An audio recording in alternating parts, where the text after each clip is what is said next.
So if I do anything, say or do anything really crazy in this game, my husband will nearly break every bone in his body coming to get me when I'm, not actually in trouble.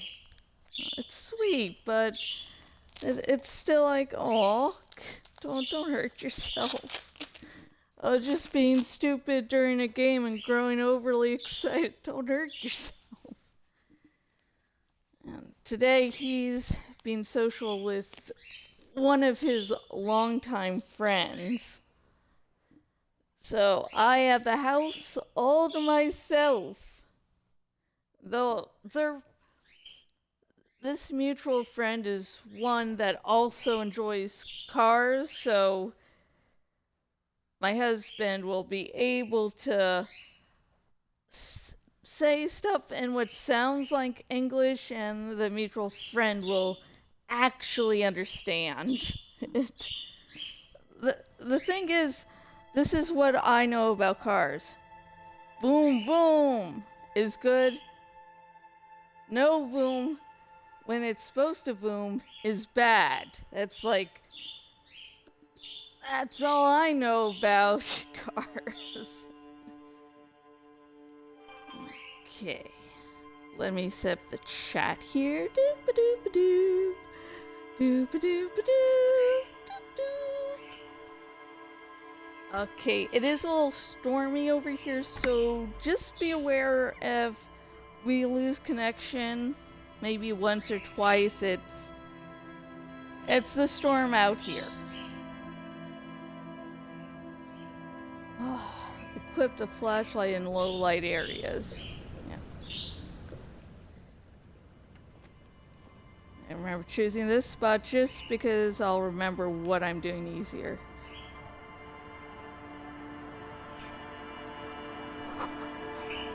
The ladder leads to a school of fish swimming in the kelp.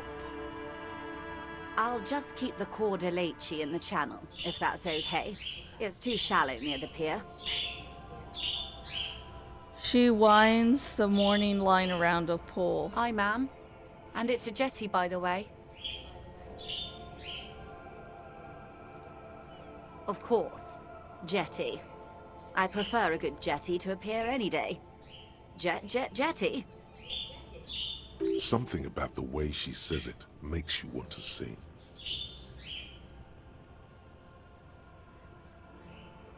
Jetty! Jetty! Jetty! Oh, jetty, oh, jetty. She responds mournfully. It's good to see you here, detectives. I only just arrived myself. Fuck What you. brings you here, madame? Nothing, really. I've had my eye on this jetty for weeks now, so I decided to investigate it personally. This cluster of buildings isn't on any of the official maps, as far as I can tell.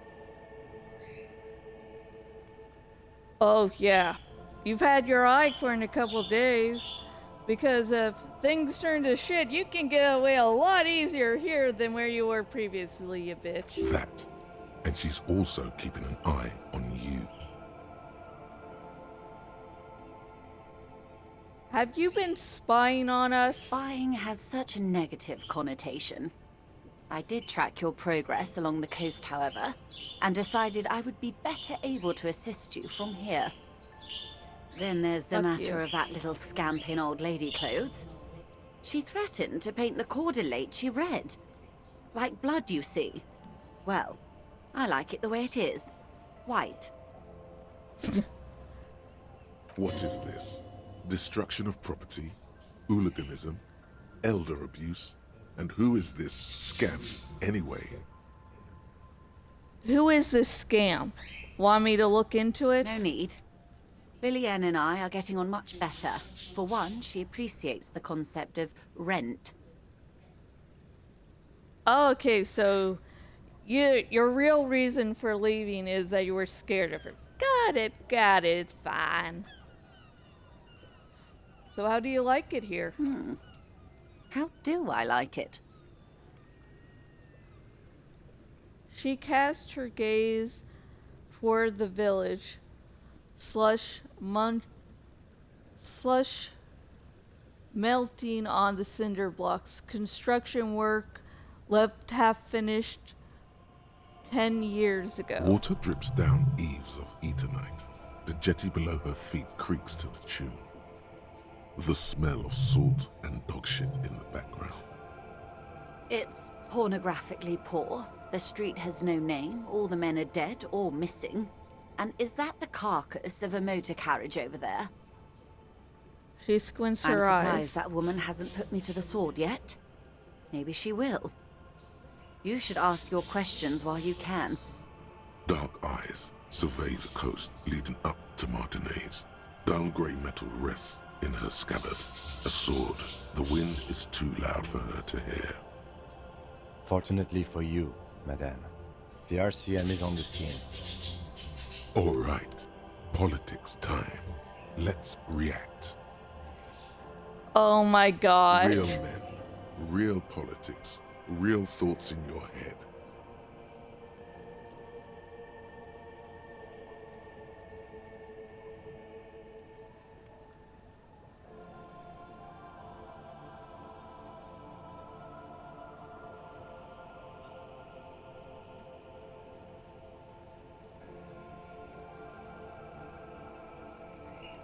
You're right to be scared. This is all your fault. Maybe.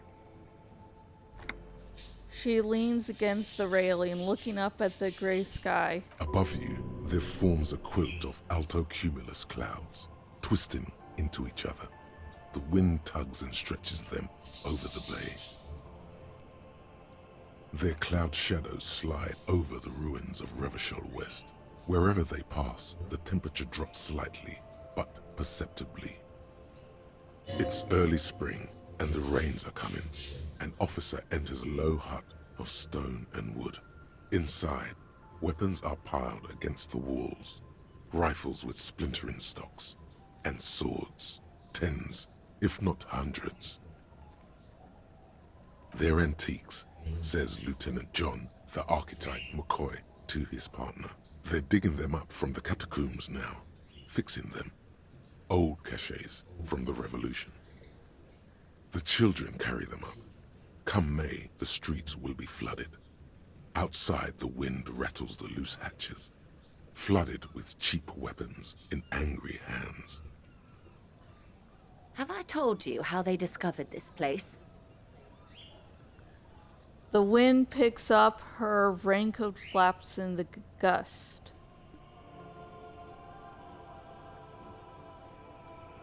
This, fishing village? No, they're in Celindian, Isola.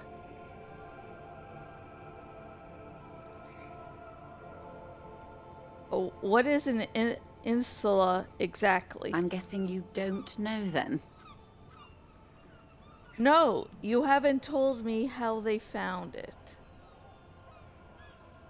Well, your condition has left you no worse off than most of these people. The literacy rate is around 45% west of the river. 50 years of occupation have left these people in an oblivion of poverty.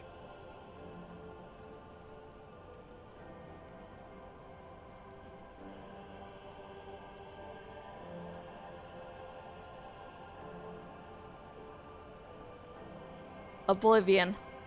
That's so me. I knew you would sympathize. Most Revacholians will never know what this place means. Our home. This island of matter. Or why they were ferried over in the first place. Remind me to tell you one day. For now, how can I assist you in this new location?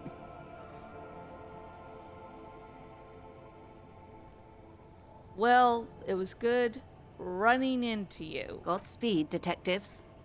Thank you, ma'am. Do keep an eye on your boat.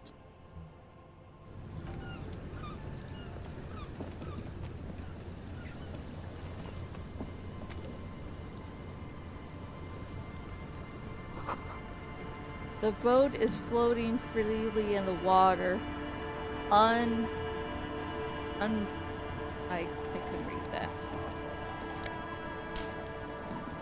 Money.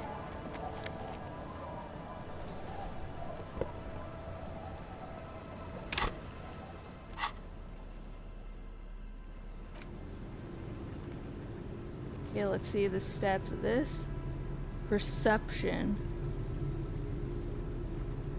Let's see, composure. I'll do this.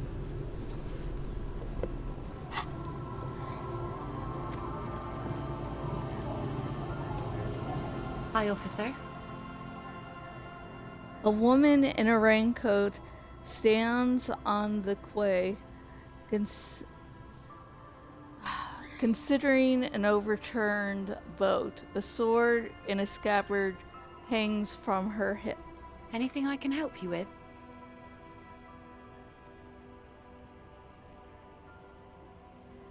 That depends. Where are we exactly? A fishing village on the seashore. This place doesn't really have a name. It's sometimes called Elysium. Why? The sign on the street leading here is illegible. Has been since they built this place. The wind rattles her earrings. I've questions. The first is, what's your name? The name is Lillian. People call me Netpicker. I think I have time for questions. And that was actually the second one. Indeed, you're always confused as to your whereabouts. Ask her about the cool sword. Helps to break the ice.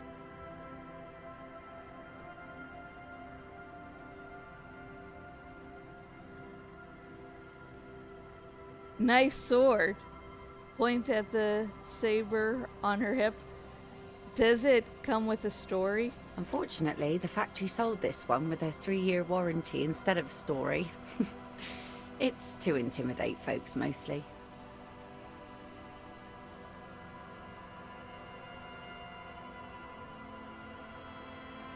It is imposing. Nod. It's a regular mass-produced sword, like a shovel or an axe. Nothing fancy, just for intimidation. Why do you need intimidation tactics? From time to time, people need a lesson in respect. That's just the way it is. Back in the day, I caught the eyes of many men. And believe me, men need a lesson in manners from time to time.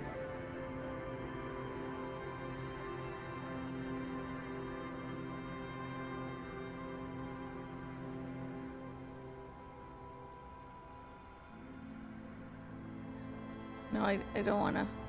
Can I borrow that sword? No, I'm afraid not. Tempting to confiscate the blade I used to keep these animals in check. You would put me in an early grave. Why don't more women arm themselves if it's so effective? What makes you think we haven't? The truth is that almost everyone in this life is scared and tired and stupid and too dull for that. That goes for men too. But they put on an act for us. Pretend like everything's good and living in shit doesn't bother them. Like anyone falls for that.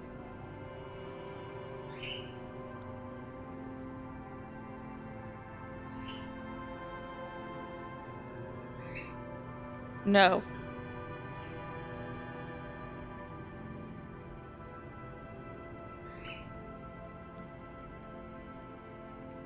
True. Most people I've met are scared. No one wants to talk about how frightened they are. But only frightened people are really dangerous. And plenty of them are dangerous. She's not afraid, however. Does that make her not dangerous? So, where are all the men now? Some went to patch their wounds, their lesson learned. Others were more thick-headed. And one of them, I ended up marrying.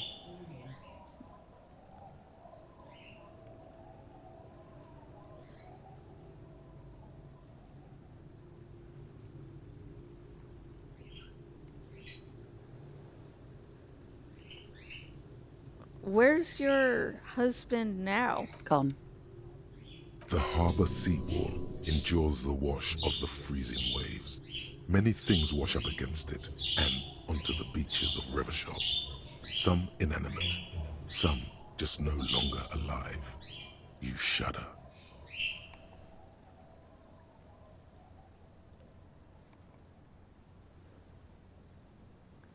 He disappeared? Sounds like a missing persons case. It absolutely does not. We are not going to look for him. Oh, Kim. No. There's nothing to find. He's dead. Lost to the waves.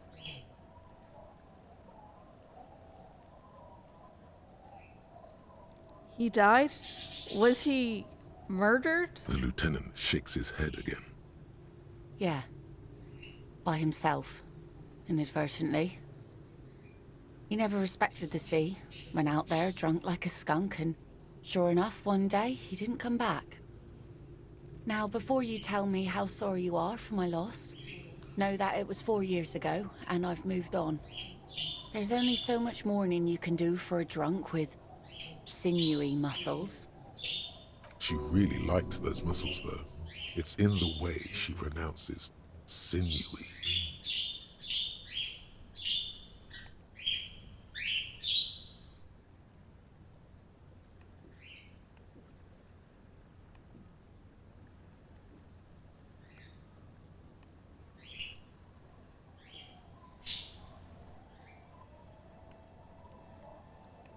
It's healthy to let go and move on. Gotta keep the wheels spinning. Us working folk don't have the luxury to be bedsick with melancholy. I buried him, mourned for an appropriate amount of time, and went on. Life didn't really change that much for me and the kids. She glances at the village, where 2 little kids are playing with what looks like rocks. This is neither a touchy nor a very interesting topic for her. She looks like she's ready to go on a date with another, better, drunk. Ask her. Both of you could need some action. Okay. Do it! Hit on the widow! It's the right thing to do!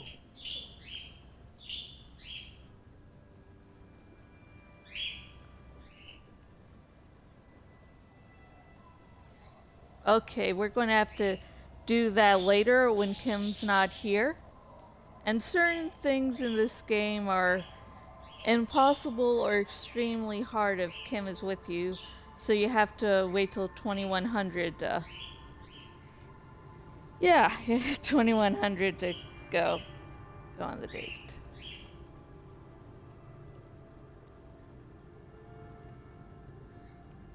I'm looking for someone. Maybe you can help? Let's see. Who are you looking for?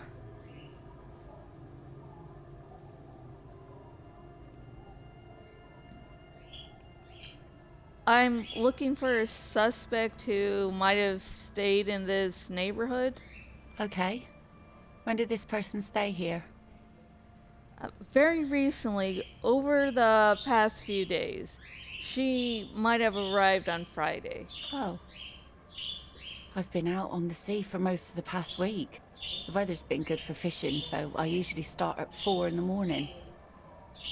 Really? Yes, that's the optimal time. Got to make the most of the calm.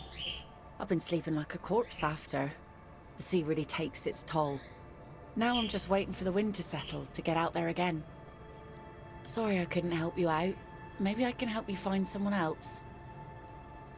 I'm looking for missing cryptozoologists. I don't think I know what these are. Care to elaborate?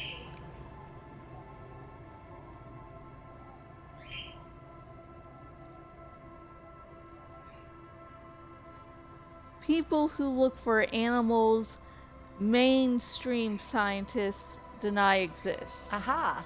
Like snowmen. Snowmen? I haven't heard about those. 2 odd guys have been wandering around here, nose in sand, talking nonsense about snowmen and the like. Wait, the like? Right. Not only snowmen, also green men, monkey men burning rhinos.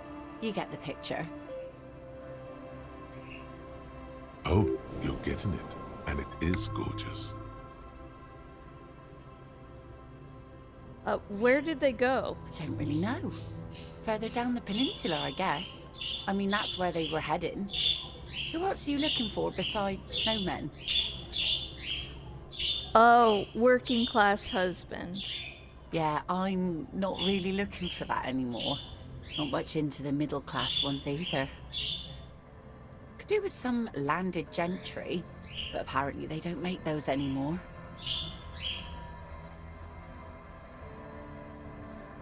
The husband isn't for me. I'm looking for him for his wife. Wish I could help you with that, but I haven't seen your working class husband.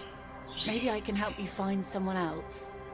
She seems genuinely sorry for not being able to help you. Really? Are you sure you're not also looking for Nadia Harnancourt? Or Ignis Nielsen? Or the great lost city of Ace under the waves? Okay, sorry, I didn't read that. That's it. I'm not looking for anyone else right now. Really? Are you? Blah, blah, blah. I am looking for a lot of stuff, ain't I? A lot of stuff.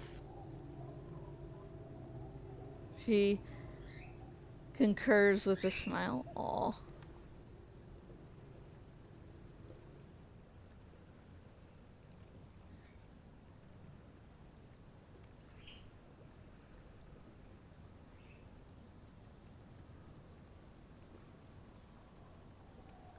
I guess so. Doesn't feel like a lot to me. I could be doing more. Maybe there's someone missing from your life? Oh, there's plenty missing. But that's too much for even an eager terrier like you to handle. Although you seem very thorough. Tell me, instead, is there something else I can help you with? Searchlight division, I'll have to look that up. Idiot Doom Spiral over there needs his jacket. Have you seen it? Unbelievable. You are looking for more lost things. Doom Spiral losing his jacket, on the other hand, is very believable. I mean, he has lost everything else already. It's a good thing, too, that he has an actual police officer looking for it. Good old Doom Spiral. Upper management to the core. That's odd. Is she actually impressed?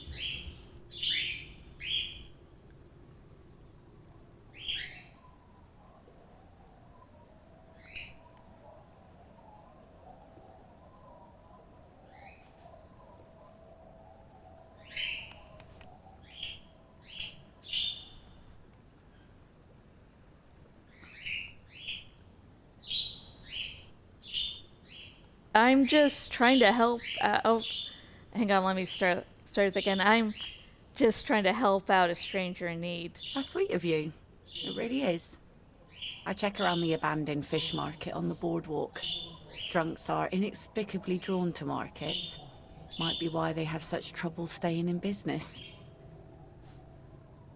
A phenomenon that the spectral hand theory of the market fails to account for.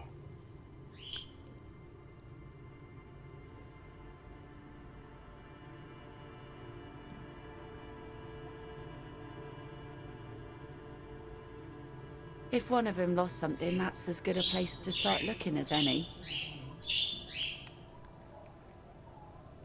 What do you do around here? Like I said, fish mostly. Sail the waves, take care of the kids, pick nets. Right now I'm tarring a little skiff.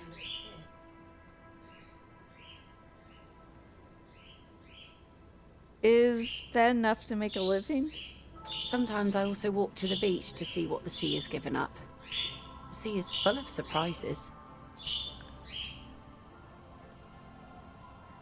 Keep it professional, man.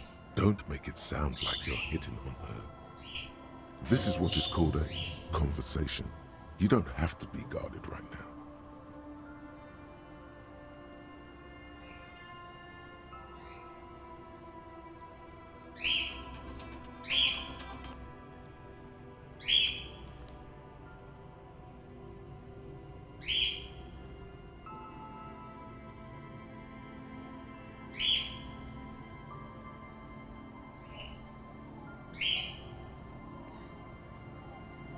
Just got another spam caller.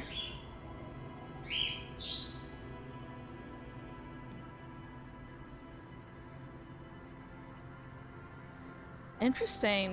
What have you found? Wood, pieces of glass. Every once in a while we see dead bodies. Human, animal, fish, other odd sea creatures. A mine washed ashore once. Shit. Bottles, drugs also. Lost cargo in general. Most of the time it's just wood and glass.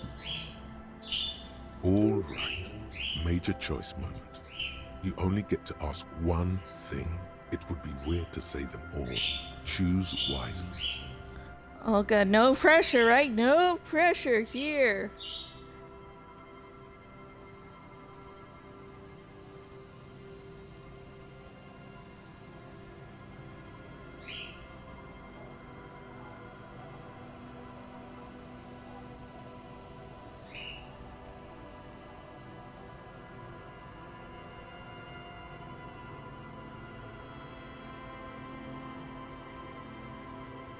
This place looks bad. No, I don't want to do that. I need to know about the human bodies. Well, you're barking under the wrong tree then, officer. I have no interest in floaters. Seen enough of them in my life already. Very unattractive bunch. Yeah, maybe stay clear of the things reminding her of the floater she used to be married to. Just saying.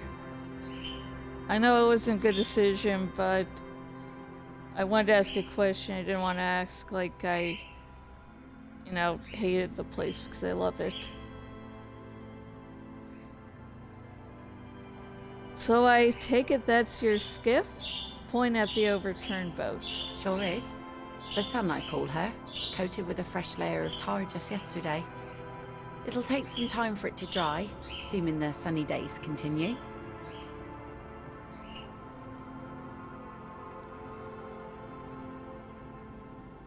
Say nothing. She looks at the boat dripping with slush and nods proudly.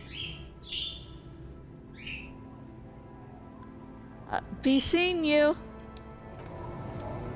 Try to, romance you later. She's really the only character in the game that you can officially romance.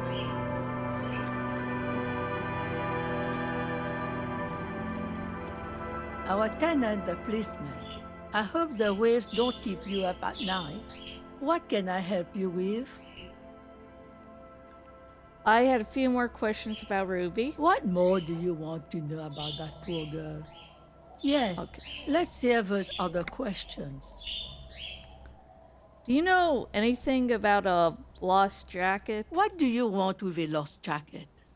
That's an excellent question, ma'am. Kim! Aw.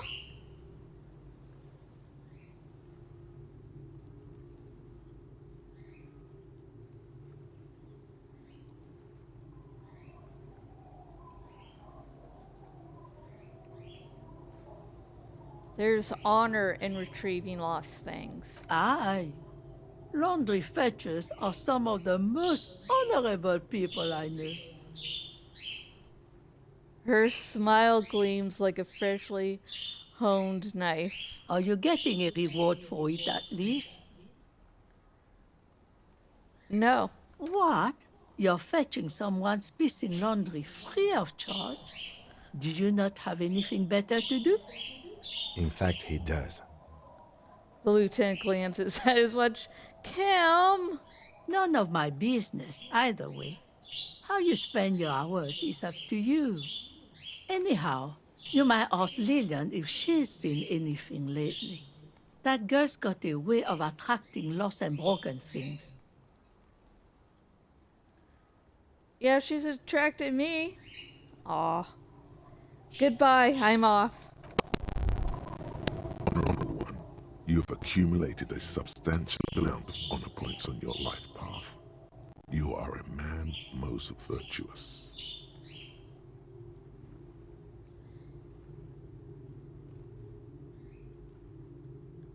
Wait, there were honor points? I'm honestly confused here. I didn't know that. Never ran across it the first playthrough. Holy shit. Of course there were honor points. Did you think no one was paying attention to all of your honorable deeds, Honorable One?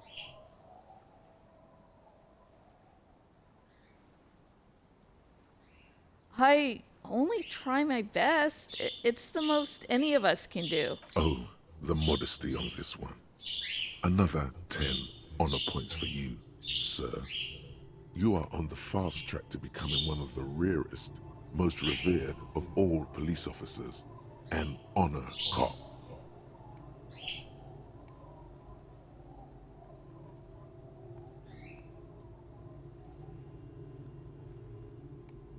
My honor is my life. Yes, your deeds have spoken for you, Honorable One. But to fully drape oneself in an eternal cloak of honor, a ritual must be completed. A rite of honor. Woo! I'm excited. Even among the honorable, only the most dignified are deemed worthy. But you, O Honorable One, have excelled in honor. Are you poking fun at me? Because now it sounds insulting. Honor comes from deep within you, and to truly know oneself, to know one's honor, one must reach deep within oneself and touch one's honor. That's sexual. Okay. You need to bring the thumb of your right hand, your sword hand, to your rectum and stick it in there to form the Arch of Honors.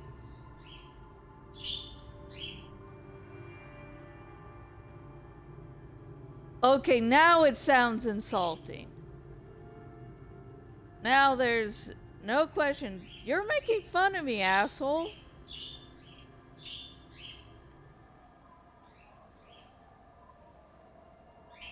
Stick your thumb in your... Oh my god! No, sorry, no. You're crazy if you think I'm just going to stick a finger in my ass. No way! Most dishonorable are those who have known honor, carried honor in their hearts, and then disowned honor. They are the honor fallen. You brought much shame on your family today. Your name will forever be tarnished by this most shameful of deeds. Be forever banished, shameful one. Oh no! You're shaming me for not sticking my finger in my ass!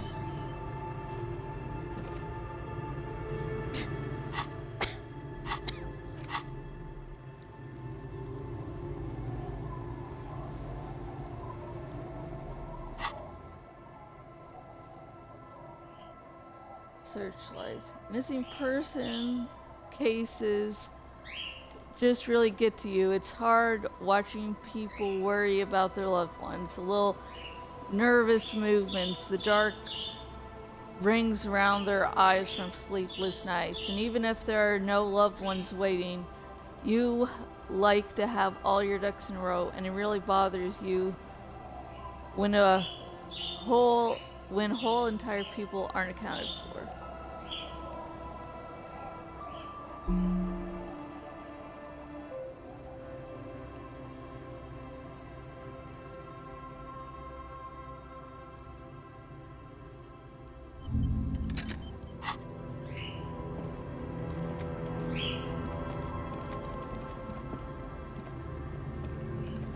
The scruffy-haired little boy kicks a stone.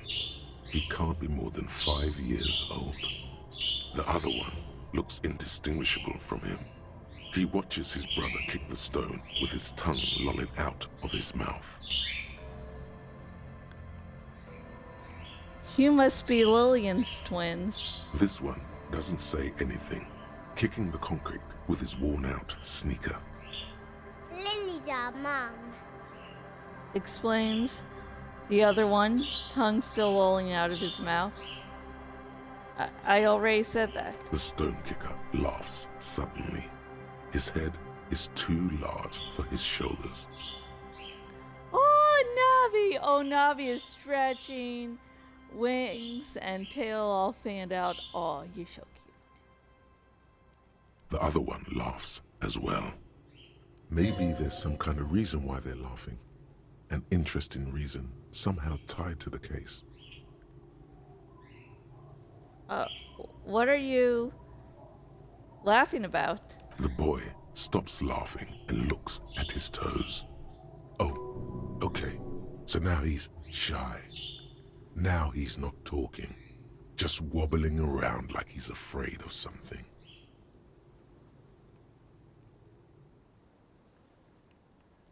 Kids, have you seen any bad people around? What bad people? One of the twins looks up, his mouth slightly open. I don't think questioning 4-year-olds without their parents present is gonna crack the case. Then we're definitely doing it. Oh, shut up, authority.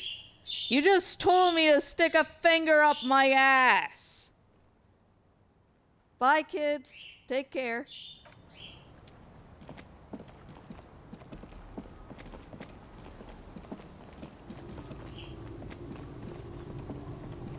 The waves are beginning to die down. Look at those little bastards. Simmer down. Simmer down, bastards. Why does she care about the waves so much?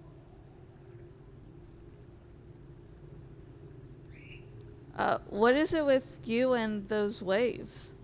What is it with waves and fishermen? We need to be out there with them, fishing, making a living. So I asked them to accommodate me. But until that happens, I can try to assist you the best I can. So, what will it be, officer?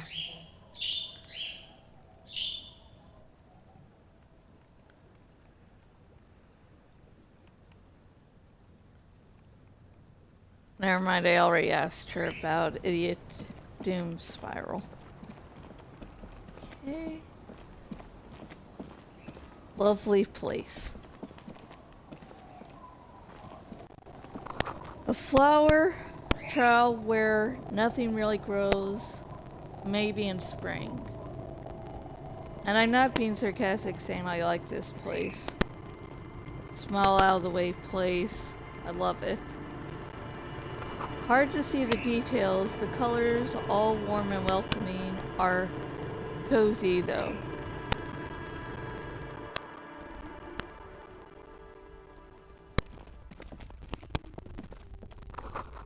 Industrial coal pellets burn with an orange glow.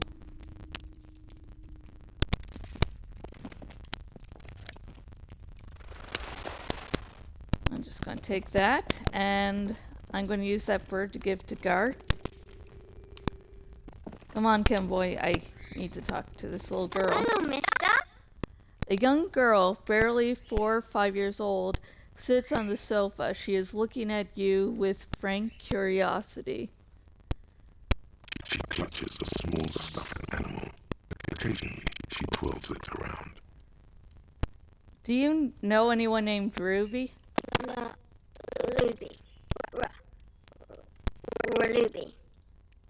Suddenly, the girl gets all serious and leans in as if she's about to tell you a secret. My mom tells me I'm a big girl, but she doesn't know that I can't say Earl. Or like, sometimes I can, but then Kids. Lieutenant shakes his head. Are you Lillian's daughter? Yes, I am. Little Lily. You know my mom?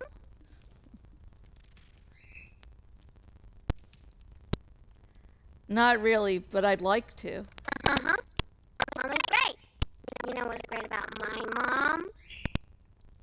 Everything? Aww. Little Lily is so adorable.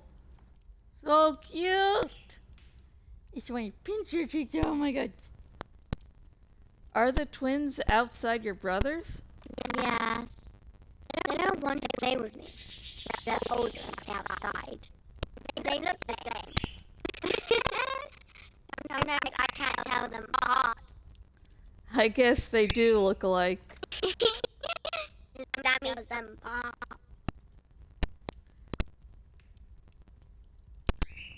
she waves her fuzzy doll in the air. Oh, I sort of see Harry right now as like a family man. Like, he loves a lot. He cares for people. You know, I mean, with Lily's daughter, and getting to know her as a friend, because he likes, wants to be friendly with all her kids.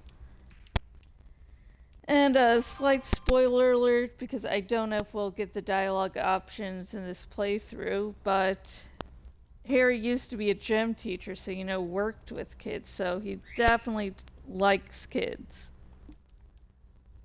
What's this? Show her the stuffed bird you took from the ceiling. It's a grouse. She yelped, smiling broadly. You might be able to get on God's good side if you make up for the skewer you broke.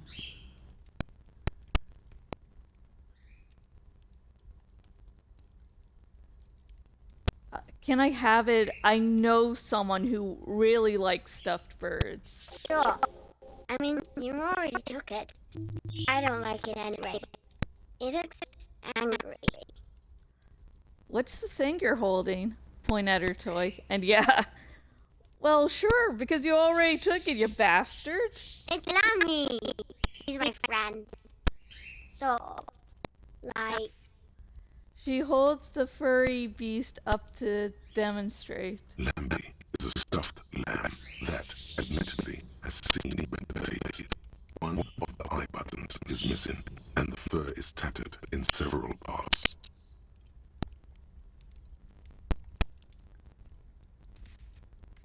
Lambie looks soft. Yes. Very soft. Suddenly, she pushes the stuffed animal toward your face. Press your cheek against Lambie. Isn't he soft? Yeah, she's right. Lambie is very soft. She rubs the white fur against your cheek, then returns the lamb into her lap, cuddling it. Goodbye. Bye! The girl's large, curious eyes remain fixed on you.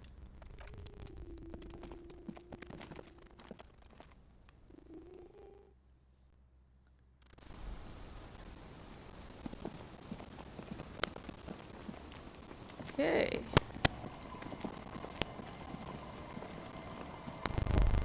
Wait.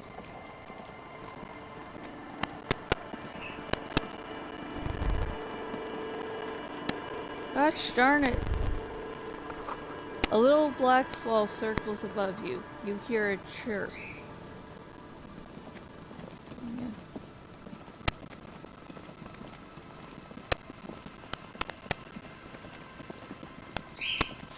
I'm just following it.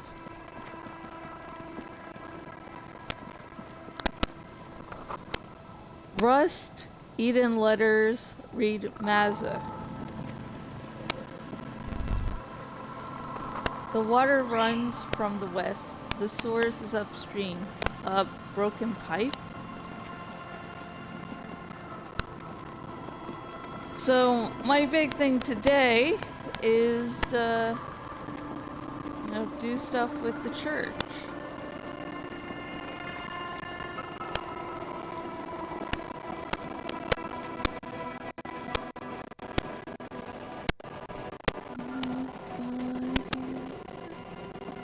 Can you walk on wood, Harry?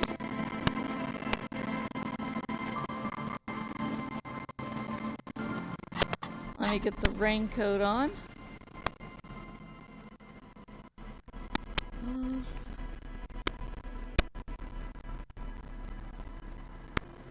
And I'm around.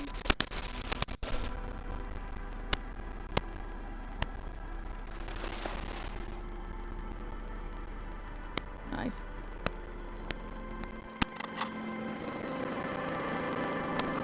Looking back at you from the rust-colored water, you. That's depressing. Gosh darn it! I don't like this. I have to stand in a very exact position for this to work, gosh darn it. You should come back here when it snows. A strange feeling passes quickly. The rear tire of a motor carriage adorns the reeds. Quick travel unlocked. A kick drum pulse. The music is coming from somewhere on the ice.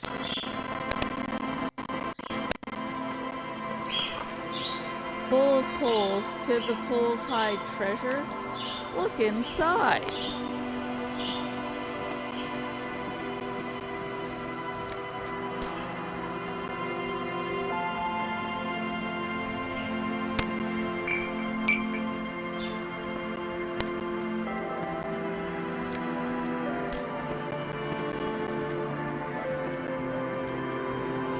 Okay.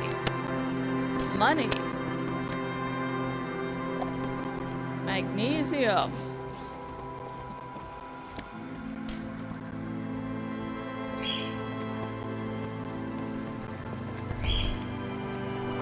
Before you draw a bridge, it can only be lowered from the other side.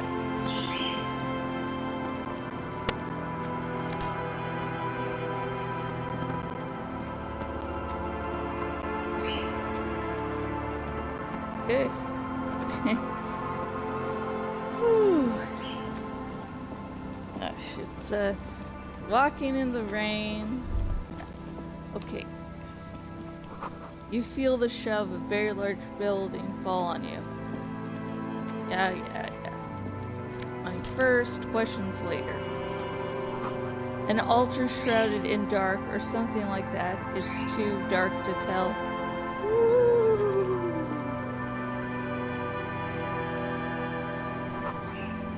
Dusty pews in the shadows. Many seem to be missing. The sign reads Saint Brune 1147.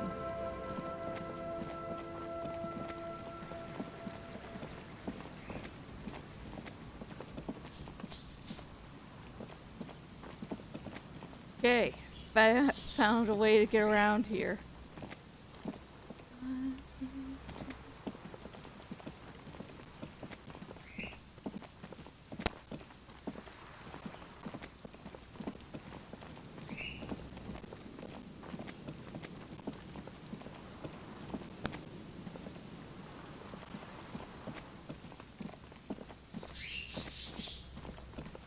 Okay, making my way downtown, walking fast and homebound. It must have taken a lot of patience to do this. Those are really amazing. It's all about balance. Tainted with pastels, someone is trying to bring cheer into the world. Trash from some unending party. A pole screwed into the ice keeps the tent erect.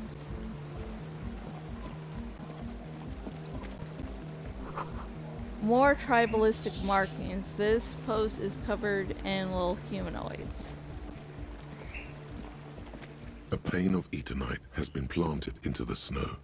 2 poles are holding it up. Barely holding it up. It could fall over any minute.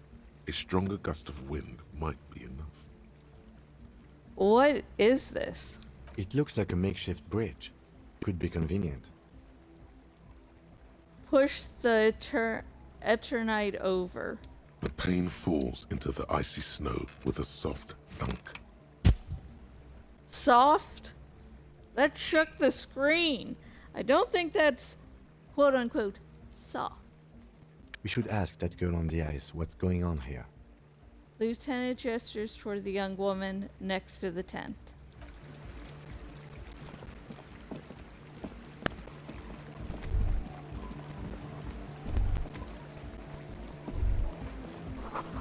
This is someone's home away from home. Just like yours. You mean they're dealing with their breakup in a really unhealthy fashion?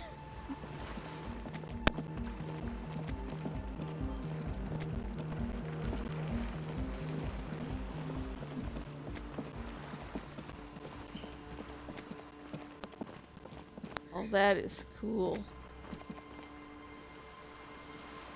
That is neat. Holy shoot. Okay, let's get this conversation going.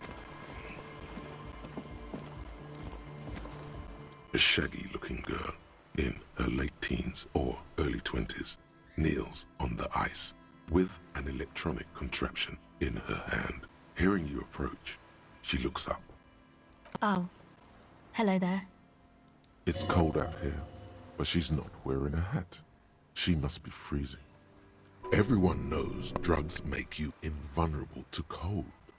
You bet this one likes to party.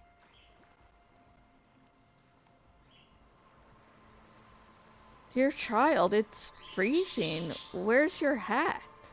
Huh? She looks up at you, distracted. Maybe she didn't hear you. A little louder. I said you should have a hat on. So should you. I'm wearing a hat, damn it. You don't have to do anything. I should, and I do. Point at your hat. Oh, I didn't notice that.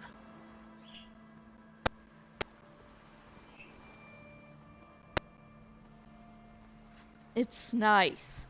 You should wear one too if you plan on staying outside in this weather. Yeah, well... Look, man, fuck the hat. Your pulse rises. What did she just say? That's not how a civilian is supposed to address an officer of the law.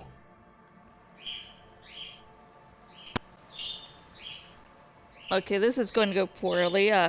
Cross your fingers, because remember, a low chance of succeeding does not always mean you won't succeed. So keep your fingers crossed. I'm expecting each and every viewer to cross your fingers. Hold the person next to you if you have someone. Okay. I'm going to go regain authority in her eyes. Lots of feeling. Feel it up. Way up. This is going well. Oh my god, fuck the hat. Is that what you just said to me? I can't believe you told me to fuck the hat. You're saying it really loud, but it's not coming out right. Maybe add more indignation. So I should just take this hat I'm wearing and fuck, right? Point at your head where the hat is located. Engage in sexual intercourse with the hat right in front of you because you told me so on the sea ice.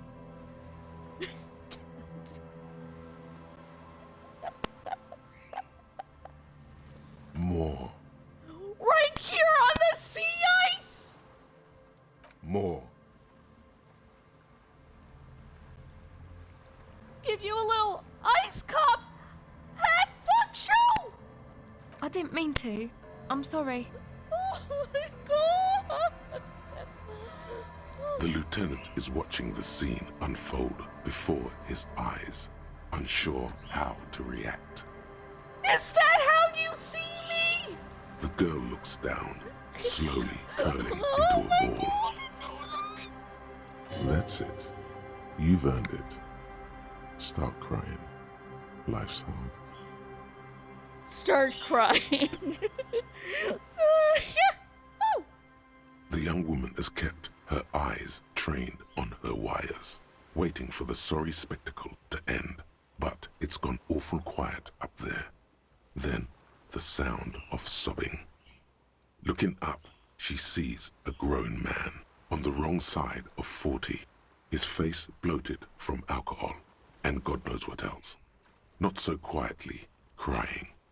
This isn't really about the hat, is it?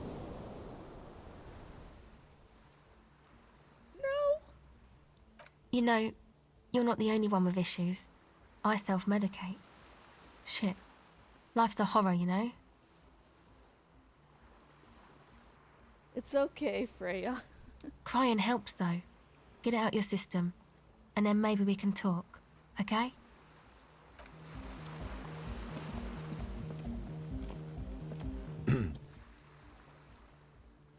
Having looked away during the final phase of your little episode, the lieutenant now addresses you. Do you want to talk about what just happened?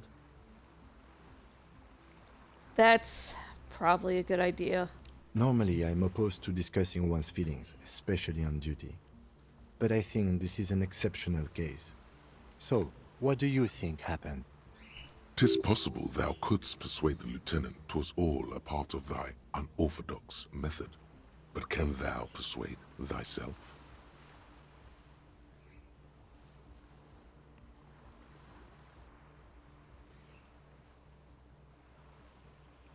A crygasm.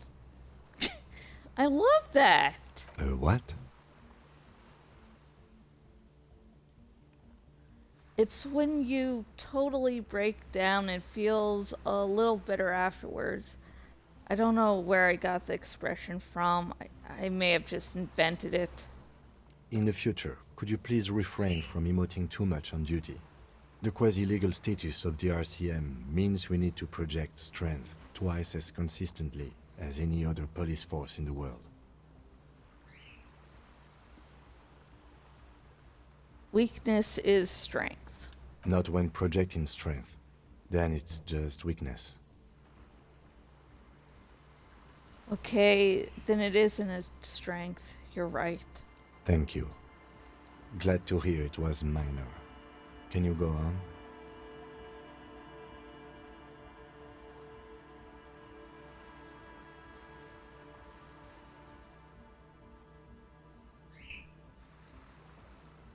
I can, and I'm sorry, Kim. I promise this is the last time. Then, let's go. Oh, I love Kim, see? Kim's like very goal-oriented, but he's there to help you if you need it. So, like, seriously, what's eating you, man? There is a hint of pity in her eyes. Her hair is dyed blonde, with dark roots showing, and she wears thick black eyeliner. Most men wouldn't call her pretty. There is a manliness to her, a coarseness. Yeah, can we talk for a minute? I was wondering when you would come around. What's up? I guess there's something that's been making my life hell. What is it?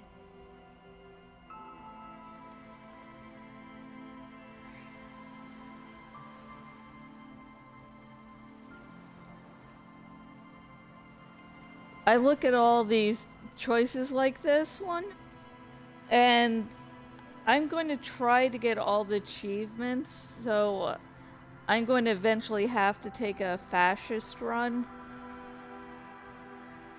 And yeah, that's supposed to be really hard, not because anything really is different with the game, but because you're going to have to be really cruel to Kim and not be friends with him. He is the cutest, strongest, bestest partnerist ever.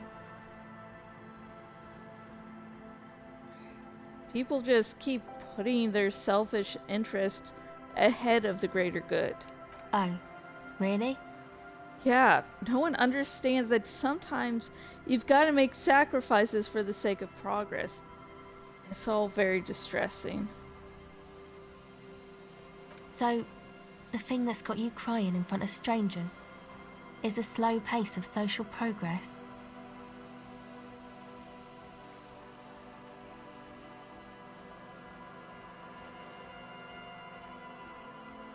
Don't get me wrong, I'm all for slow and steady progress.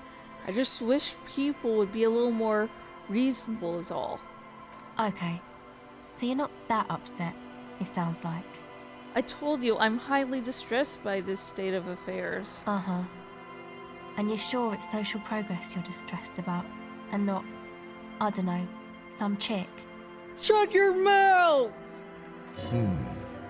Perhaps. I'm positive. Now, I had some questions for you before all this started. Go ahead. Have you seen a red-haired woman around? No. Just no? It's pretty desolate here. I only hear the dogs bark at night and see the shadows move down the coast. Long shadows, short shadows, quiet shadows of local children, loud shadows drunks, and also a shadow made of sticks. You breathe on your hands for warmth. What's your name? A cell.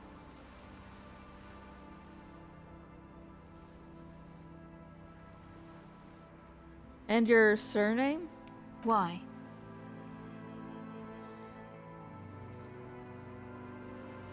I'm from the police. It's for the paperwork.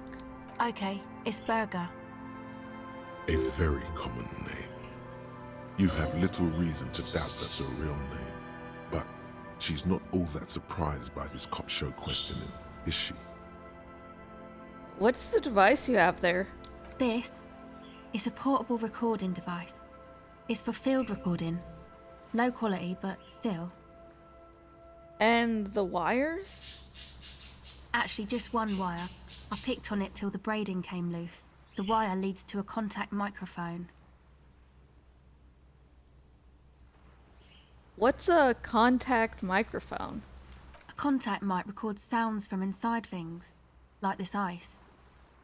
Your mangled brain would like you to know there is a boxer called Contact Mike.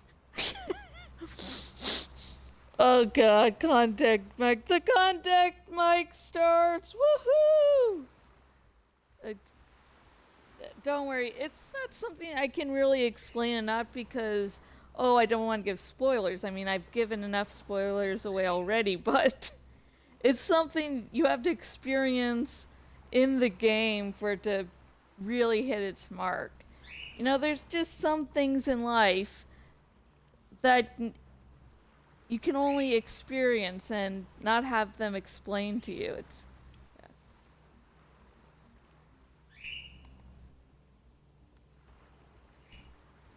yeah? Any news on my wife's name? How about my mother?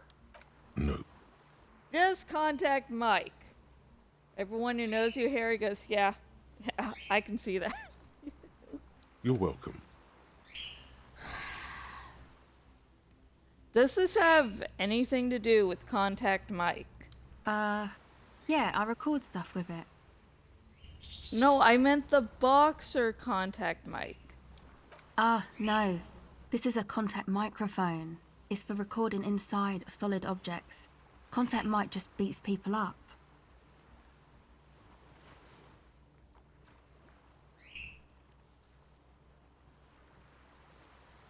You know, Contact Mike doesn't just beat people up. Contact Mike is a role model. An entire litany spews forth.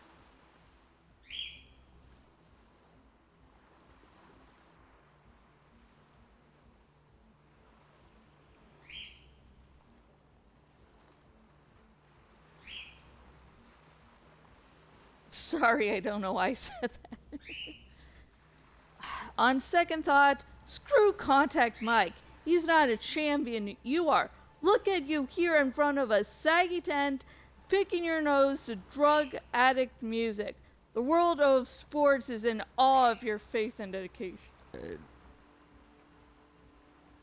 Okay. Was that mocking? I'm going to do it this first one, then I don't know if that's mocking or not. It sounds mocking, I guess. Look at you. Yeah, picking your nose to drug addict music. Yeah, that sounds insulting. Yes, you heard right. You should try to be more like Contact Mike, a successful athlete and an inspirational figure who has overcome social, physical, and mental obstacles. Man, you are one weird cop.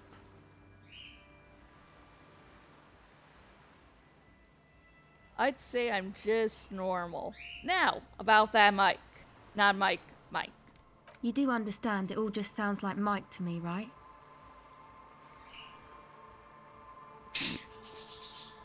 How does that thing work? The mic? I don't exactly know. Somehow it doesn't pick up vibrations from the air. The book said it only picks up structure-borne sound, if you like technobabble. Where did you get the mic from? Same place I got the recorder from, the Elysium. Oh, what's the Elysium? Oh man, you haven't been to the Elysium? It's the coolest place in this whole drug-addled shithole. It's a music club and a synthesizer workshop on Boogie Street in Jamrock. Musicians live there, like real musicians. I once saw Arno van Eyck. Thinking about it really cheers her up. It's a long way from here, though.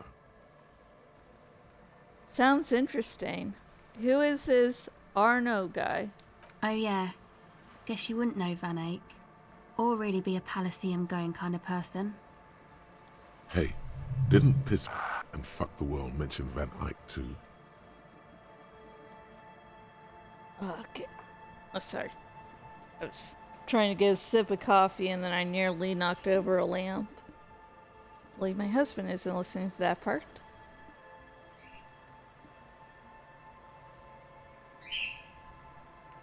Is it like a skull thing? A skull thing? Man, you sound like 100 years old when you say that. No, you don't. She's mistaken you for an old person. Say you're cool. I get down. I don't know what that means. I grind. I don't know what that means either.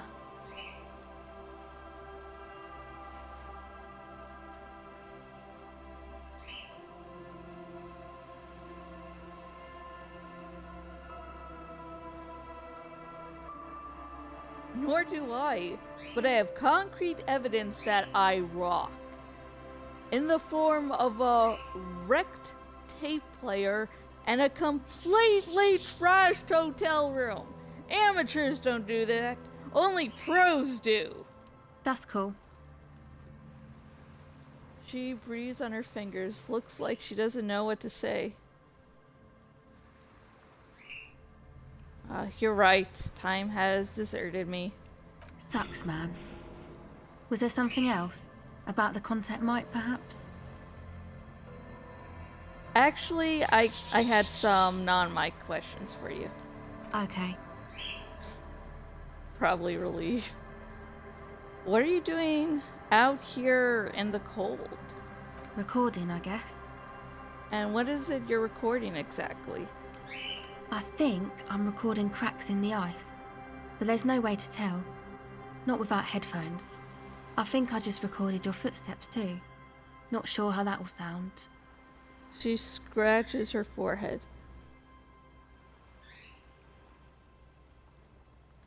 Wait, what happened to the headphones? My boyfriend sold them. What for? I don't know, man. Things. Just stuff you need for life. A lie. They were probably pawned off for something suspicious. And what are these recordings for? The cracks? The footsteps? The musicians in the Elysium used them for making music. They looped the stuff, cutting the tapes together. They make music out of cracks in the ice and keys jangling. Crazy sounds like that. It's hard to explain. Just nod. Yeah, okay. Anyway, I thought I'd make some too. It's supposed to be, like, a music place anyway. She rubs her shoulders and looks around. I don't really know what I'm doing. They use synthesizers too. I don't have a synthesizer. She looks at the recording device. The thing she thought would fill her hours with joy and escape. It's turning out to be an empty fantasy. She feels childish. Very useless all of a sudden. Take this, you're called. Lieutenant begins to take off his jacket. No, man, fuck that, I'm cool. I'm sorry I said that. I'm sorry about the fuck. It's okay. Lieutenant backs up. He throws you a glance.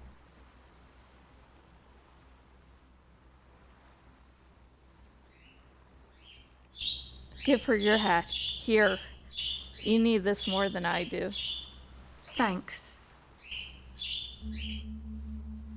Oh, yes. Woo! Let's see.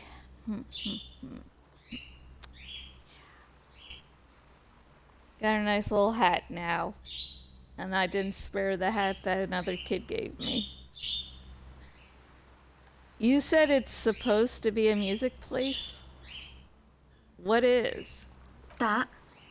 The boys think it could be a place, like the Palaceum or something. Stupid.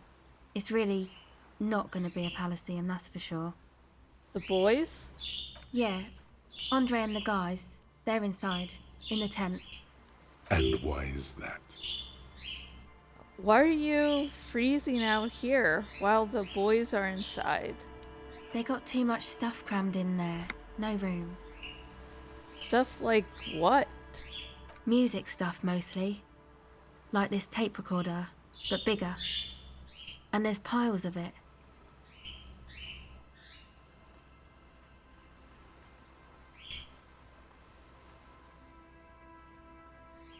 Why not just leave some of it outside so you don't have to freeze? That stuff is more expensive than I am. More expensive than any of us, really. Doesn't matter. I can take the cold. I had some other questions. Go ahead.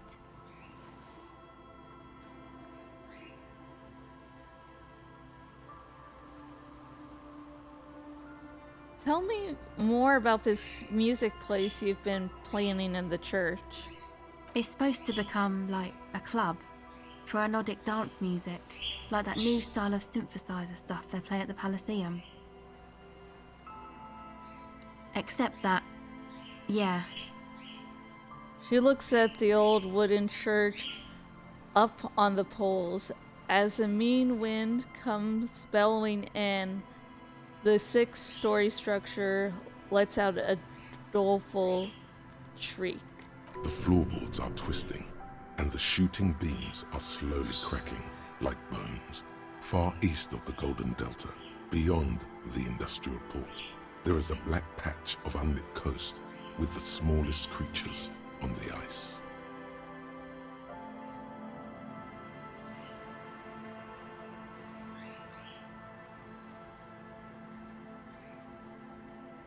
There will never be a club for anodic music here. Not in a million years. What is anecdotic dance music? you know, anodic, cathodic, music that's made with electronic instruments. I got a secret task. Okay. Electronic instruments. Like what? Synthesizers and tape consoles. Microcomputers too. Anything that uses electricity, but isn't guitars. Also found sounds, stuff like that. You see clear, beautiful, violent flashes of light. Light cutting through a smoke-filled darkness. That is what the future will look like, if it ever comes. This is an evolutionary step up from amplified instruments, which in turn are a step up from acoustic instruments. What comes after it, you wonder? A black-tinted nothingness, or something finer?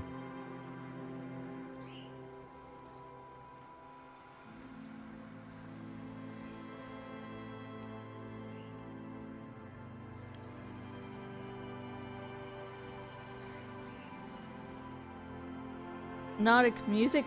Now I'm going to find out what it is. What is it? You know, anodic, cathodic, synthesizer. You see clear. This is an evolutionary step up from amplified instruments, which in turn are a step I'm like, up oh, I'm from just going acoustic around in instruments. circles. What comes after it, you wonder? A black-tinted nothingness, or something finer? Didn't realize I was going out in circles. Yay! So you want to turn the church into a club? I know. It's not my idea. Andre and the boys found the place. It was supposed to be deserted, but now they can't even take it. Hey, you two are cops. Yes? Why do you ask? Okay, well, Maybe you could talk to Andre and the guys, because there are some strange things going on in that church. If you're police, you should look into it, right?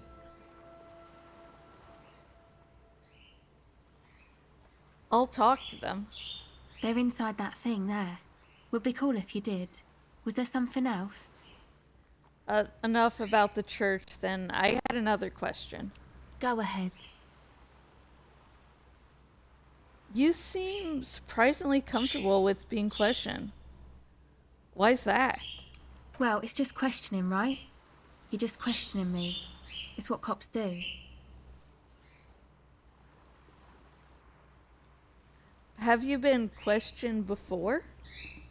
Once or twice, yeah. I'm sorry I haven't had the Revachol experience they get east of the river. What's east of the river? Rich people. Rich people are east of the river.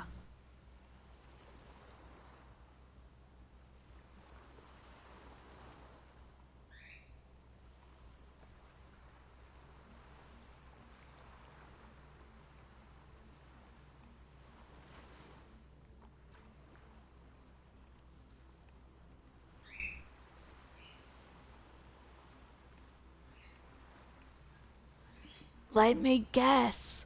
These rich people are not from around here. Aren't they? I thought they were as Vacholaire as any of us. Just way richer. Oh no, they are foreign bodies. Agents of international capital. You only need to look close enough. Oh god, I chose the racist option. Maybe you're right. Most of them do speak 3 languages. So, what trouble you've gotten into with the police? The usual. I had a shitty run as a teenager. What's the usual? You know, drinking, getting into fights. The ugly stuff that happens when you move out your parents' place at 13. In Forberg. Interesting term. Time to glean some knowledge.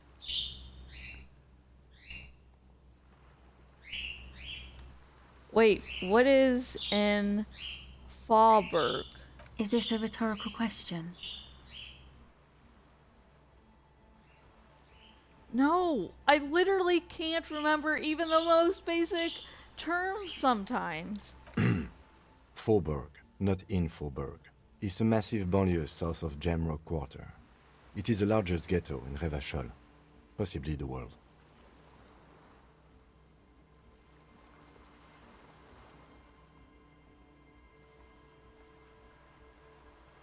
And why did you have to move out when you were so young? My dad was a drunk. Plus, I guess, I just wanted to drink too, you know. Get my party on.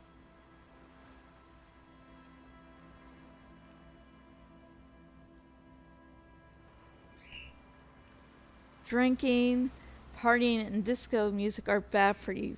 You should take me as a warning example. She nods very cautiously. You may retry it. Okay? The tape recorder lies in the ice like a discarded toy. Pick it up. The device is cold to the touch. An angular Omicron logo adorns the yellow plastic cover. Underneath you see a reel of tape rolling. You put the device back on the ice. Okay, bye. Okay, hang on. One.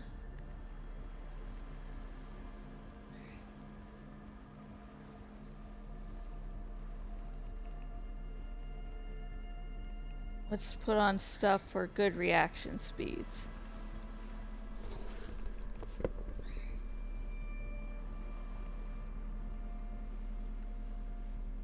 Logic, authority.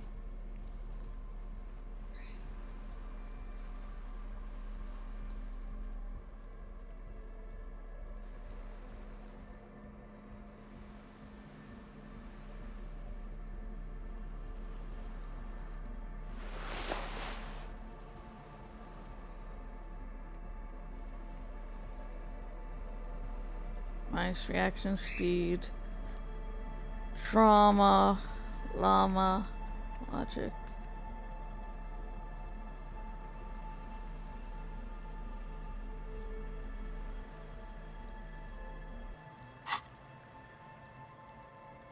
Let's do empathy. Ah, right there.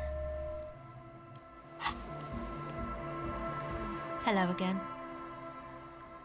Okay, the tape recorder lies on the ice like a discarded toy. Pick it up. Trying again! Woo!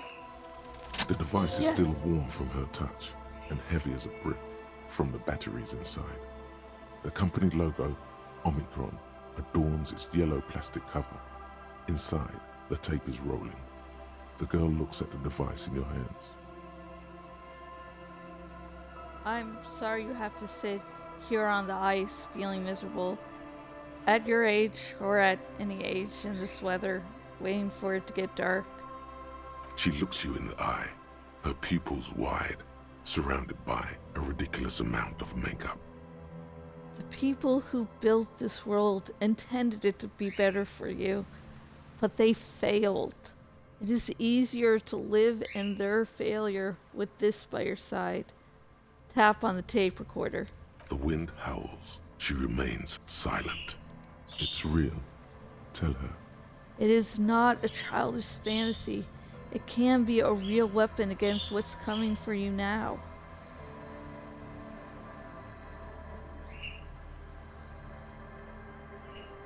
What is? I am once again... Okay, this is what I mean by the contact mic thing is only funny if you really, play the game. I'm once again reminded of how Contact Mike rose from the shams of saying nothing is coming, nothing he wouldn't knock out there in 3 rounds. The real fight is for the right attitude. The dark. I know. I'll stick to it. So, thanks, I guess, for the psych session. I guess that means we're even? She smiles a little. She means your little talk before, after your breakdown. It's all right, she means to say.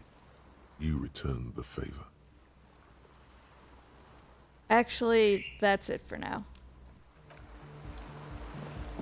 I am going to take a little break, so take this time to stretch out your legs, maybe refill what you're drinking. I'm going to go from tea, coffee to Coke, so I keep the caffeine in me, Okay. Save. Doop, doop. Like to do quick saves.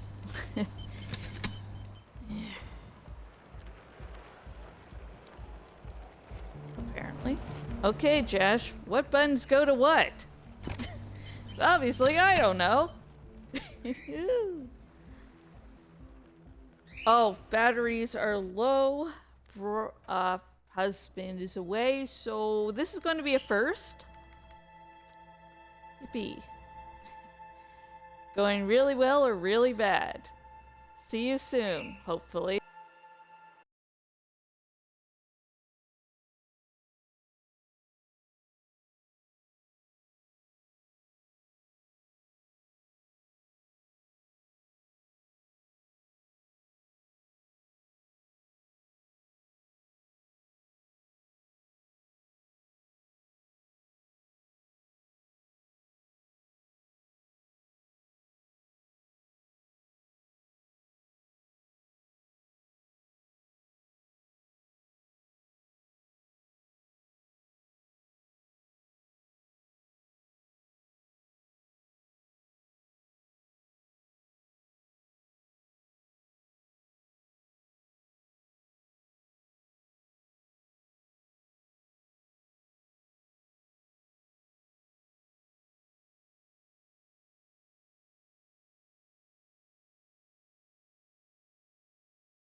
Hello, I'm Josh, and I am back with some more lovely, awesome Disco Elysium. I'm just putting on my arm braces now, and once we return to the game, we will, complete the whole church thingamajig by, making it so they can, turn the church into not disco place, but really party place. And there's some really cool stuff. I think is probably one of my favorite side quests. I don't know, I just really liked it. Just so many nice twists and turns. Let me change up my gear. Moralist pants. Fuck the moralists. Do I have any? This is always the problem. There aren't enough. Oh, Jorah! Oh my God, Jorah! Navi! Navi, land? Land? Show Jorah how it's done. I like this look. Logic.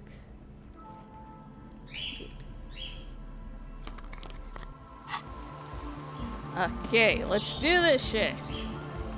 The tent is just tarpaulin fabric covering a pile of stuff. The flap is open. Inside, 3 young men are listening to some new form of music.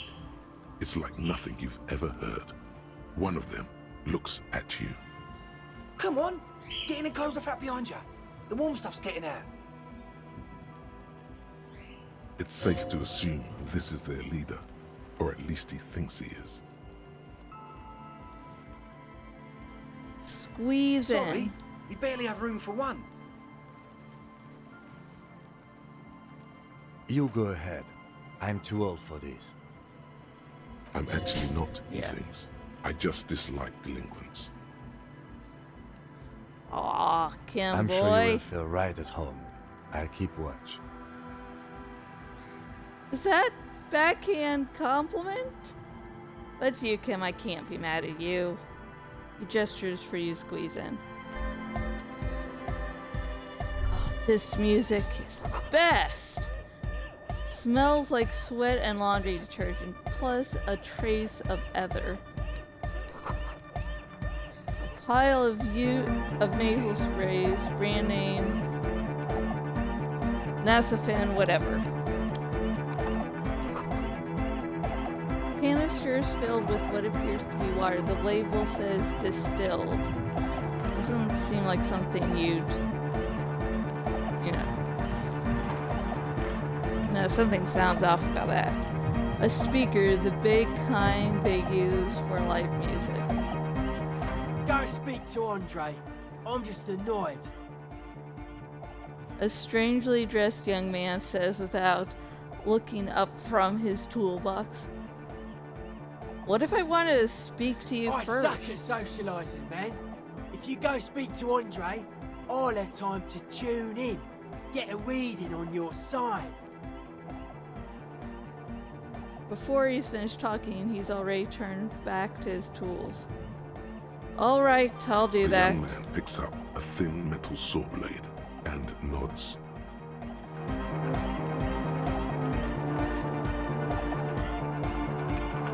A young man with peroxide blonde hair holds up a Harman Welshi tape player, nodding along to the music. He looks at you with a knowing smile and says, as though you're supposed to be sharing some tremendous evangelical secret. Hardcore! Say nothing. Still say Hardcore to the nothing. mega. Say Internally nothing. coherent. Still say nothing. Hardcore! All right! Yeah! Say nothing. He furrows his brow as his very large head traces the sublime invisible movement of the music in the very real air of the stuffy tent. Hardcore! Ah! He lets out an agonized roar over the feverish, obviously not too hardcore beat below. He lets out an agonized roar over the feverish, obviously not too hardcore beat below. So hardcore! Is it though? He stops dead in his track, tilting his head to the side. I was just thinking that a moment ago. One mind, one spirit. There's no other world. There's no other life. Could there have been a right way out of this garden of forking paths, you think?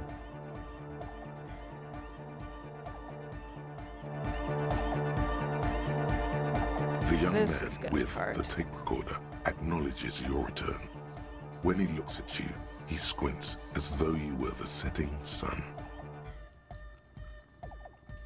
I remember first playthrough, I thought I could finish all the church things without solving Egghead's thing, but that turned out to be wrong, so I'm gonna probably stumble a little bit here. This is hardcore.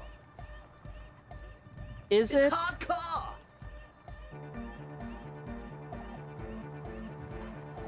You're just going to keep saying it's hardcore, aren't you? Skibber-dee, skibber-danger. I am the rearranger. Your cop training did not prepare you for this. What to do? Back to the heavyweight jam. This younger man with a tape player and large water's boots, long-shaped trees sprout on his silver belt buckle. Hardcore! Hardcore! Say nothing. But is it really? I mean, really? Yeah! This young man adds a capital G before the H in his yeags and args. This produces a guttural, Gutwaldian accent and makes him sound more animal, more in it. Or maybe it's not Gutwaldian. Maybe it's Oranese. Probably an homage to Oranje, where Arno van Eyck is from, judging by his name. Could you be listening to an Arno van Eyck creation right now? So this is the famous Van Eyck I'm hearing? You know about him? He moves his mouth, but sound doesn't come out. His eyes are the size of saucers. Looks like you rendered him speechless. Woo! Hardcore! You know Van Eyck? He moves his mouth, but sound doesn't come out. His eyes are the size of saucers. Looks like you've rendered him speechless. You know Van Eyck?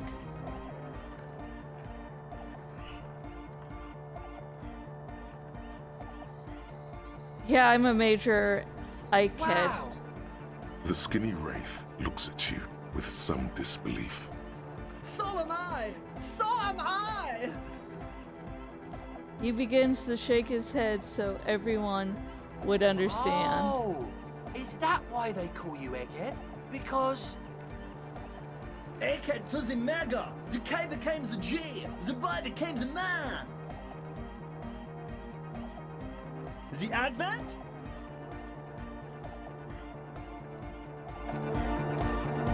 We're close. Says the young man with the tape player and the large void air boats. Long shaved trees sprout on True, his silver hard, boat. full, car! Hardcore! Hardcore to the mega! All right! Here comes the night! We're close. True, hard, full, hardcore! Hardcore to the mega, internally coherent. I was wondering if you know who killed the mercenary hanging behind the whirling in rags hostel. Good morning, yeah! 1, 2, 3, Yako Kata, the place to be!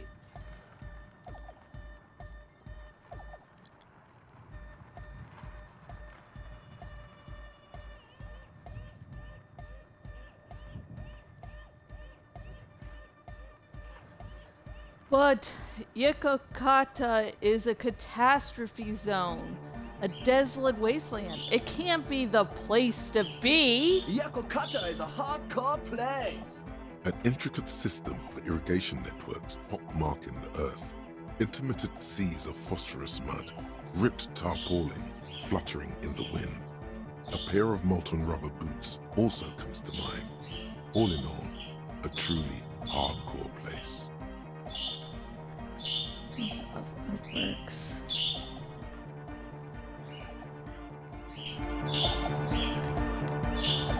We're close. True. Hardcore. Hardcore to the mega. Internally coherent. Good morning, yeah. 1, 2, 3. Yakokata. I am The beginning place to think be. this really doesn't have anything to do with the case. It's the message, so listen and you will see. No illusion. The spirit is what you feel. We're close. True. Hardcore. Hardcore. Internally coherent. All car. All right. Yeah. Please tell me, what exactly are you doing? Gotta get the people going. Why? I'm the party boy. It's my job. What is a party boy? Hardcore party 25/7 beyond the winter's orbit style. There is a place far away in Katla, beyond a certain latitude known as Winter's Orbit, where there are 25 hours in a day. It is a tremendously cold place, abandoned to drunks and failed rock stars, full of eternite, depression, and half-finished ski-flying hills. The Suru live there. They... True. Hardcore. Internally all car. All right. Yeah. He furrows his brow. Hardcore. Ah. No, but seriously, I'm a little worried it isn't. The question is, what is the question? That would have been good if I had asked you a question, but I didn't. Now it's just idiotic. But there was a question? True. Hardcore is internally all car. He furrows his brow. Hard. The question is, what is the question? Just answer the question. But there was no question. True. Hardcore. Internally all car. He furrowed. Hardcore. Is it though? It is! What is it? I mean, really? The question is, what is the question? No, but seriously, I'm a bit worried it isn't. He frowns, then starts bobbing his head back and forth once more. Whew! Finish that task. A lot easier the second time, I'll admit. The skin on your back is crawling. For a second, you can't even hear the music anymore. There is a hawthorn tree on Rue de Saint-Ghislain, right next to the canal. Don't be alarmed. Everything is okay. He isn't actually worried. Everything is still super hardcore. What he probably means is, it could be even more so.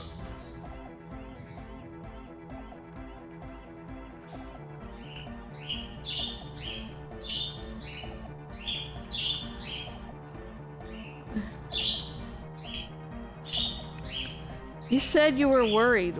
What do you think is wrong with the music? There's nothing wrong with it. I'm still in love with the hardcore. He turns passive all of a sudden. Sometimes I just feel like anodic music is in its infancy, you know? For example, take this Arno van Eyck jam I've been pumping for the last month, and will continue pumping for the rest of 51. Isn't something holding it back from being hyper? He thinks for a moment, then his expression clears. It's like it's only ultra. I think it's super hardcore, but you're right. It's not hyper hardcore. If anything, it sounds a bit proto, like it's not fully formed yet. You might be a moribund alcoholic and a failed cop, but you are pretty certain a thing cannot be both proto, and hardcore.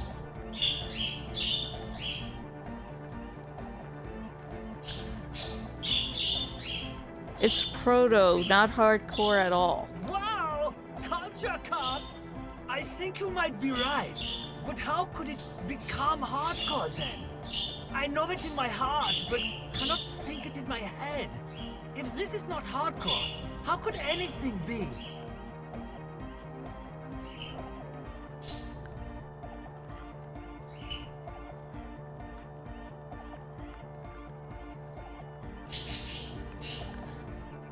Try to think if anything could make it harder core. What? Guys, there's something happening in his head. Think even harder. Oh yeah! He's doing it! It sounds like you're a sports broadcaster for sex. Oops, Tim has just gone in the wrong hole and he's trying to act like nothing is wrong. Hoping Susan won't notice. Oh no, Susan has noticed. But you're not. This is almost certainly a matter that surpasses the limits of reason.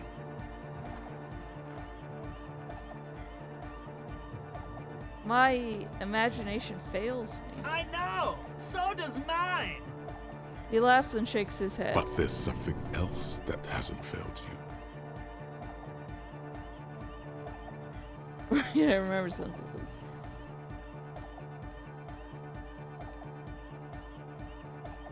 Wait, I just remembered something. I'm the police. Uh-huh. The young man is bursting with anticipation.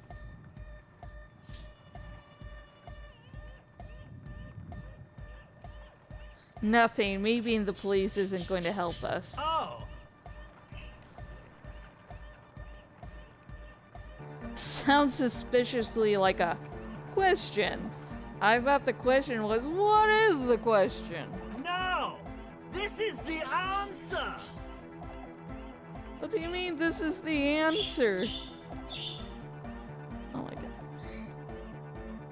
What's wrong is the question. Find the answer? I don't know. I can't help you with this right now. I need something else, something extra. Yeah!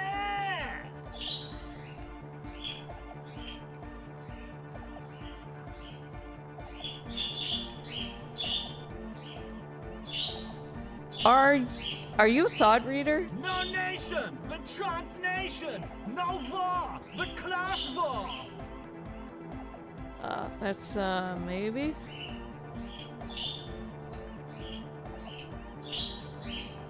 So you're not a thought reader, you're a communist? He's not a communist. It's just something he likes to yell. He picked it up from a tape jockey at the Elysium. She was a communist, though. Yeah! With the rebel yell!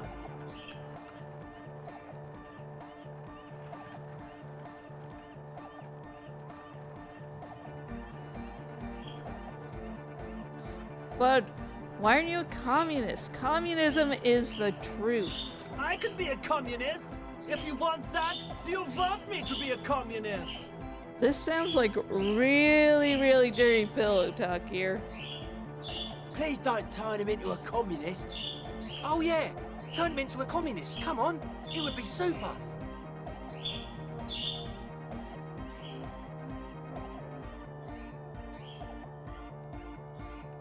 Don't be a communist. Wait, what am I saying? Of course, be a communist. Aye! You guess he's a communist now. Tell me something else, AK. Communism rules the nation!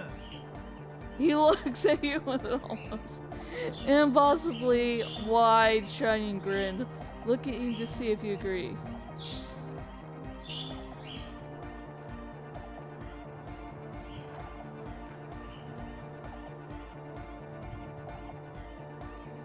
Right on, comrade luminary. Here comes the sun!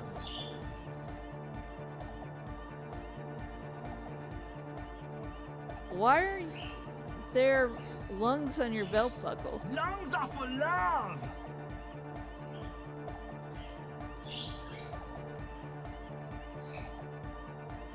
Why would lungs be for love? When Dolores Day was anointed innocence, her lungs started glowing through her body. For the world loved her, and she loved it back. Yeah! Why wouldn't they be? Are the lungs not the place where you hold the breath of your soul?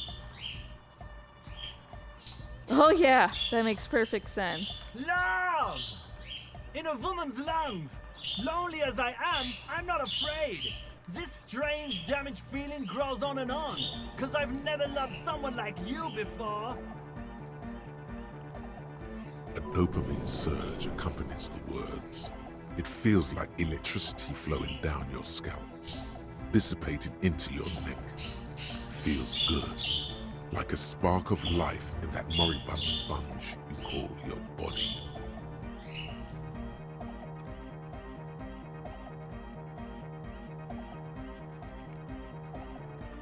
All right!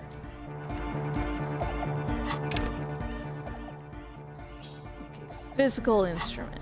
Physical instrument.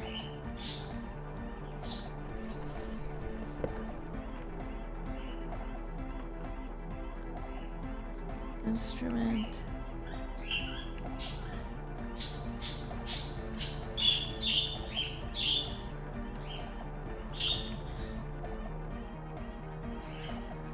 Physical instrument. Physical.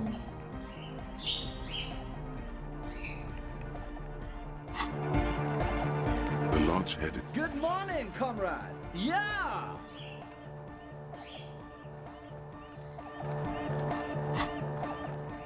Physical instrument.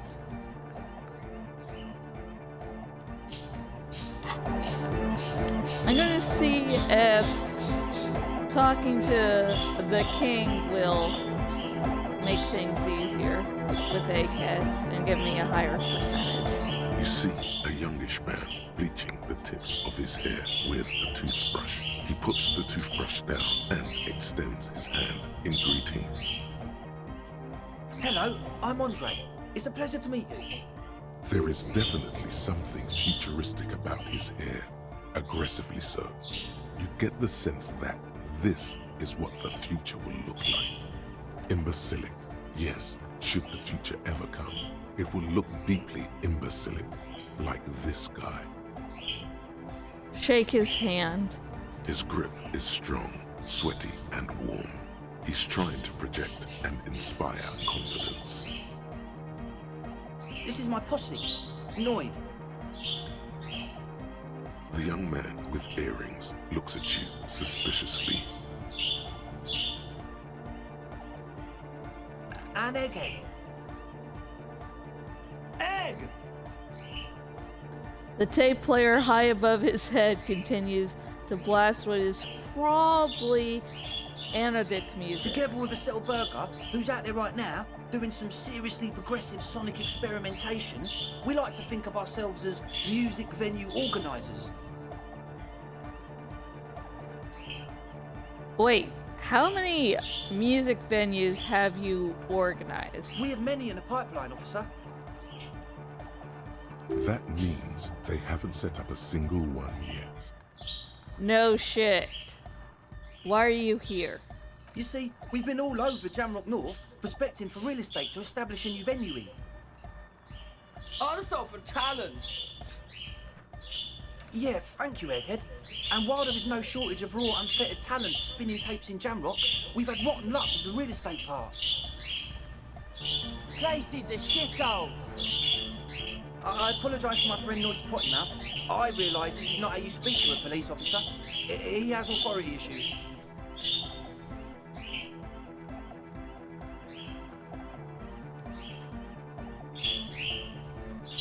Was there something you wanted? Your friend Akil said there was a problem with the church. Ah, so you've met her. Good, good. He nods. Yeah, it's a matter of occupied ecclesiastical property. I bet you've noticed the derelict hive of narcomania on the coast. An attempt to pander to your perceived conservative sensibilities.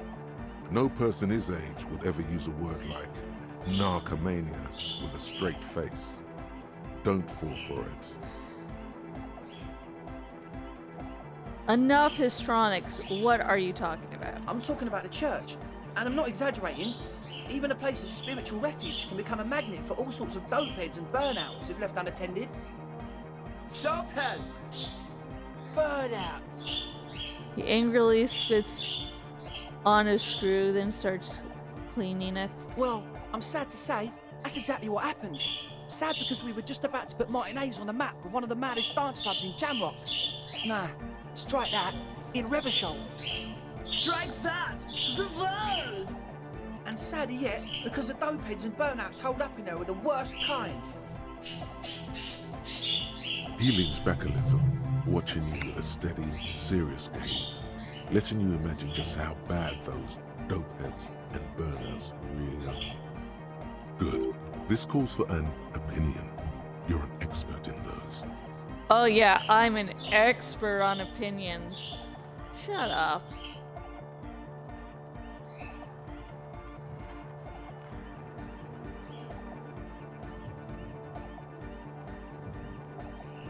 I feel like you may be laying this on a bit thick. What's really so bad about those dopeheads and burnouts? They're spooky.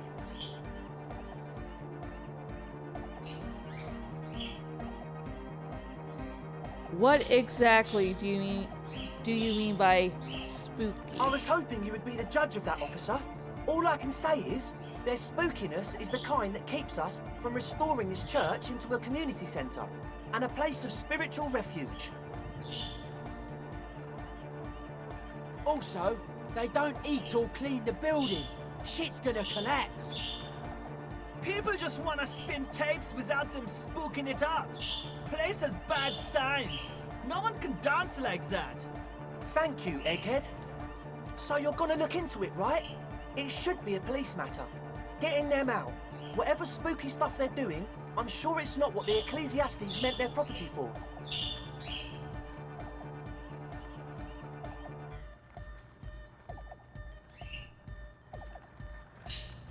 I'll look into it. Tell me more. All right, man. He clasped his hands enthusiastically. Andre's obviously very happy you took him seriously. The whole tent is. The boys exchanged giddy looks. What's the status of the church? I haven't gotten inside the building yet. I asked Lloyd to install a measure against more drifters wandering in. A padlock. It's a temporary fix. Just something to contain the situation. I had to do it in an hurry. Not my best work, but it should hold for a while. What about the key? Of course. Lloyd, give the officer the key. All right. The speed freak dips into his belt pack and produces a yellow key. He then makes a sudden cool infused move, tossing in your general direction.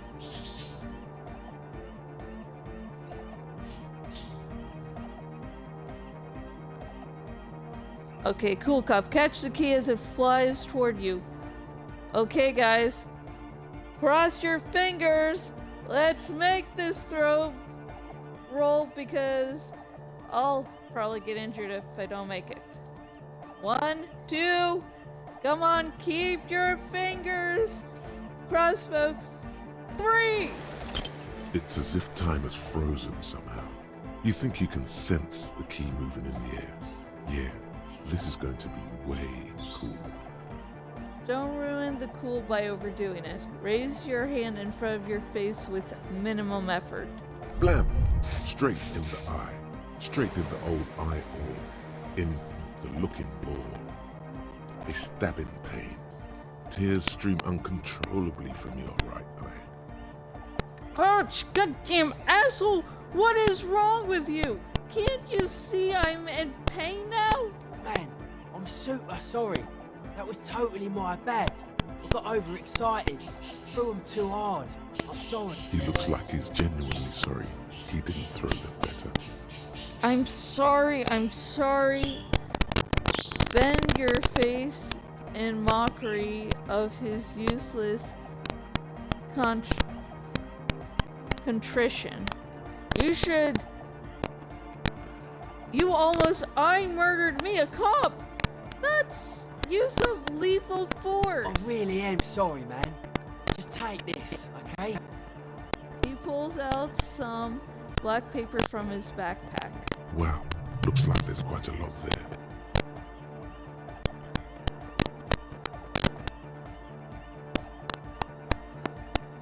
That's the least you could do. Take the money. I hope that settles it. Or wait. The key? He cautiously hands you the yellow key He ring. is shifting in his spot, uncomfortably, still feeling sorry for the mishap. We were talking about the padlock, I think. How long have those people been locked in there? Not long. Like a week, maybe?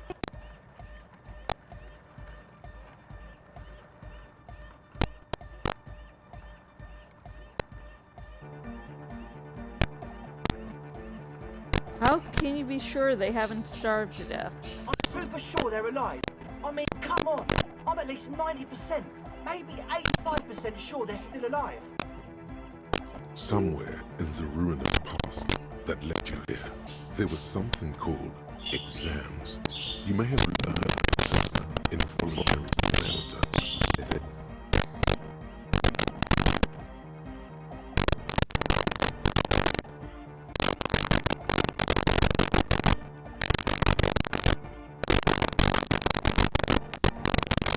85% is not good enough when you're dealing with another person's physical well-being. Okay, I'm sorry. I'm sorry too.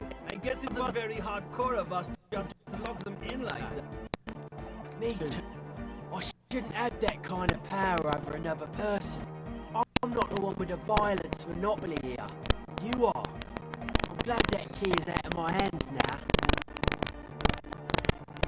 Right. Other questions. Sure, man. Tell us what you want to know. Let's do it. Who exactly are those people inside the church? Truth is, I don't really know. None of us do. I don't even know how many there are. All we've seen is glimpses.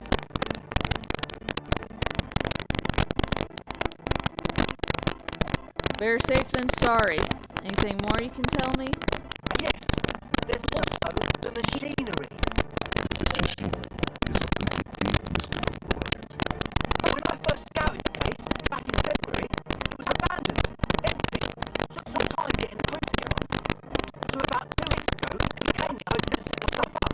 But suddenly, there are all these strange machines lying around in there. One of them is wires running into bowls of water. Wires to water. Never seen anything like it. Andre, tell him about the feeling. Oh, and it felt like there was something in there with us, watching us from the dark. No, the other one. Which other one? I'm not as in tune as my emotions as you are. Like silence. Oh, silence. Even regular silence is awful enough. That was great. But you haven't physically seen anyone? Yes, exactly. We've just seen someone who was a woman go in and out of the church a couple of times. So someone or something behind us to the side. But that's it. The woman, red hair, maybe a Lori woman? Yeah, We don't got to be around there. Oh, yeah, up outside. So which is it? not Lloyd dead. So around the boat, we knew people outside of here. It seems the stretches this point. The others seems to. These people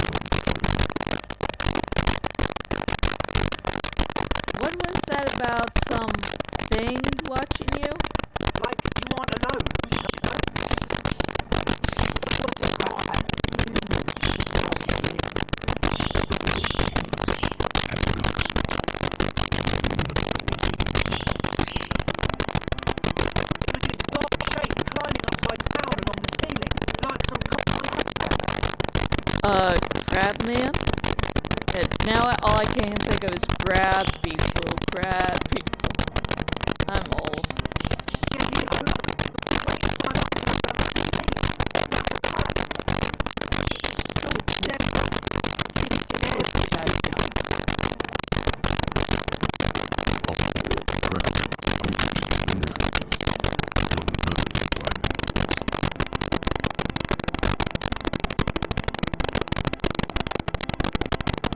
Are you sure there was a crab man?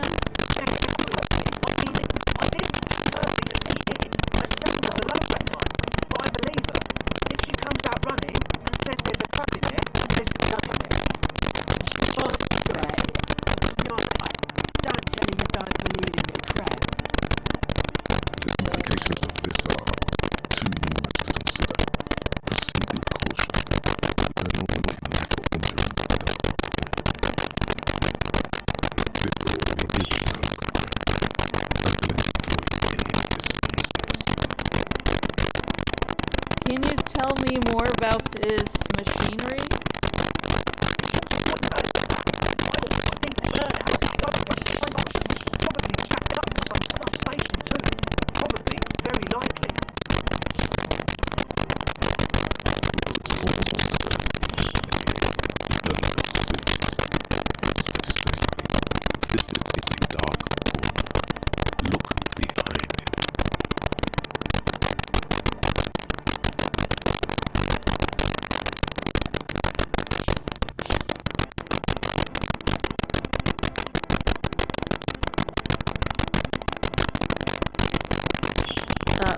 Jacked up to some snuff station? Radio stations. You can listen to people getting killed on. They jerk off to it. Sick shit.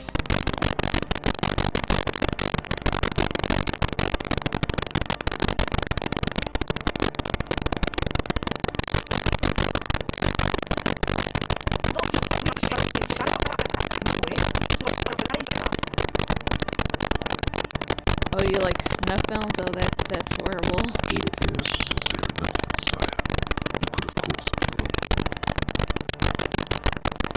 I'm never wrong.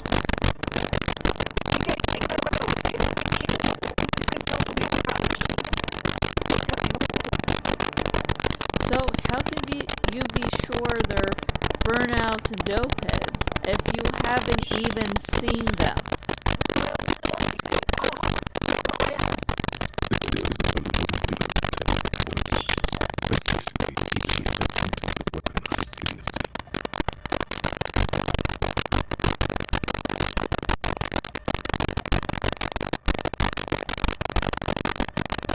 Wow!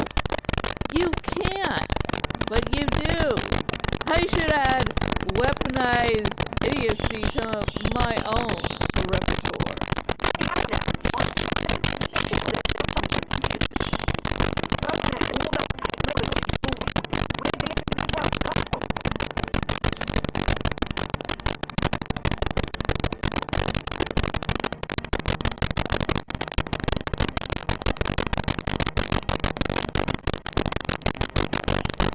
All right, let's talk about something else. You mentioned some Ecclesian own the church. Who are these Ecclesians? Oh yeah, that's a meteor and name for the founding party. I thought it'd be cool to use it. If you don't know what the founding party is, there might be a way to mask it with minor demagoguery.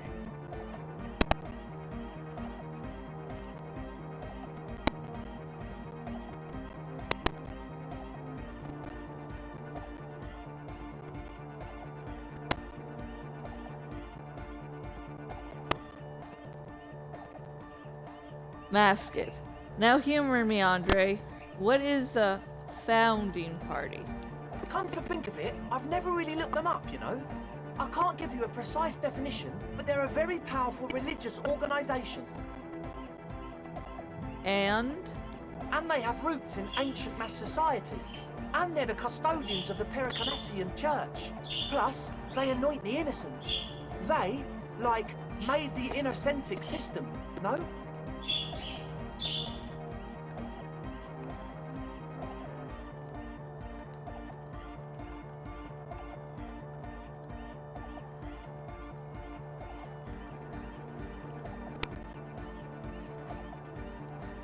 Now, Andre.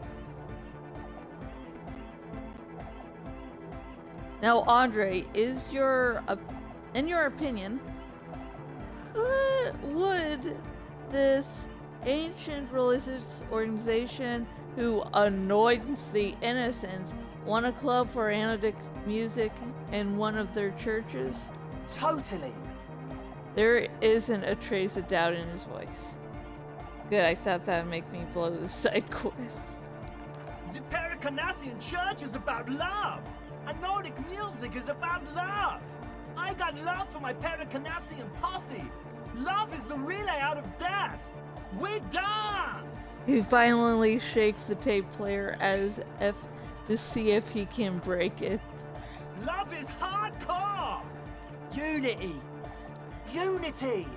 Make some noise for my Insulindian posse! He turns the volume up, then looks at you with a knowing nod, as if it's obvious you will now break into dance. You feel it. The anodes and the cathodes coursing through you. Your big toe starts tapping along to the bass, as if testing the waters.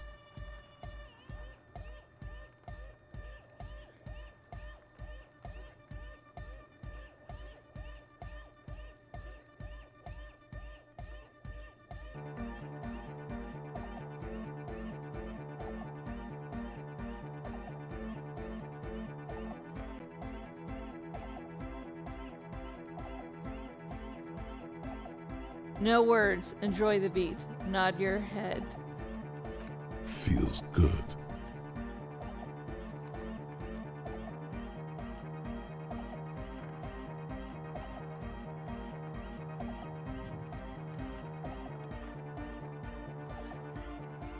I guess love can be pretty hardcore.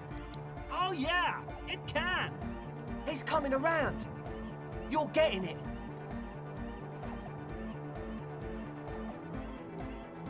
I now understand it was lame of me to suggest otherwise. Analytic music is about love, and so is the Perlicamian Church. Yeah! Yakokata! The place to be! He seems ecstatic that you share his vision of Pericarnassianism. Do it for the masses. Do it for the crew. His friend forms a fist with the screwdriver still in his hand, approvingly so. I didn't want to say it, but it was pretty lame of you to imply otherwise. Anyway, you got more questions? The one with the large head is still looking at you, nodding his head, waiting for your body to start moving. Yeah! Let it out! Let the disco happen! Bring the disco into this world! Get this church shit on, and then dance there, motherfucker!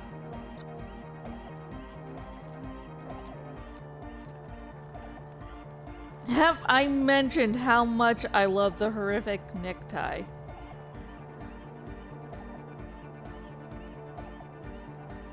I wanted to ask you about this tent full of equipment. Yes. What?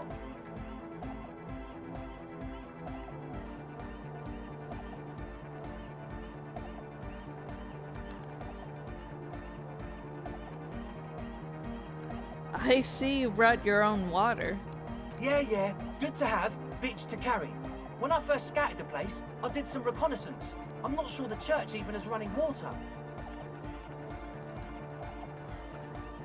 And it's distilled, too. Oh, He doesn't know what to say. it's the one they sell at the fuel station. It's like he's lying to you, my liege. But he's slippery enough that there's nothing for you to grab hold of. Hate to tell you, but it reeks of sweat in here. It does, doesn't it? Told you we have a smell problem. He picks up a piece of telephone cord and inspects it.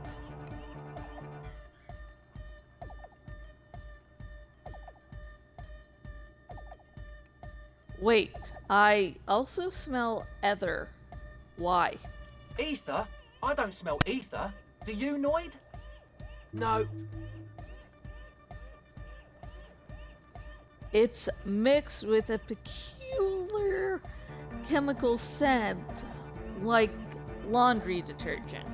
He sniffs the air, then shrugs. It doesn't take a forensic scientist to guess it's drug-related. They look and act like the kind of guys who've done their fair share. However, their breathing is regular, their jaws stay put and their pupils aren't dilated. So, not under the influence right now. At least, not under the influence of stimulants. That doesn't rule out hallucinogens, benzos, some depressants. How do you know all this? I don't know.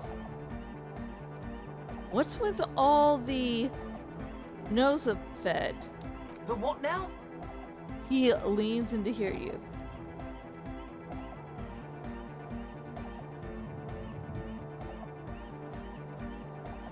Point at the bottle of nasal spray in the corner. The Nosophed Ultra. You have a lot of it lying around. Oh, the old Ultra. He's like an actor, looking to the souffleur for his line. I have a major sinus infection, stuffy nose. We all do. Shit's all blasted up. Winter, can't even breathe. You sound fine to me. Yes, that's all Nosoped's doing. Without the Noser, I'd be drowning in shit right now. Nosophed is the shit.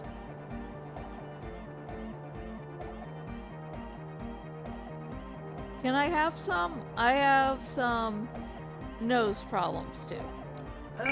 Sure. Here you go, officer. The Noser. Blast away. Alright, enough of this. He nods enthusiastically, no doubt a little relieved. As always.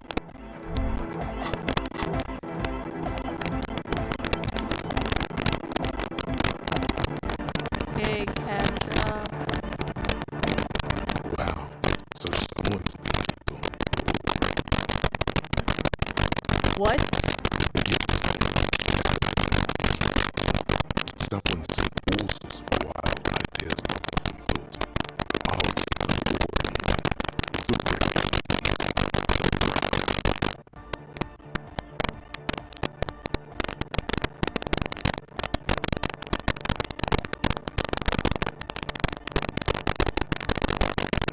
I like... What is this? Picking on me for just being what is this? Picking on me for not being crazy enough? That's the least of my concerns. No need to be defensive. The regularity, the brownness, the cut and dry have their appeal. A very standard appeal. I like standards. Of course you do. Maybe some regulations and a usual pistol to go with them. It's official. My lord's copper type is regular copper. I'll let everyone know. I'll send out Telefax.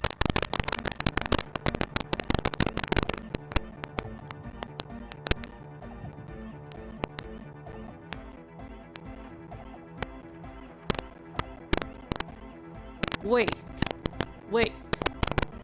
This will be my capo type now? Yes, the type of cop you are, sire. Think of it as a caste, a class even, a nation of regular law officials that you belong to. It comes, of course, with the usual benefits.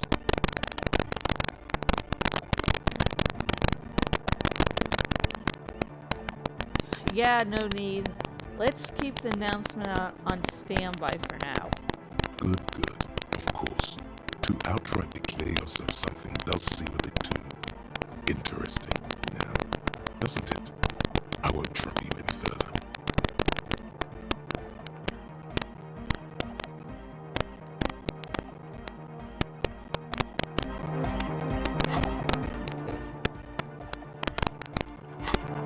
What was I gonna do?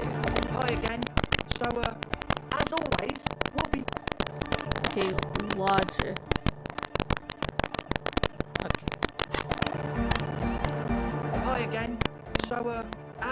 going.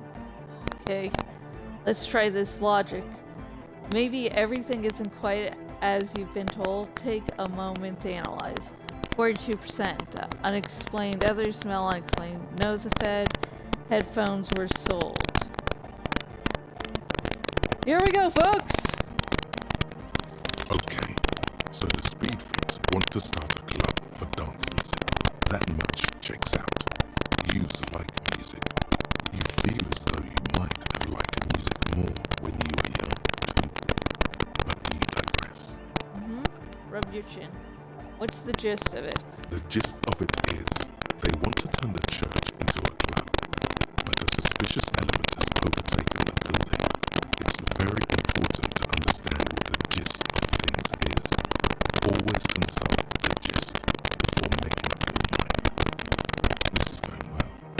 Plus, and it has to be considered, you can't invent the future of dance music in this silly old attempt. Imagine if you had a church. That settles it. Analysis complete. Their story checks out. It still feels as if this didn't quite go as it should have. But That's it for As now. always. Let's wear my logic shirt.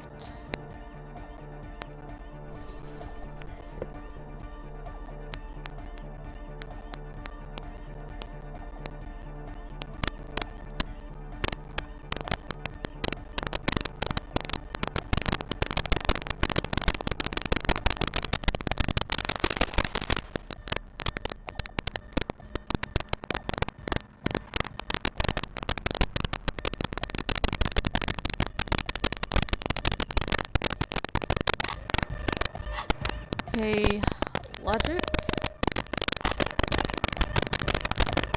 Hi again. So, how are things going? the number of things don't add up. Let's take a look. How about gather around, kids?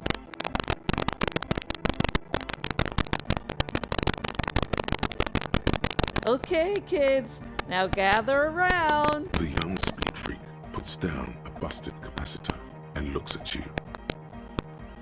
The one with the large head seems very enthusiastic about whatever you have planned. Their would-be leader is less amused.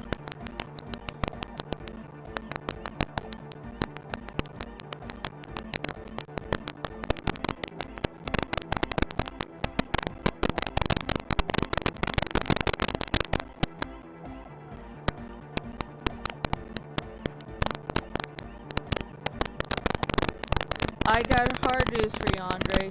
Things don't add up. What things? He senses something is wrong.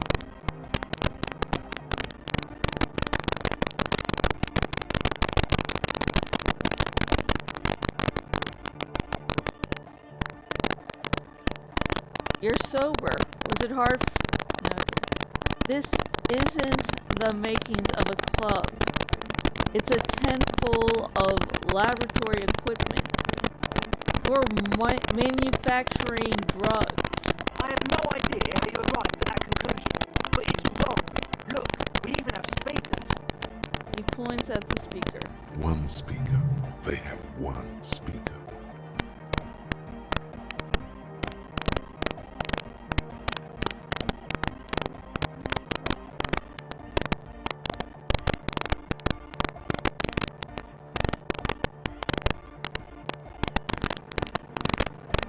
Where is his friend? Did he lose his friend? What do you mean, friend? The other speaker, you have only one. It's a one-speaker system. It's monodynamic. You wouldn't know the first thing about sound reproduction in anodic music. Other speaker.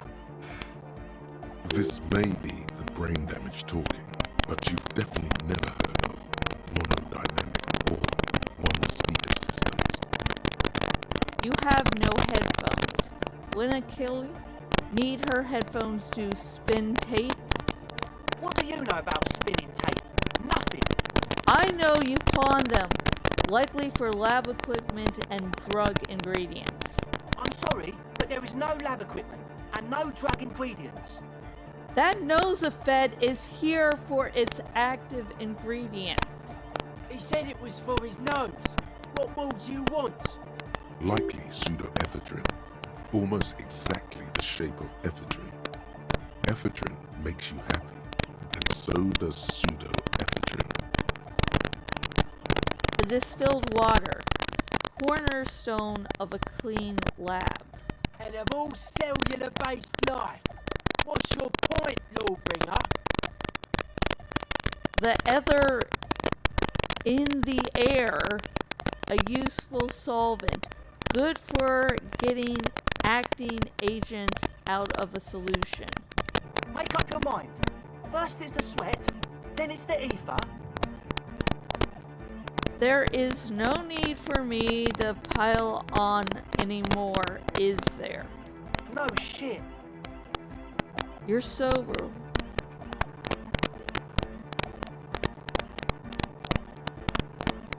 You're sober. Was it hard for you to keep sober for this meeting? We don't need drugs to be hardcore. Shut the fuck up, Egg.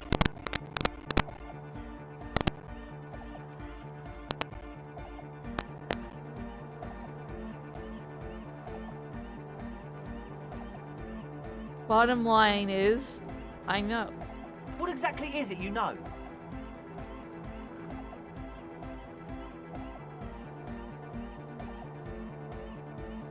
In short, you tried to use a police detective to set up a drug lab.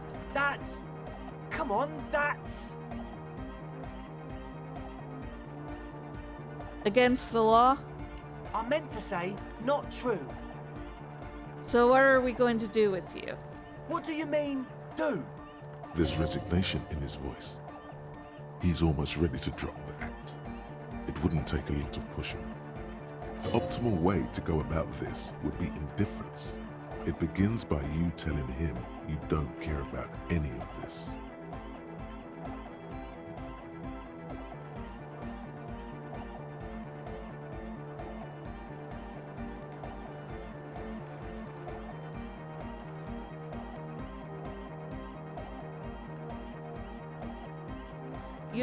You tell me what's really going on and we'll work from there.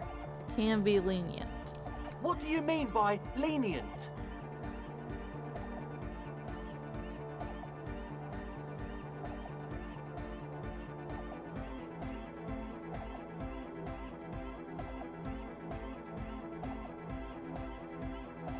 We'll see. Now speak. He thinks for a moment, then opens his mouth, but closes it again. Then finally raises his hands. Things are just way too hard for an entrepreneur in this city. It's not like we're not going to turn the church into the wickedest club in East Revachol. Because we are! We totally are! We just got to turn it into a speed lab first. You know, to get our foot in the door. And why do you need me? Like I told you, spooky arseholes moved in while I was getting all this stuff together.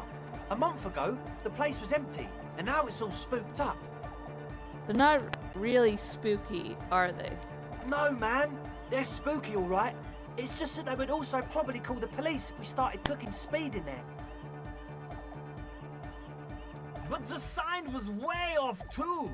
I couldn't feel the love at all. Sir, you promised you'd be lenient. This is it. Judgment time.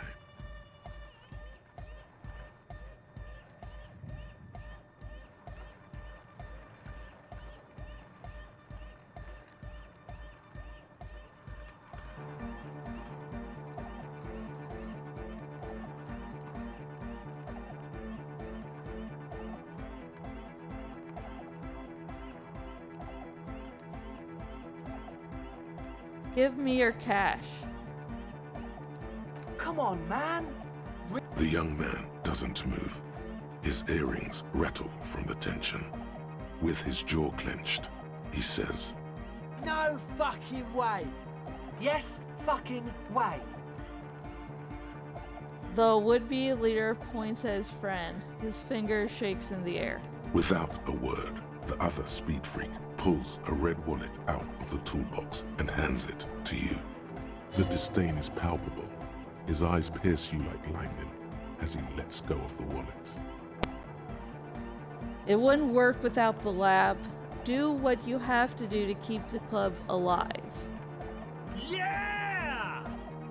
The young man's smile widens to inhuman proportions.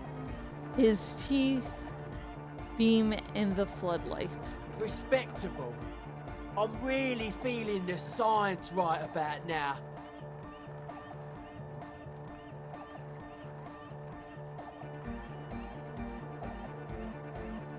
It'll be tough, but we'll figure it out. I knew from the get-go we could count on you. We can make this work. The dance club will have a future. That's it for now. As always, we'll be right here, waiting patiently for the news. Yeah! Let's finish. Once I finish speaking to everyone in the tent, I will go on a little break. So you had a talk with Andre, and now you want to discuss things with Noid? He's stooped over his toolbox, as usual, shuffling bolts around angrily. That's fine, man. But I've got to warn ya, our signs are still off. It'll take some time for me to get my psi on.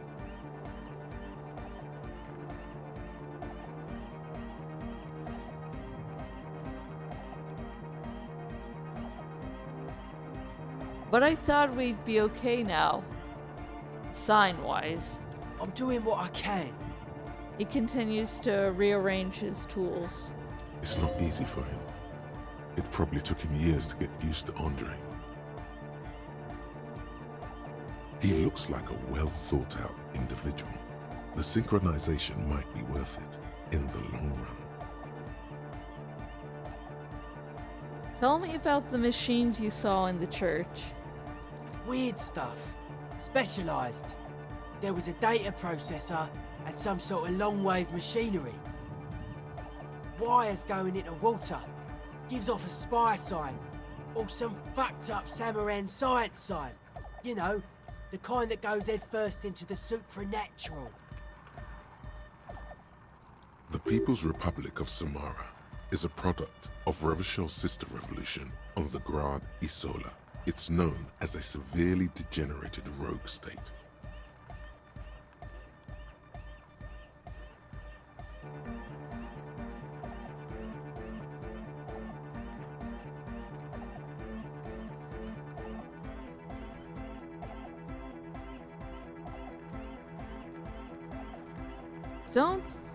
Don't be too hard on Samara. They're all alone in the world. Half of what we know of them is just propaganda.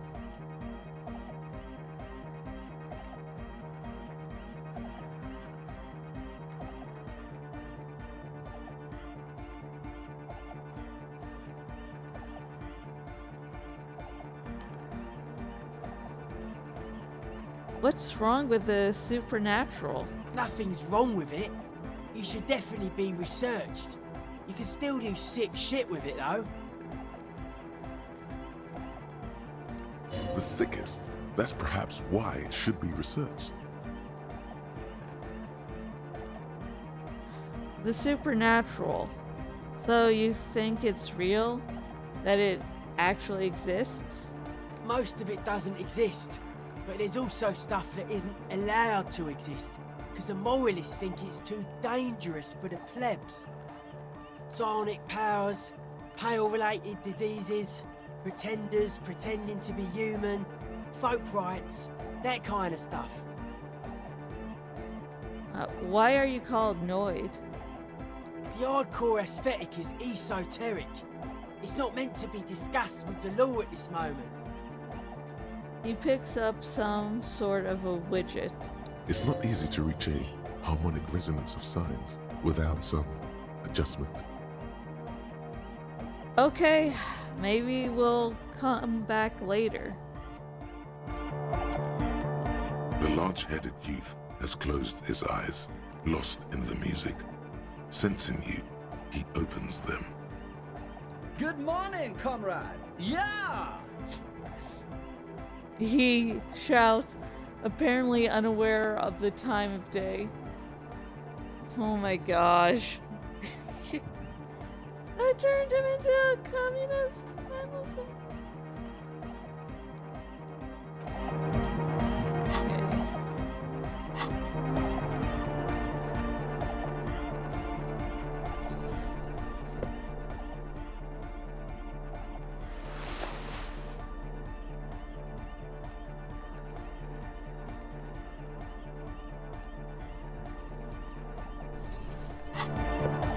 See if that The makes large a headed. difference. Good morning, comrade. Yeah!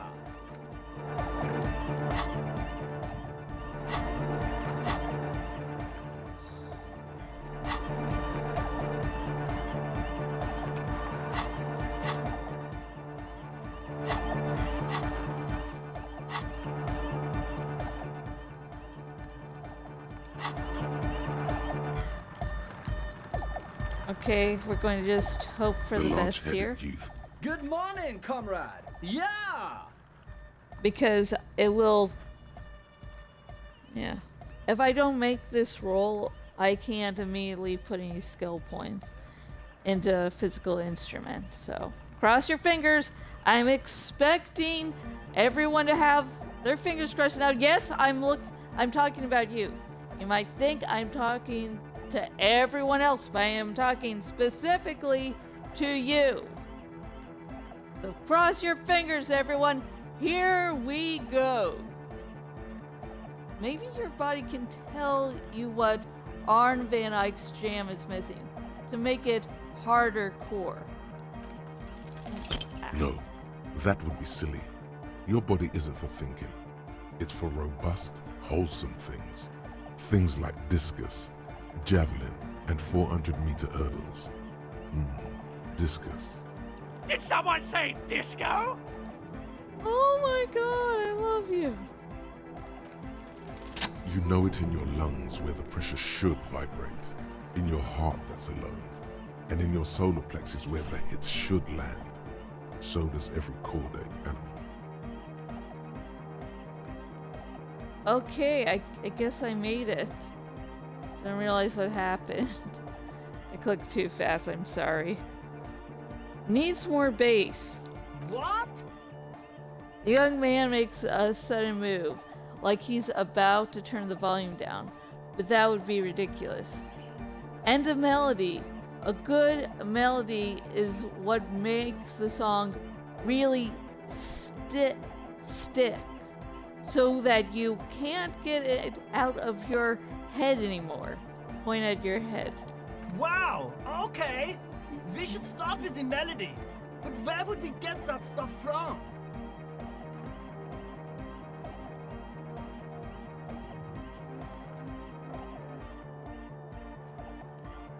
I don't know. I was thinking you would know. I'm sorry. I don't know anything about Nordic music. I'm just the party boy. I get the people going and say it's hardcore. He feels ashamed he can't be of more service to the future of dance music.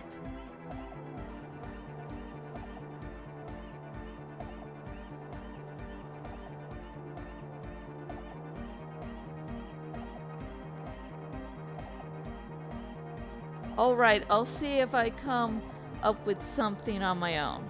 A citizen investigation. Take the task. The young man falls silent with appreciation. He even tries to contain his smile, as if it could hinder your investigation. Basically, what you need to find here is a tape with some banging music on it, so that Egghead could use it to remix Van Eyck's jam. Yeah, maybe that street hawker across the pawn shop has got some tapes to sell. That's just an idea. There is a hawthorn tree on Rue de Saint-Ghislain, right next to the canal. A reel of magnetic tape is caught in its branches, like bronze ribbons blowing in the wind.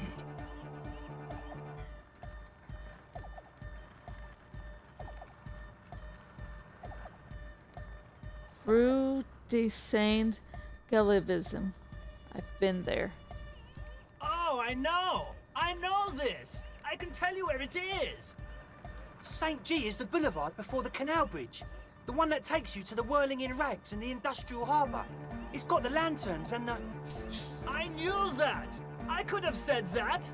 and the mosaic sidewalk. But it's all blocked with that stupid traffic jam right now. Anyway.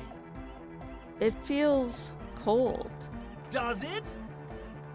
He looks around, looking for the cold. Shake it off. Anyway, that's all yours to figure out, Copman. Copman!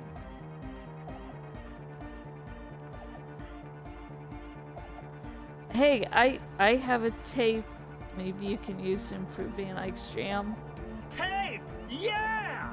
Spins the tape until the space escape! Yeah!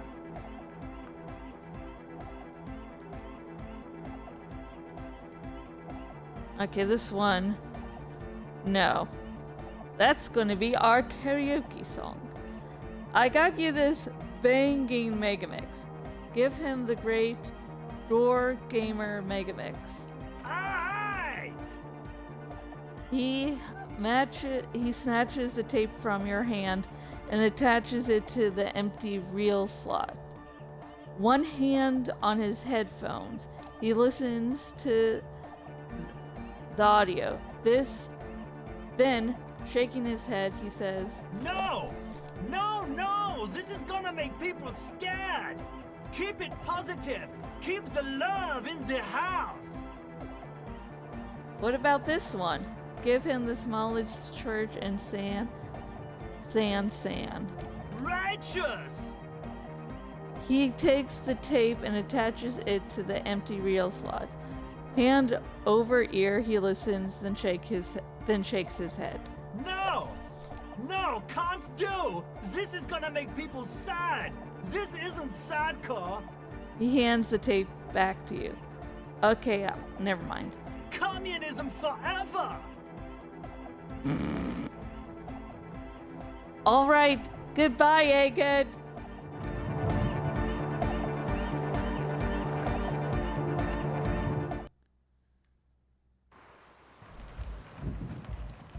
So, Kim, we're going on yet another side quest. The shaggy-haired girl kneels on the sea ice. She looks up as you approach. So you talked to my associates, right? Are you going to help us?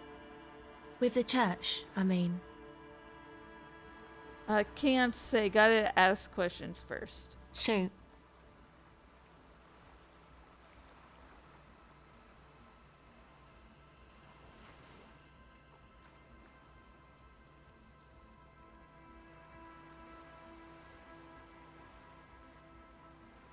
I'd like to know more about your associates.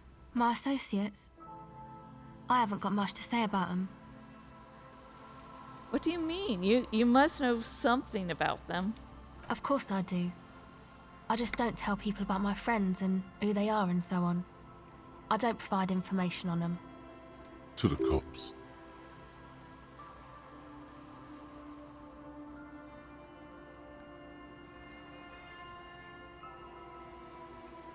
What about you? Tell me something about yourself. Me? I'm a silver bird. High above and to the east, the cold winds blow over the feathers of an early songbird. She lands on the stone ledge of a tall building, her beak a silvery gray. Aha, okay. Maybe I'll ask later about all of this.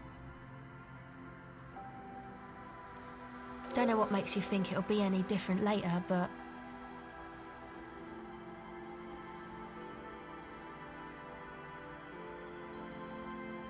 Your associates tried to use me to set up a drug lab.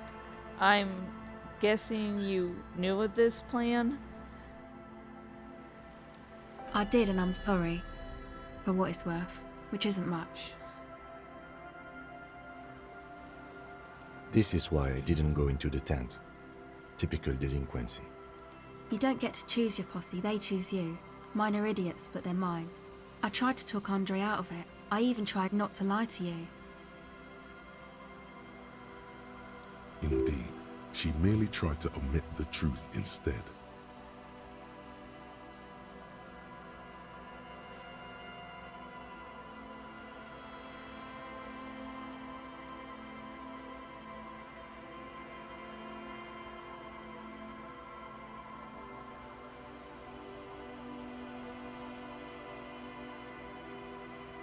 Instead, you opted to admit the truth. It's the same thing. I know, but I knew you'd see through their plan too. I'm not an idiot. I should have been able to control them, and I will in the future. I promise. May I ask, what did you tell them? Once I reached their play, I didn't really care. I'm not an arbiter. You're someone else's problems. Good call, Detective. You can lose your mind trying to mediate everything these delinquents come up with. Fate will take care of it for us. We won't be anyone's problem. I'll get them under wraps, I promise. The others told me you went inside the church. What did you see in there? Oh, that. You're not going to believe me. There's no point in me telling you. She's less prone to blurt it out, Crabman, than the others. We'll see. Go ahead and tell me. Okay. I went in and I saw a woman next to one of those machines there. Noid calls it a main. She was dressed like someone who's been raised by their grandmother, you know, strange old clothes. Had this absent expression, didn't say anything, just stood still. Go on. And then, you know, right behind her, a man crawled down the wall. Upside down like a crab, down the church wall. I think the woman didn't even know he was there. He was completely silent. He stopped right before he got to the floor, then just hung there like that, looking at me. Right at me. I fucking turned around and walked out. End of story. Like a crab, you say? Lieutenant nods. His face is stone. What did this crab man look like? It was too dark. I couldn't tell exactly. Come on, she obviously could. She already went into detail.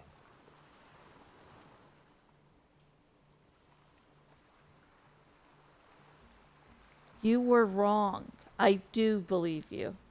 Why? One of the birds squawked back like, yeah, why do you believe that lunatic?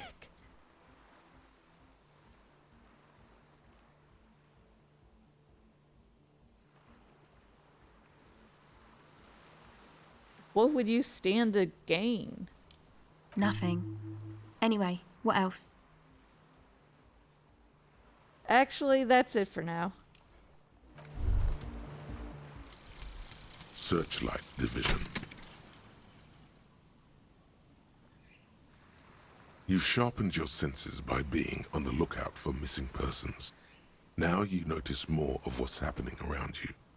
Perhaps, when you're done with this case, you can join the Searchlight Division of the RCM and find every Revacholian that's ever gone missing without a trace. There is undoubtedly a backlog of such cases, because you never know.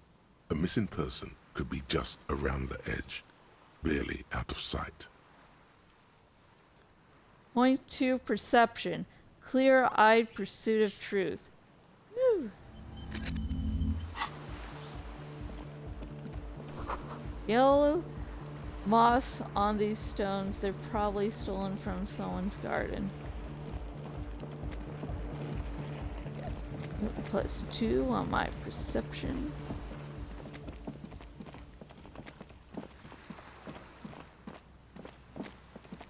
Let's see, do I notice anything here?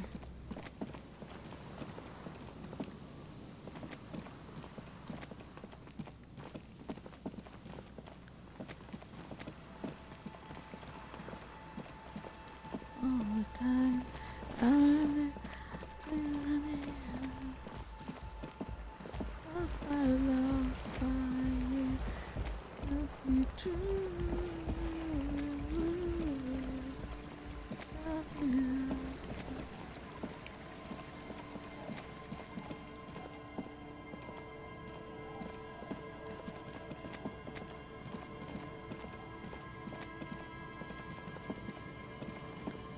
Okay, I'm going to take just a little break and I'll be right back. So everyone take a stretch, get something to drink.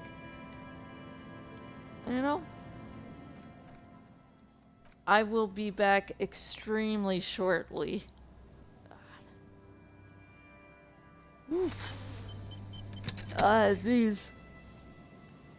These long streaming days just are killer.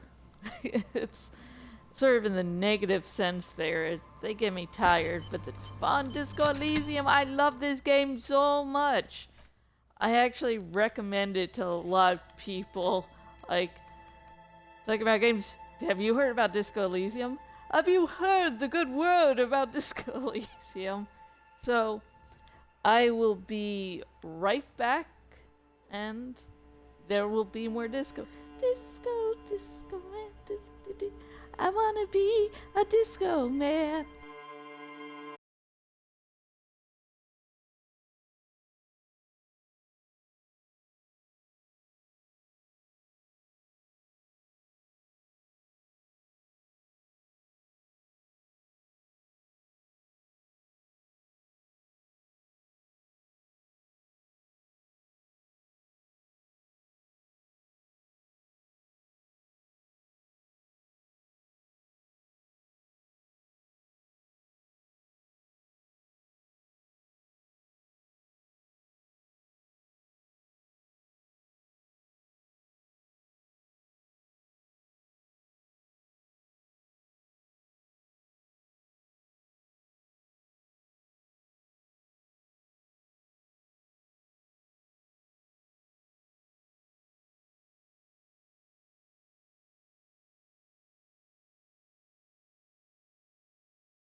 Hello, I'm Josh, and I am back, just like I said, here, ready and rearing up to do more Disco Elysium, and Ghost is stretching.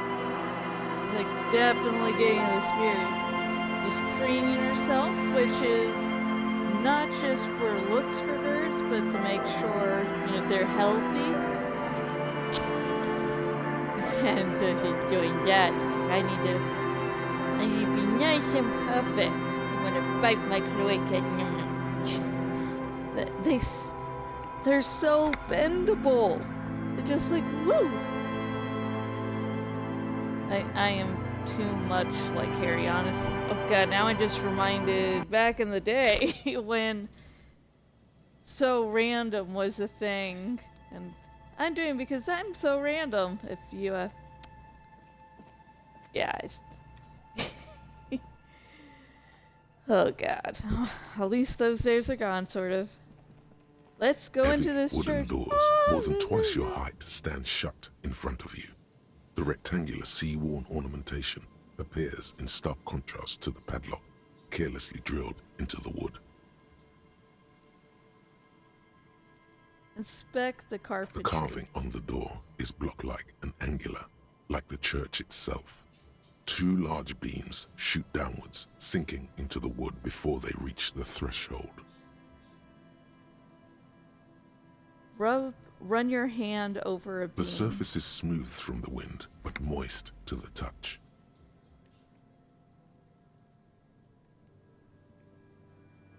Take a closer look at the This padlock. cheap-looking padlock is sturdily built. It shackles together a hasp and a staple screwed into the wooden door. The lock is adorned with a yellow sticker.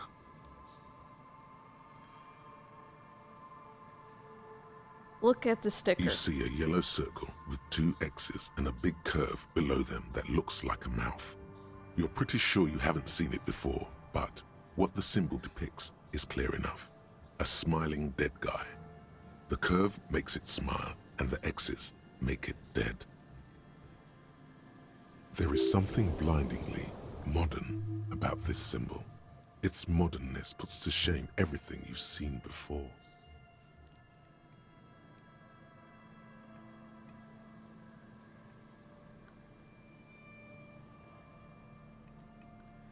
What makes it so modern? It's the contrast between the cheery, chemical yellow and the rigor mortis. As if the cheery guy didn't know he was dead, or the dead guy didn't care that he was. Either way, you get the sense the forces of future are at work here. These forces of future have chosen to pick something that reminds you of you.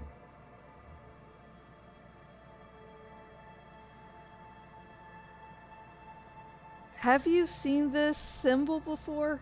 Pointed. He takes off his glasses and uses a blue handkerchief to thoroughly wipe them clean before inspecting the sticker.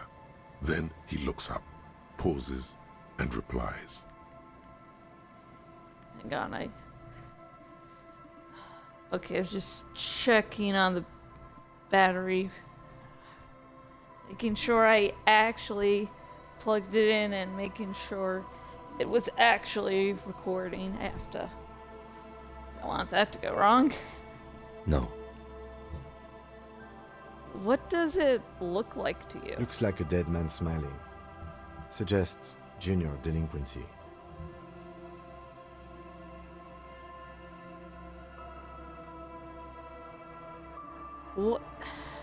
Okay, what is junior delinquency? For Revachol ZOC, the moral intern defined junior delinquents as minors between the ages of 10 and 16 who have committed an act in violation of the law.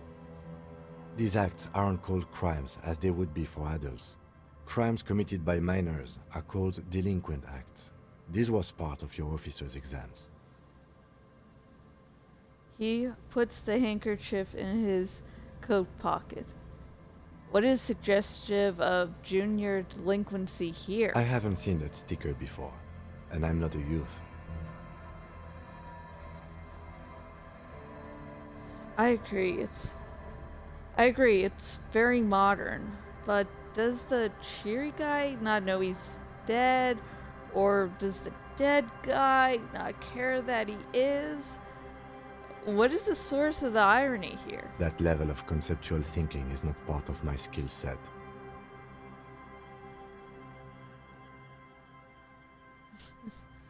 Are you a Vulcan, Kim? You gotta tell me if you're a Vulcan.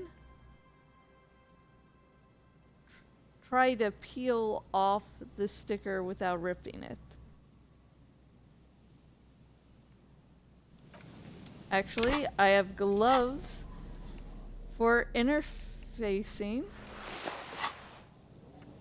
Heavy wooden doors, more than twice your height, stand shut in front of you. The rectangular sea-worn ornamentation appears in stark contrast to the padlock, carelessly drilled into the wood. Interfacing. Try to peel off the sticker without ripping it. There's nothing like the sound Yes! of the sticker unpeeling. Now it's stuck to your thumb.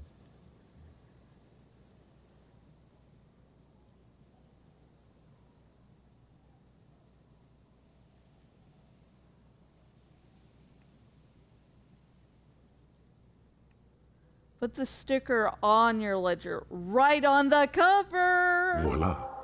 Looks very modern.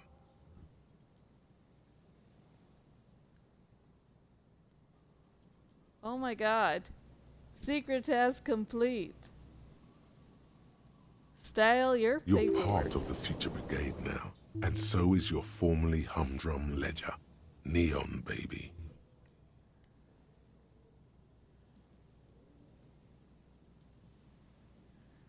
Okay, open the padlock with the key now that my notebook is all stylish. The lock turns easily. You hear a click as the shackle pops open.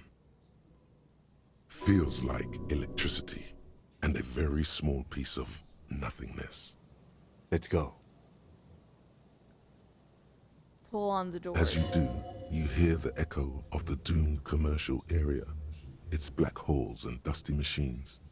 Then the feeling passes.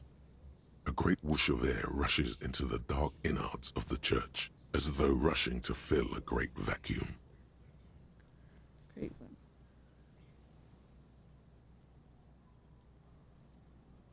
In the heart of the city,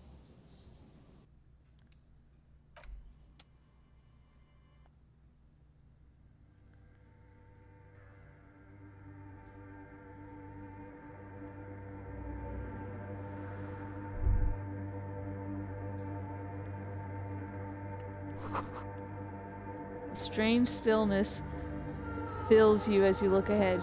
You should walk here, but not run.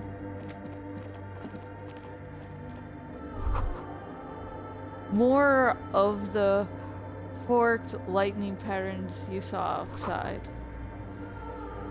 Bark beetles? No, it looks intentional. Some long forgotten something.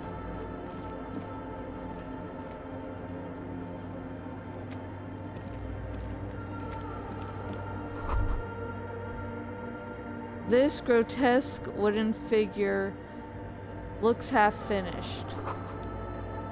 Feels like he's trying to become one with the church. This figure was added later. It's not part of the original church.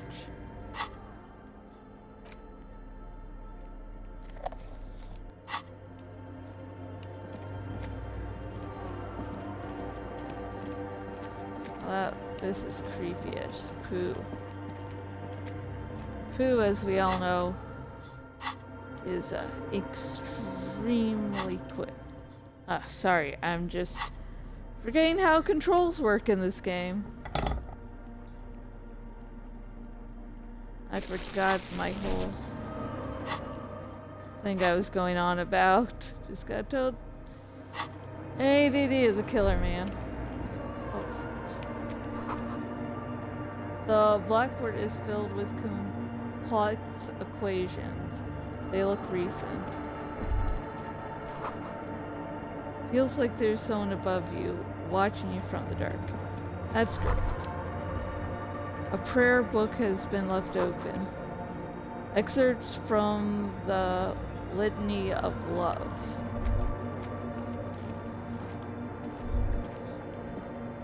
The silence in this part of the church, it's almost palpable. All the shifting matter and shuffling of living things is gone. Nothing seems to exist beyond the church anymore. Maybe if you were to stand in just the right spot, even your footsteps would be completely silent. Wait, I think I still hear something. And then it's gone. Almost all of it, but for the faintest of hums. It seems the sound here is detached from its source somehow, if not blotted out outright. Truly unusual. You can hardly hear your own breathing. Yell as loud as you can. Your voice is barely audible. Not a howl, but the softest of whimpers. Stomp your feet and clap your hands. You produce a few muffled thumps, after which the silence feels even more total, somehow. Ow, that hurt me. Turn to Kim. What's happening? The lieutenant points to his ears and shakes his head. Then he leans closer. Can you hear anything?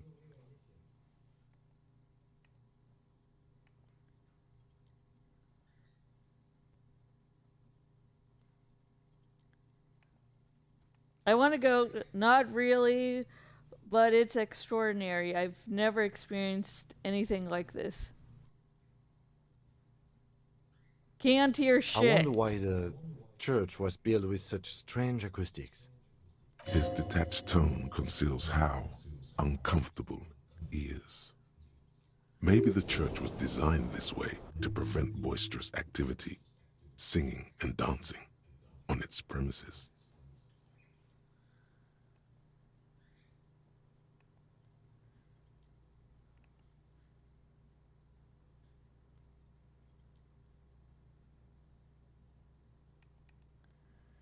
Hey, what if it's something paranatural? Please, detective, not this again. You will see I'm right by the end. He's trying to act dismissive, but at this particular moment, he's more open than usual to the idea of paranatural phenomena.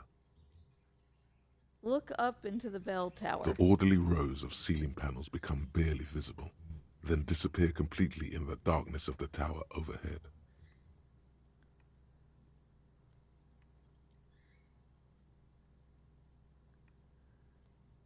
Try to see beyond the shadows.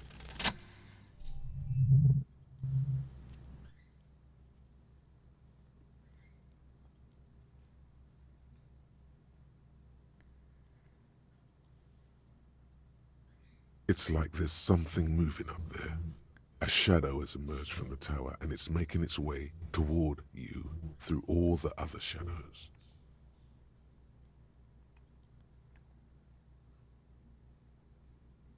Follow the shadow's movement. It's not a shadow anymore, becoming more substantial as it gets closer. The shape of an animal descends. Officer, is there something up there? Lieutenant, following your gaze, attempting to see whatever it is that you are seeing. Oh no, you've lost sight of it. Where did it go? On the ceiling? Yes, the darkness makes the ceiling feel infinitely far away. Blank. 82.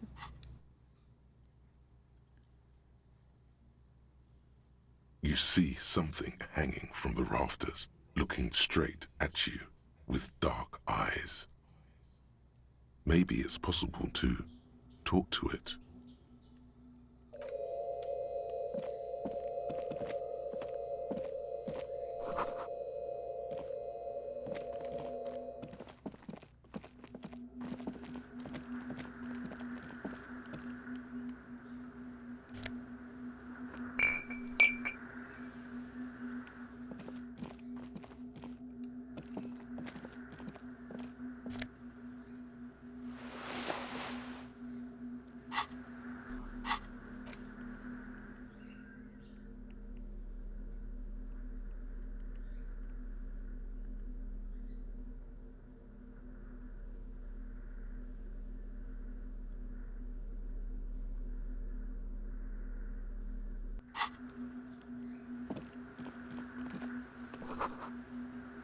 Frost has drawn flowers on the glass, obscuring the view.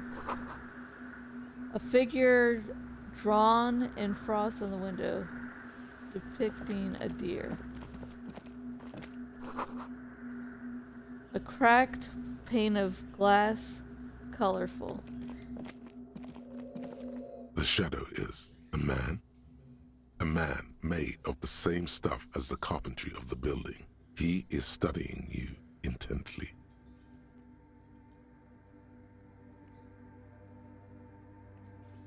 Say nothing, be quiet for now. The man leaned forward a little, fixing you with a steady, unreadable gaze, then speaks. Habitual alcohol use has made you into a scared little pussy, Holmes. But don't worry, everything's gonna be alright. You come to the right place. What is this, Alcohol Anonymous meeting here? That accent is Villalobos, a peninsula in Mesk, and a district in general. There's a sizable contingent of Villalobos-speaking Mesks in Riverdale. The right place for what? Here you can receive the mother's love. And when you're ready, she will take your hand and lift you out of the despair at the bottom of that bottle.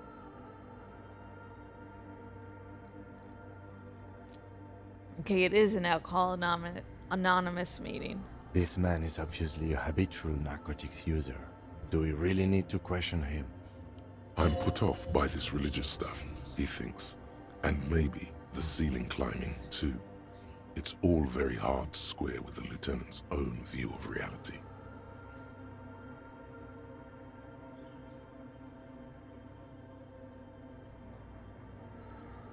Hey, and what was that about the bottle again?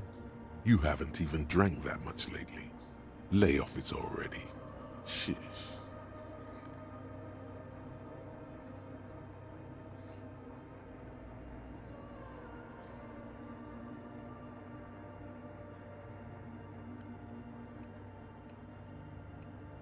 Yeah, I guess I have a bit of a problem, and it's been getting out of hand lately, but... Está crudo, way. I see deep inside.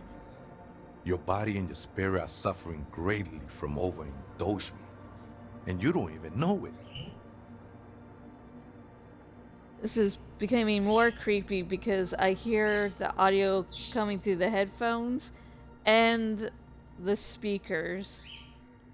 Yeah, this is actually a good way to play it because it's really spooky here. Aw.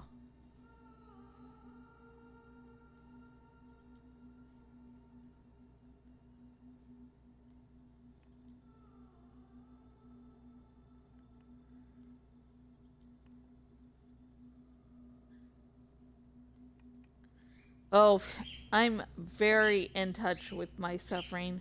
Thank you very much. Not all of it. I was like you once. You don't know all the havoc El Vino is wrecking on your mind and your spirit. Necesita parar, homie.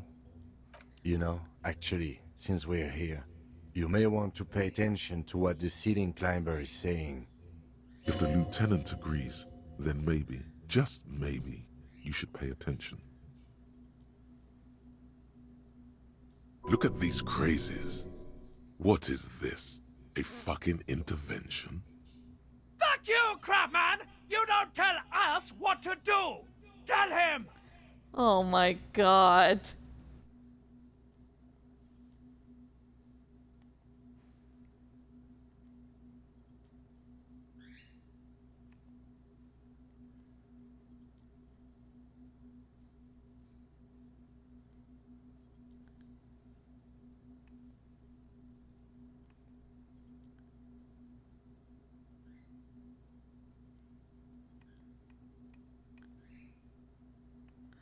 Adjust your tie. Who do you think you are? Some crazy guy under the roof? What is this shit? It doesn't matter who I am, Way. I'm just bringing you the message of the mother's love. She don't want you to hang yourself on your own stubbornness. His words echo in the cold air of the church. This is the Church of the Mother of Silence. You are welcome here. He sways gently on the beams, waiting for you to take it all in. You have no idea what the fuck he's talking about. Is he just trying to throw you off your game? 'Tis not an act, my liege, save him perchance he hath deceived his very self. This man is a zealot.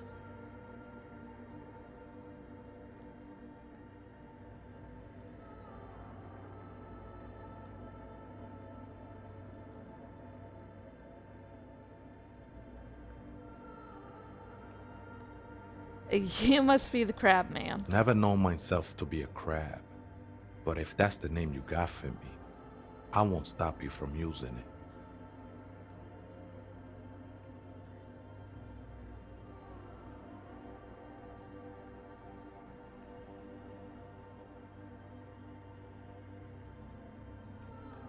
If you're not a crab, then what are you? I always thought of myself more like a flame, flickering along the rafters and beams. It may be that I gotta work on my technique. That's not the only technique he's working on. Look at those carved sculptures. And is that a satchel of tools over there?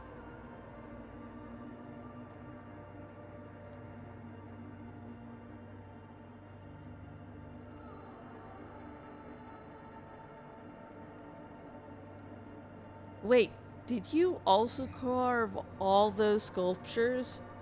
Point at the nearest pillar. Sure am. Whittling wood used to be something I just did to busy my hands. Now I use those same hands in service of something greater than my own restlessness. All right, let's consider the context and meaning here.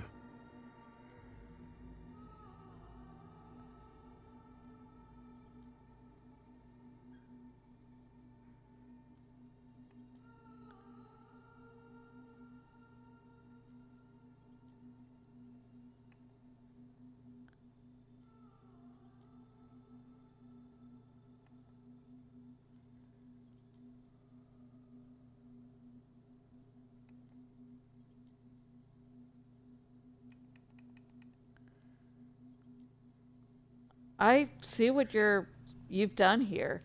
It's as if these figurines are trying to become one with the church, or perhaps with the mother herself. It's all just for the mother, man. No need to overthink it.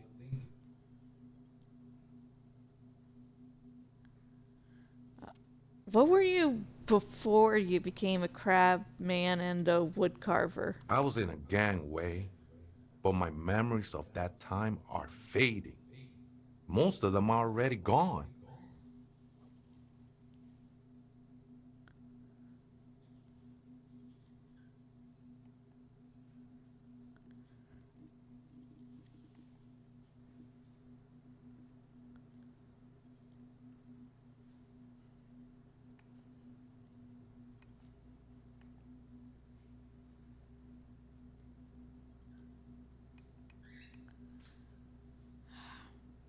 So many people losing their memory. A certain, let's see, a certain portent of doom. Nah, ese, it's not like that. Best thing that could happen to you, losing your memory. Do you remember your name, sir? The lieutenant is not particularly interested in this information. He's just trying to assert some control over the conversation.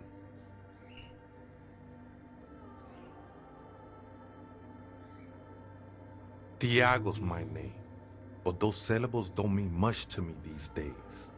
A name isn't just your identity, but also, so to speak, your place amongst your fellows, your place in the world.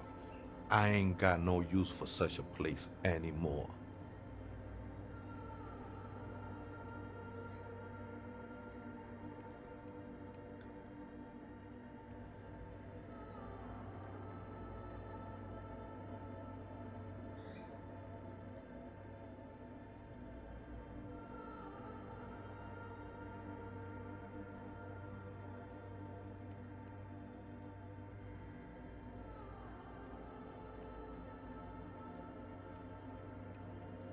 My name sets me apart from my fellows. How often do you meet a Raphael Ambrosia Cousteau? Don't think I met one yet, Holmes. He studies you silently for a moment.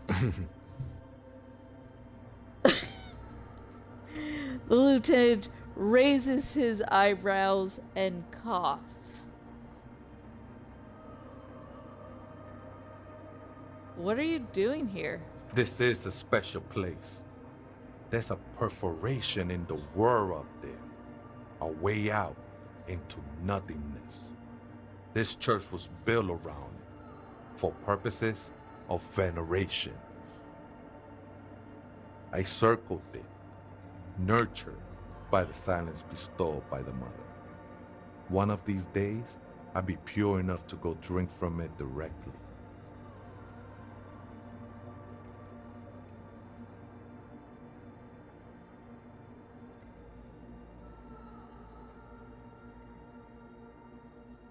Is this your scarf lying around here?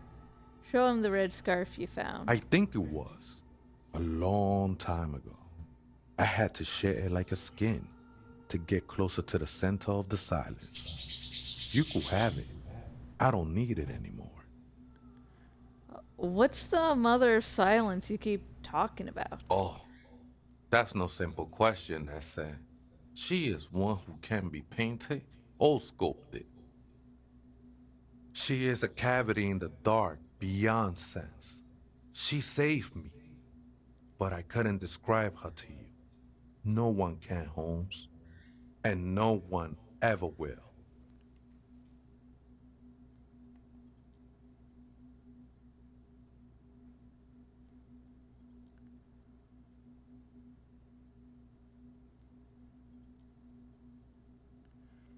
She's a cavity in the dark.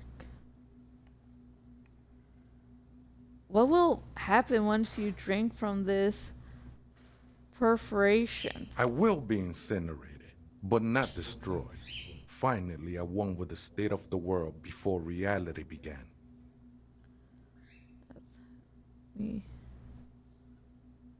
That sounds a bit like substitution behavior, no? You know a thing or two about that.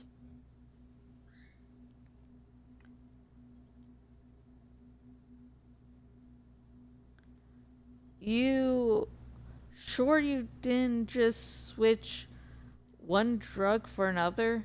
It's not like that at all, man. It's just faith and joyful service. Too gleeful, those words. He is lying. Not to you, to his very own self.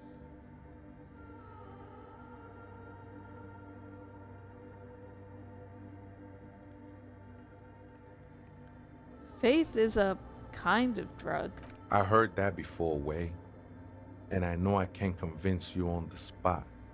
But think, when's the last time you woke up from silent communion with a hangover, regretting what you did last night? There are drugs darker than alcohol circling your system.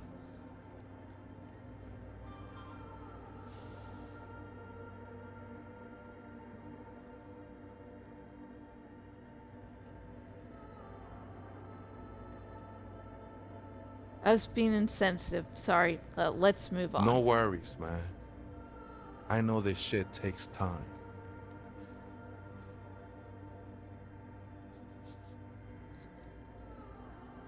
Sorry, the birds are playing with one of their toys very enthusiastically. I still don't understand what you're doing in the church. I'm a seraph, Holmes. I sing the Mother's glory.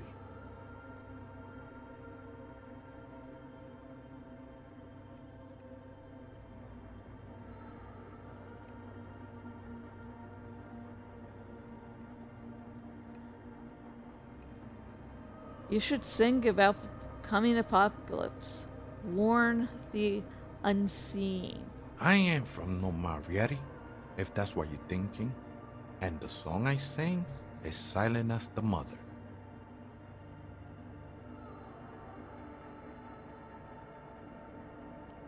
Marietti is a mesque style of music and dance, commonly seen at all manner of festivities, especially weddings.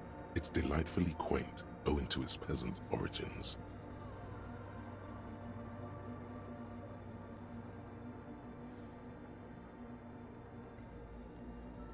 How did you even find this place?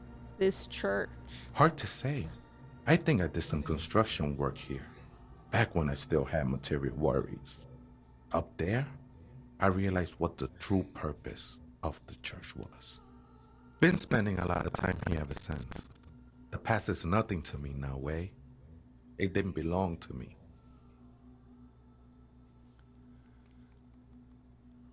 Right, I had other questions. The sinewy figure lingers on the wooden beams, blending into the shadows.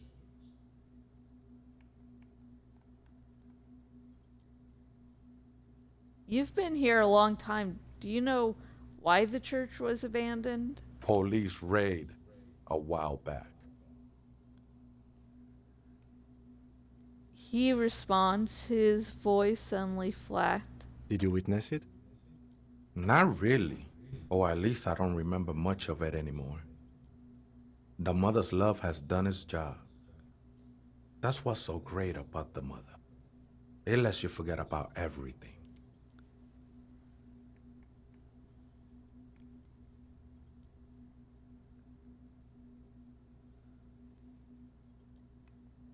Some ravers want to turn this place into a nightclub. The ones in the tent outside, right? I see them. Guessing they're the ones who call me a crab. Probably scared of me.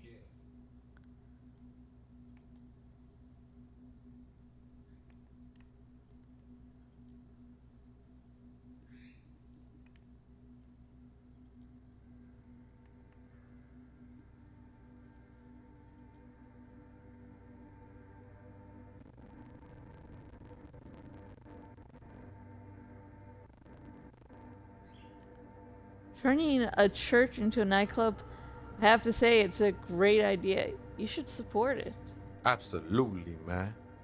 Wouldn't bother me none to have them spin music in here. I'm usually way up there, imbibing.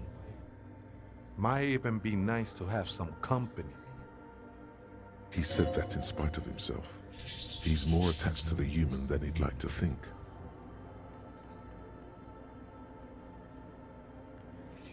Do you know where the other speaker is? Point at the strange machines around you. Other spooker? Oh, esa viejita es muy estudiosa. Don't know, Holmes. Oh, spooker, not sneaker. Speaker, whatever. I can't read. Viejita is grandma?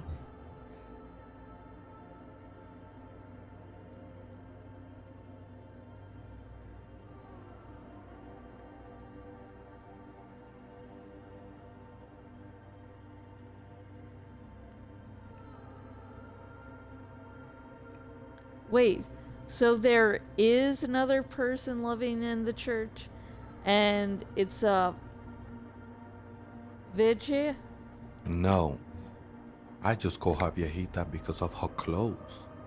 She's actually quite young. Or maybe not that young. Age is just one of the many masks we wear. Wait, what if it's Ruby? Did it ever seem to you like she was hiding here from something? You mean like a fugitive? He glances at the abandoned radio computer on the other side of the nave, pulsing with light. Then he shakes his head. No, man. Quite the opposite. I don't think she cared much about authority or anything else for that matter. Maybe only about her machines.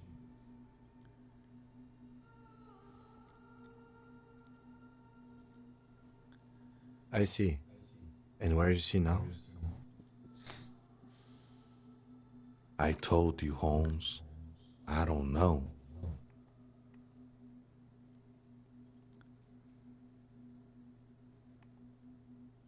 How can you not know that when you both live here? Don't really follow her comings and goings. Just see her typing on her computer now and then. We got different interests. So you've got nothing to tell me how the book, got, how she looks, what she does, who is she? I'm afraid not, Essay. You just have to wait until she comes back, or... He shrugs. Okay then, thanks.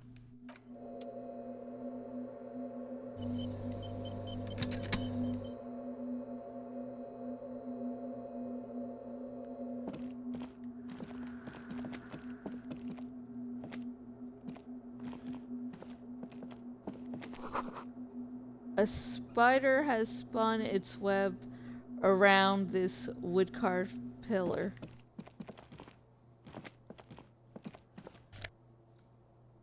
Okay. Are you okay? That was blinking for a lot of time. It's like it was slowly dying.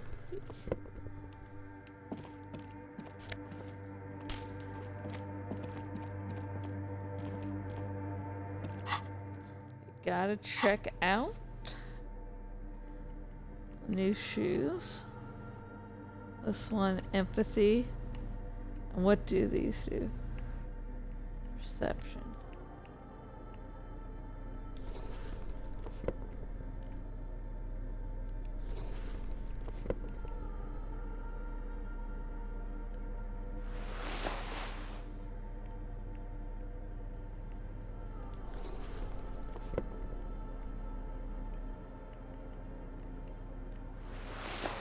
Change up.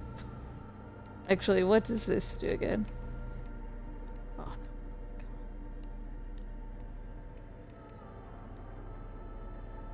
Trauma. Drama. Empathy +1. Drama and electro.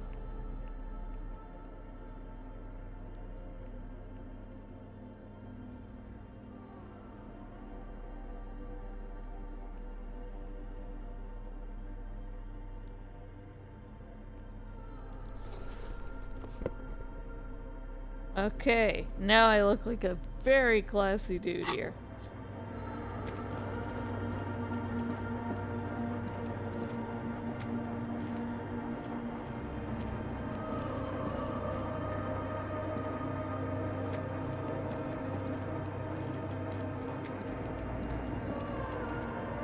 Okay, I have trouble navigating.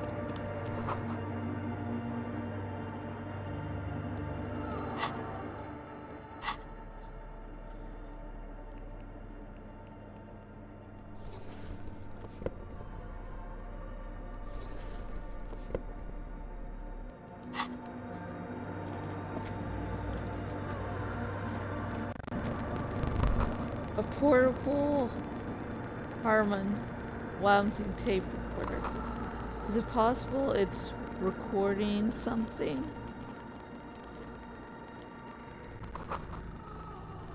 Someone's siphoning electrical current from outside into this antenna. In white, silver, and apricot faience, the young mother of humanism stands above you. A crack runs across her body.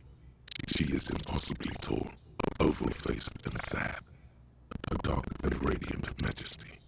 This is her innocence, Dolores Day. Cradled in her arms are a pair of glowing lungs, clearly visible from underneath her flowing dress. You should kneel. Kneel. Your knees touch the floor. The floorboards are hard and cold. There you kneel among the snowdrifts, diffuse light falling on your hands from beyond the glass.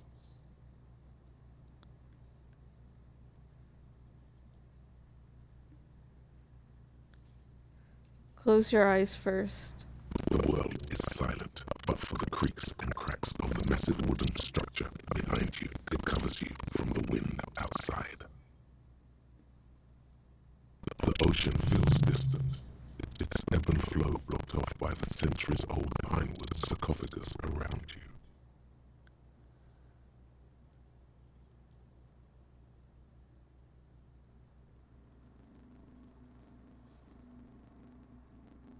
Cold air seeps in through the crack in the glass, cooling the sweat on your forehead, makes you shudder. In the darkness, you sense her eyes on you, inspecting you with their multicolored glass, as if you're a bug under a microscope. Open your eyes. The woman looks down at you kneeling. She towers among her followers, architects, laymen, courtiers. There is a sad smile on her lips, and a glint in her green-blue eye of what? Compassion? Remorse? She acknowledges the passing of someone who is still alive. You. No, she doesn't care about you. She only cares about her shiny sovereign's orb and her silk robes and getting to the aerodrome on time to leave.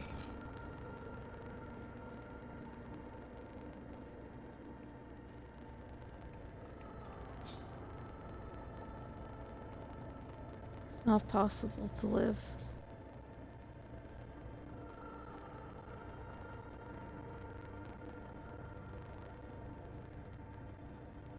As that great and desperate thought passes through your mind, the lieutenant draws an X-shaped cross from shoulder to shoulder.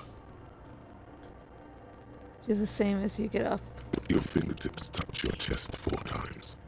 Then you rise from your knees into the apricot-colored light of the window. Above you, the woman still smiles her distant smile, sundered by the crack in the glass.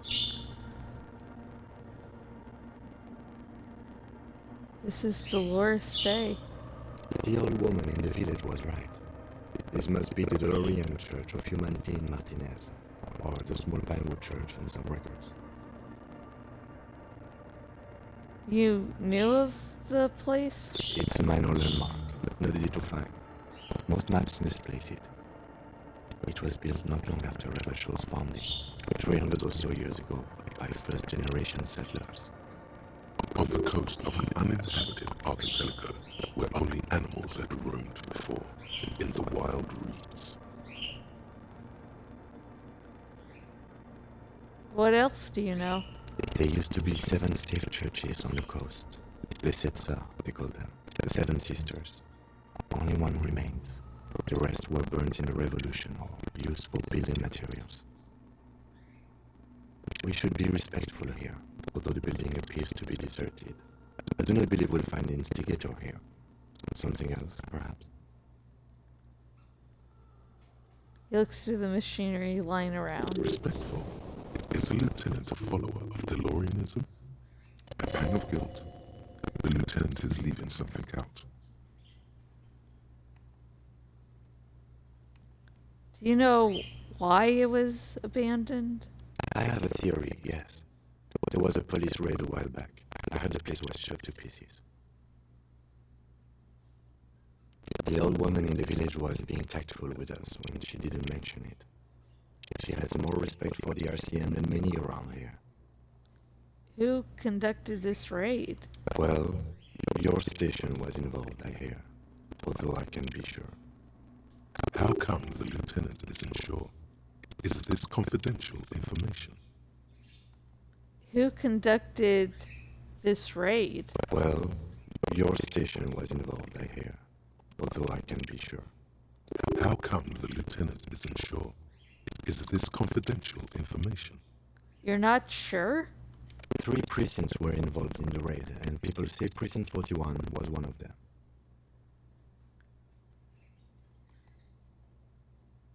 I don't remember being here.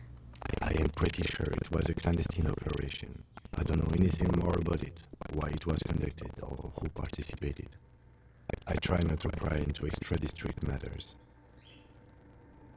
If I was here, I should find out what I was doing. Good luck. You will not get information on a confidential operation from your station secretary just by coding. If you really don't remember, it might be better to keep this one forgotten. It happened a while ago. It's an important to our business in Martinez now.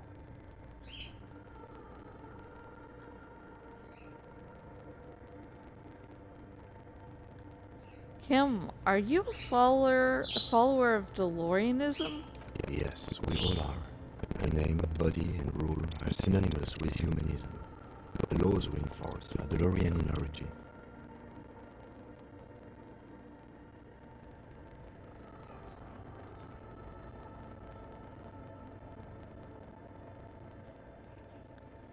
I didn't think you were spiritual. It's not spiritual, it's constitutional. The DeLorean system does not demand faith, only accordance.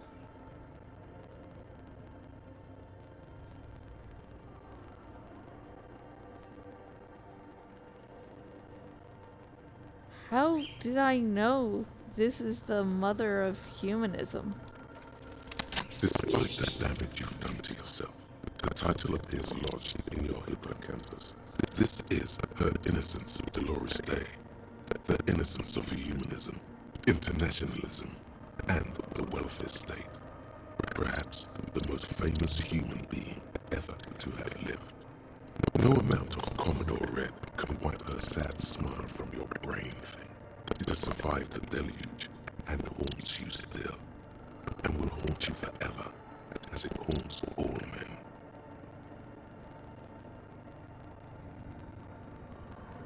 Wait, what exactly is an innocence? I've heard of the system. The highest category of historic individual, an embodiment of the world spirit. A tyrant? In a way, an innocence is elected to office by the founding party, a precedent that has taken place a mere 6 times in the entirety of history. The legal system of the Real Belt is built from the ground up to accommodate an authentic rule should it coincide with our time.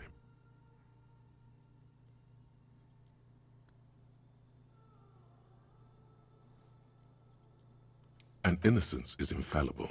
The decisions made by one are not decisions. They are inevitabilities. What would have happened anyway? Only accelerated, packed into decades instead of centuries. An innocence is a continuous, compressed event, a sacred human being. It is an honor and a glory to live when one is in office. Is one in office now? No, we are alone. Okay. When did she rule?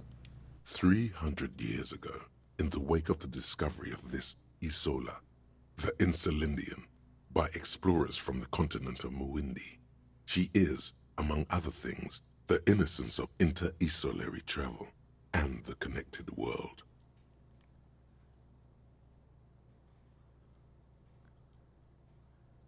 What else do I know about her? Many things. You know she was a woman of the court, the wife of an influential Marchese, and eventually the principal advisor to Irene La Navigateur, Queen of Serene, modern-day Sir La Clé. Also that she was gorgeous beyond beauty. Draped in ancient sadness. Are you sure you want to remember this bit of historic trivia? Standing under a long, slender form like this, dwarfed? Yes! Big bummer! Boring history! Gotta keep it light, man! Keep it moving! Get fucked up instead!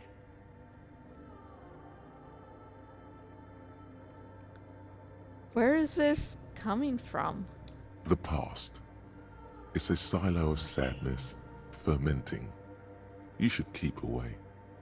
Fuck this pain, Bratan! It's unhealthy! No, you must know. Okay, what else? What? Was she smart? Terribly, women of the court were expected to play both contract bridge and chess. sufficiently well to prove an interesting challenge to a man. A simple grasp in matters of philosophy, theology, and science was encouraged. She was, by all means, a kept woman. She made the most of her position in the antediluvian court, a court visited by the most prominent thinkers and artists of the day. In secret, she was becoming the era's preeminent philosopher of the state, a scalpel, a piercing gaze.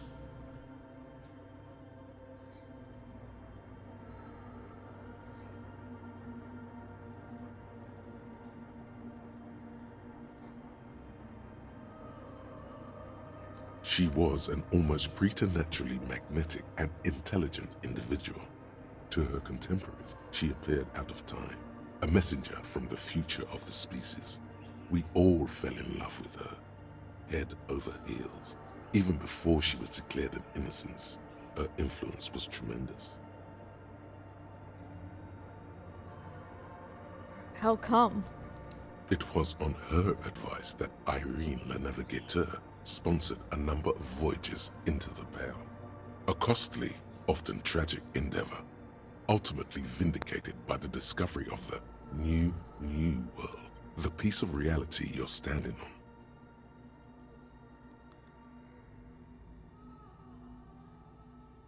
She was crowned 2 years after the first expedition returned, setting in motion what is widely considered the greatest era in history. The DeLorean era. Wow. Wow indeed. When her innocence was declared, and the queen she had advised for years fell on her knees before her, she was so overcome with emotion that her lungs started glowing in her chest.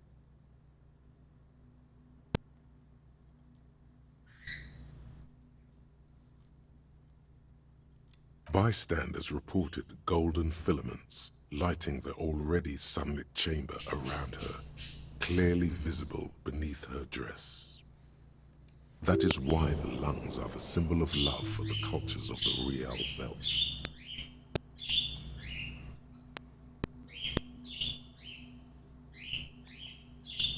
I want more.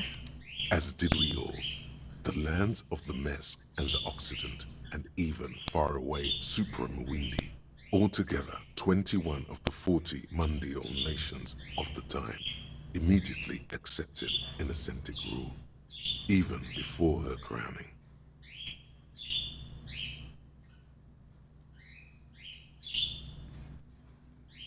The lands of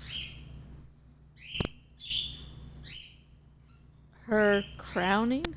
In a city called Advesperaskit in Vespa Messina, her homeland, the name of the city means evening comes, but it happened on a winter's morning with the canals frozen and slush falling out of the sky.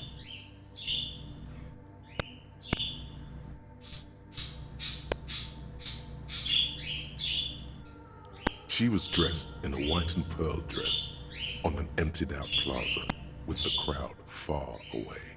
Already, her Theriers, the secret servicemen of the Innocents, were worried about an assassination attempt.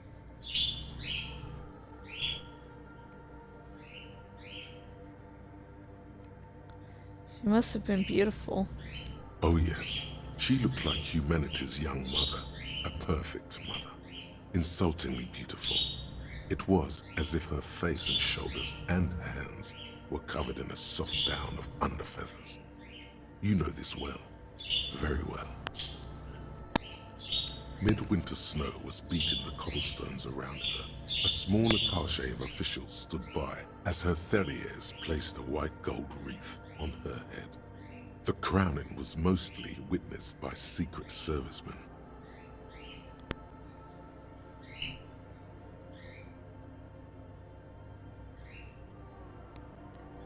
Then what? One of the men in this secret service killed her 22 years later. A young man who had come to suspect that Dolores Day was not entirely human, but something else.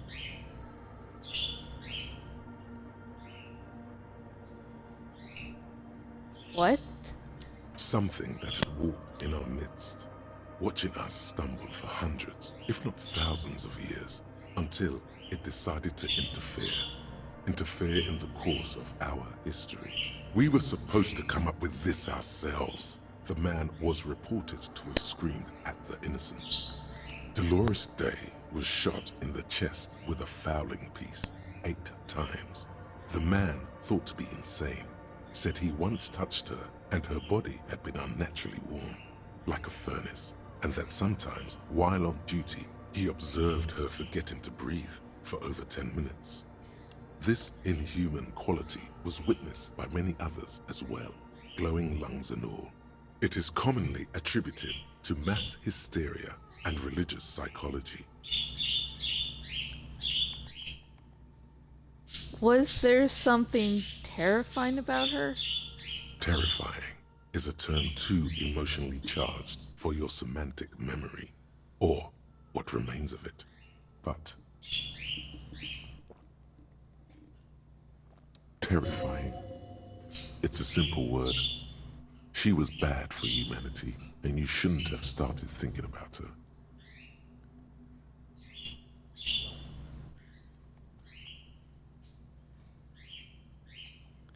No. Was there something bad about her? I want to know. You already do. Although she is often considered to be the greatest human being to ever live, there was something ominous about Dolores Day, constantly surrounded by her terriers. She was the most socially secluded and least self-aware of all the innocences. Some modern thinkers would consider her a war criminal for the campaigns she waged against the Mesk state.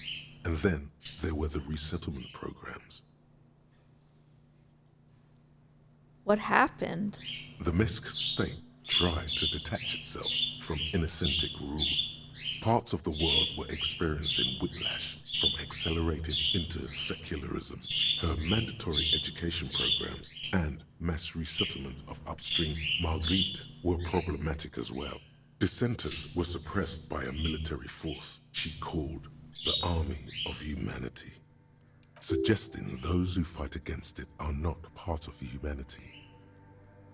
She adored chess, yes, but also military war games. Dolores Day often holds a tiny tin soldier between her index finger and thumb in icons such as this.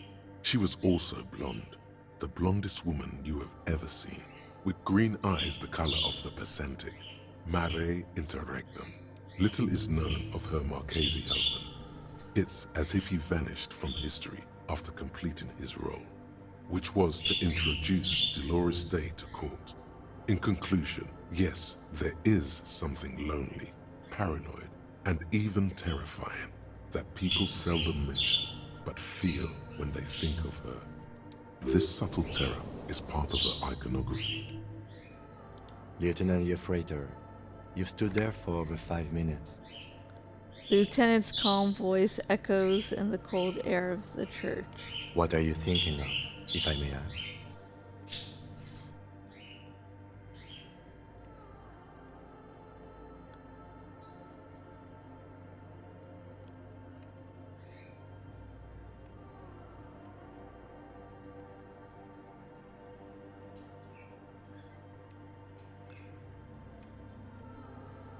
She's not human. Okay. He takes the glasses off to clean them. Then, after a while, he says, This church, the coast in general, we shouldn't linger here. This isn't a good place to get lost in. We should conclude our business and move on.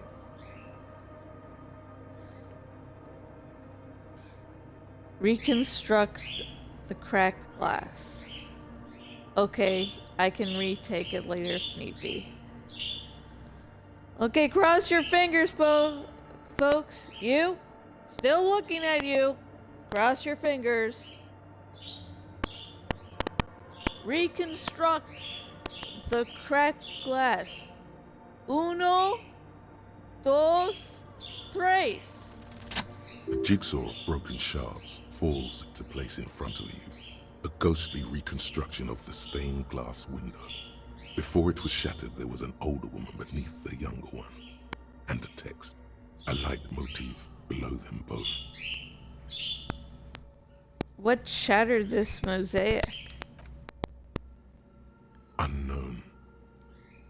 Something during the raid the lieutenant mentioned, or just hooligans looking for something to break.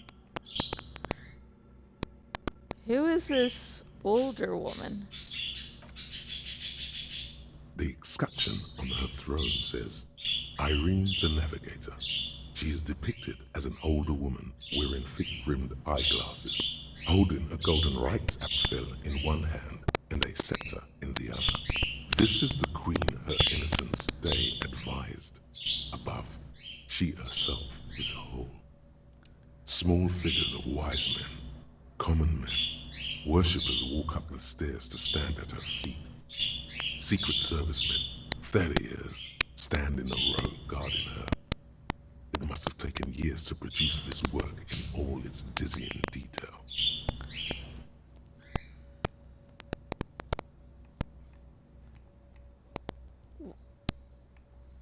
Okay, never mind, I already clicked on that. The motto, what does it say? Below both women, in luminous black letters, Après la vie, mort. Après la mort, la vie de nouveau. And then along the left side, Après le monde, la gré. Après le gré, le monde de nouveau. After life, death. After death, life again. After the world, the pale. After the pale, the world again. This is the great leitmotif of humanism, a summary of the effect of the discovery of this isola, the insulindian, on human thinking. A tremendous sea change akin to finding life after death.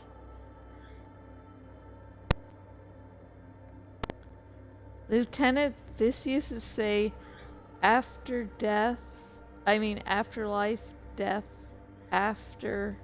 Death, life again. After the world, the pale. After the pale, the world again. This exaltation is common in Dolorian sacralism. In the early years, it was even incorporated as the RCM slogan. No more, however. Why? It was deemed subservient to use a strongly moral intern-related motto. We already suspected of bootlicking. The sentence was also seen as too feminine. It was a macho thing.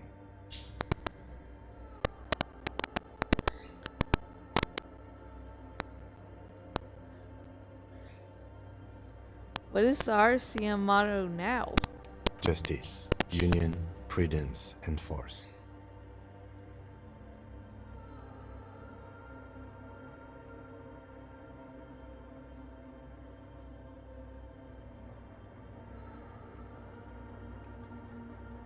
I like the other one better. So do I. Step back. The mother of humanism towers above you, a wax painting on a cracked pane of glass. Nothing has changed in her expression. Turn away.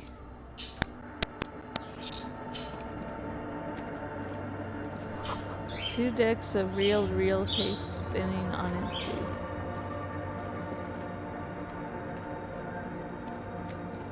The mother of humanism.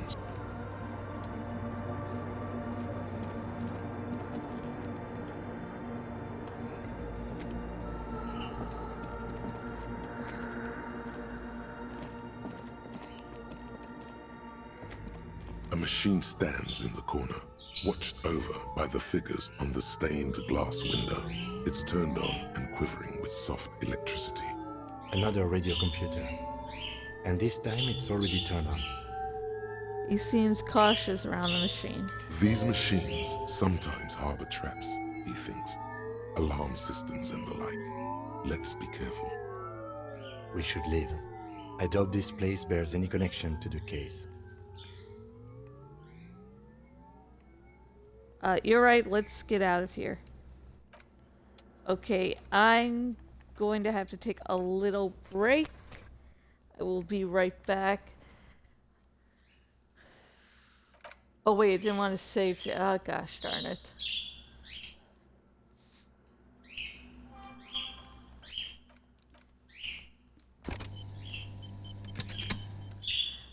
Okay, so here's a good moment for you all to stretch, do something.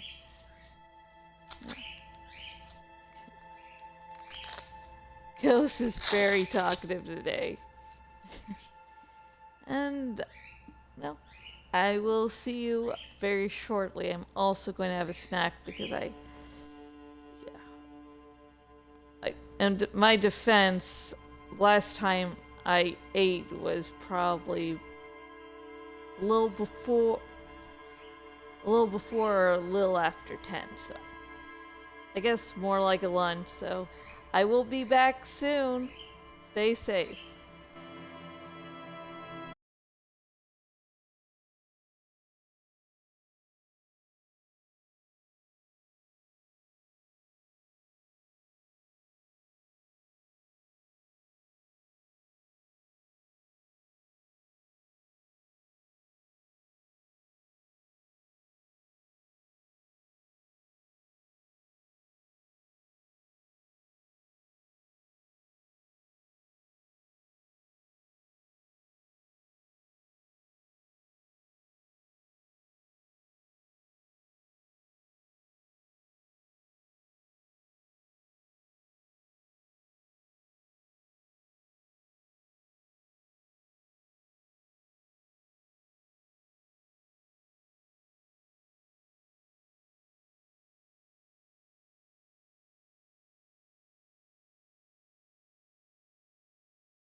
Hello, I'm Jash, and I am back with more Disco Elysium.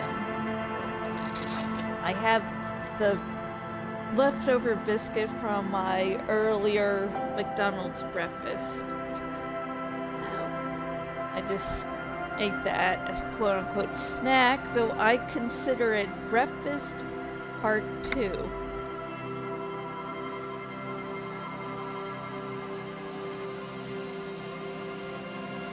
Because, it's second breakfast a few hours later. And after I said that, I'm like, yeah, I think I like Lord of the Rings.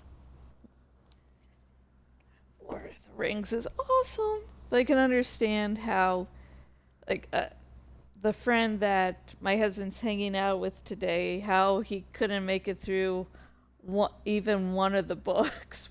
I sort of understand. They are, wow. A machine stands in the corner, watched over by the figures on the stained glass window. It's turned on and quivering with soft electricity. The lieutenant doesn't say anything, but you can sense that he doesn't like you meddling with the machine.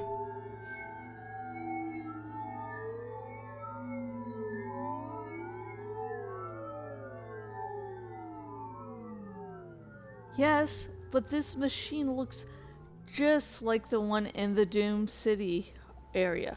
Actually, I'm gonna make sure I have... Sorry, I just want to make sure I still have that cube. Wait. Okay. Because in my original playthrough I sold this. So I want to see how the quest possibly changes. A machine stands in the corner, watched over by the figures on the stained glass window. It's turned on and quivering with soft electricity. The lieutenant doesn't say anything, but you can sense that he doesn't like you meddling with the machine.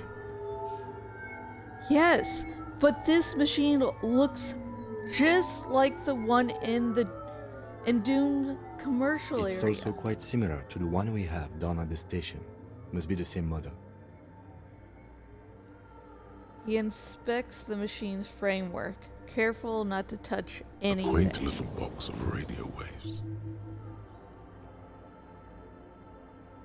Wait, let me just investigate it. Step behind the computer. You see fluorescent play and print buttons on the keyboard. A hatch connected to the central compartment is wide open. The lieutenant says nothing. You see the machine's glowing frame reflected back from his diamond-shaped glasses. You're free to proceed. Look inside the compartment. Behind the hatch sits a cube-like crisscross of filaments, smoldering in the dark like fireflies. Silver tape on the side says, in black marker, log, February to March. Press The play. speaker comes to life. Static seeps through the machine's planar magnetic driver. An old lady greets you. Her voice sounds 100 years old. Good evening. Votre accident en Saint-Brune. This is the East Insulindian Rapid Station 1. Please repeat.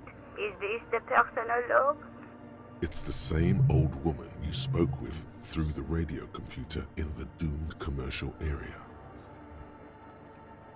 Yvonne, it's me again. How are you? Good, thank you.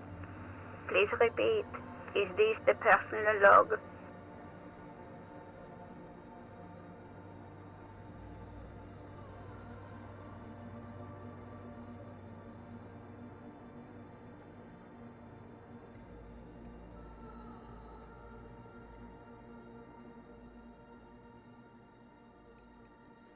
I looked inside the core, but the tape on the filament just said log Feb through May, through March. Good. Please repeat the password. Let's look around. There's no use trying to guess the answer. Maybe he knows something.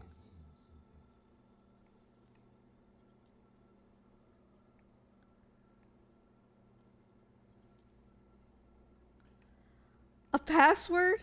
I'm really bad passwords. Can you give me a No. hint?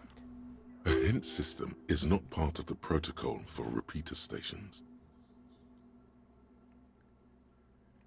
Is it my birthday? Still no.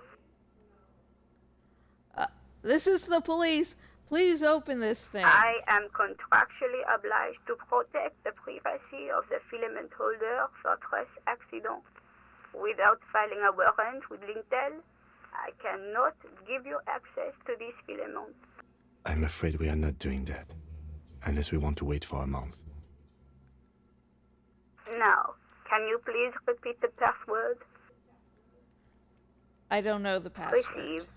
I will register this login attempt. That sounds bad. A login attempt. Something a criminal would do. Fortress accident. Is there anything else I can do for you today?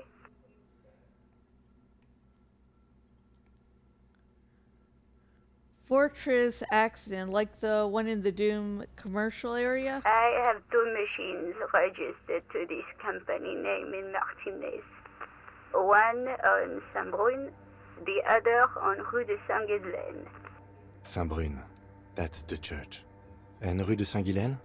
That's the Doom commercial area. Anything else I can help you with? Let's try this again. I think I may have the right password for the personal Good. log. Please repeat the password. Let's look around. There's no use trying to guess the end. Maybe he knows something. Received. I don't know the password. I will register this login attempt. Fortress accident. Is there anything else I can do for you today? Thanks, but I'm finished with this call. Sleep well, Fortress accident. She says as her voice disappears into a whirl The of machine's static. keyboard is still illuminated, revealing fluorescent play and print buttons. Nothing happens. Okay.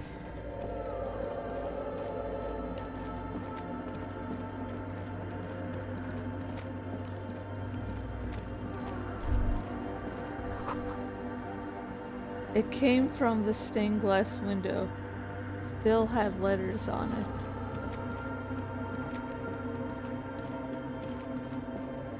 Oh, hey, wait. There's coffee in the back. Oh, wait. I meant the mother's love. Honestly, coffee is a religious thing. You're not making a mistake, dude. Have you by any chance heard the Hetta say the password to her radio computer? Too many times, essay. You need it for something. Surveys are a good way to fish for personal information, especially in the name of public safety.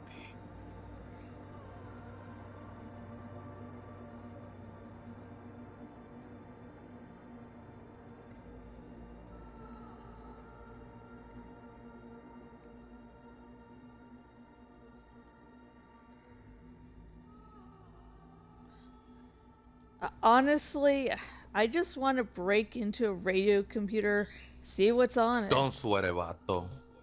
The password is afterlife death. That is true. But what comes after death? Life. What you think of that? Makes me almost pity La Nilita Pequeña when I hear it.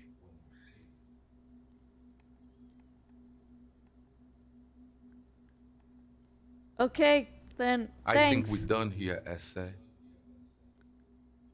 That was an interesting conversation. Oh my god. Just disappeared like that. That was weird. I was like, is my Xbox messing up? It's like, no. Oh. However, I'm still not sure whether we'll find our suspect here. We won't. Not the point, Kim boy. We're just here to have some fun. Woo!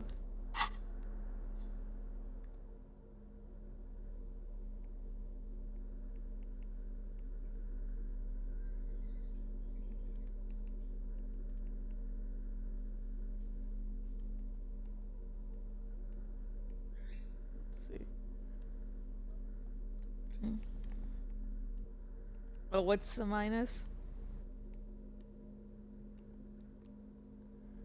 Minus reaction speed.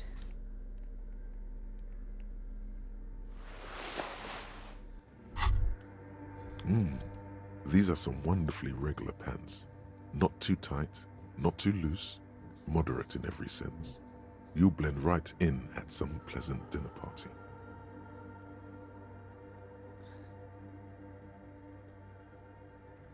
I like regular, normal things. I know you do. These Inter-Isolari pants are like wearing a perfect compromise in your nether regions. No one will call the moral intern on you like this, that's for sure.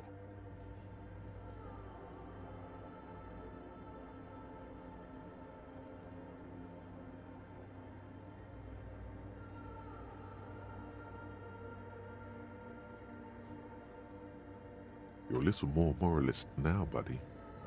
A little more normal, even if you didn't want to be.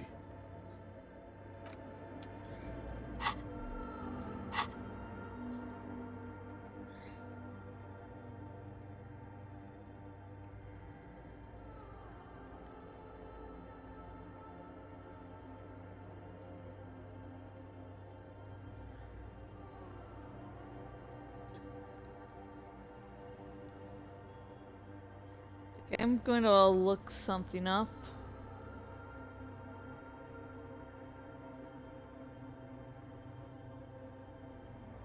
Derealization Thought Cabinet Disco Elysium. Just want to see what this actually does, and it's actually useful.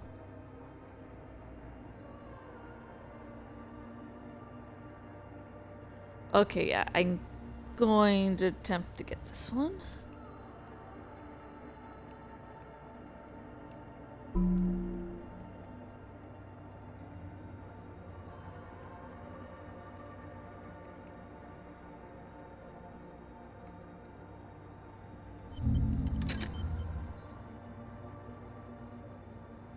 Because I'll get, I guess points for clicking on the orbs that, I The machine's already keyboard click on. is still illuminated, revealing fluorescent play and print button. The speaker comes to life. Good evening. Votre accident on Saint-Brune. This is the East Insulindian Repeater Station 1. Please repeat. Is this the personal log?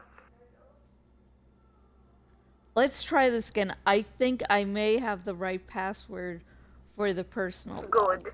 Please repeat the password. Afterlife death. Good. I have unlocked the filament. After ending the call, please press print to access the filament. Votre accident. Is there anything else I can do for you today? Thanks, but I'm finished with this call. Sleep well, votre accident. She says, as her voice disappears into a whirl of static. The machine's keyboard is still illuminated, revealing fluorescent play and print buttons. Press print. The printer prints out a long text document with dated paragraphs. It looks a bit like someone's journal. Read the printout. The first entry, made on the 4th of February, 51, by an unknown author, is short and concise. Arrived at the church. The door was boarded up, so I used the crowbar to get inside. Looks like the place has been deserted. Nothing out of the ordinary, but I'll ask around. Need to figure out how to get the electricity in.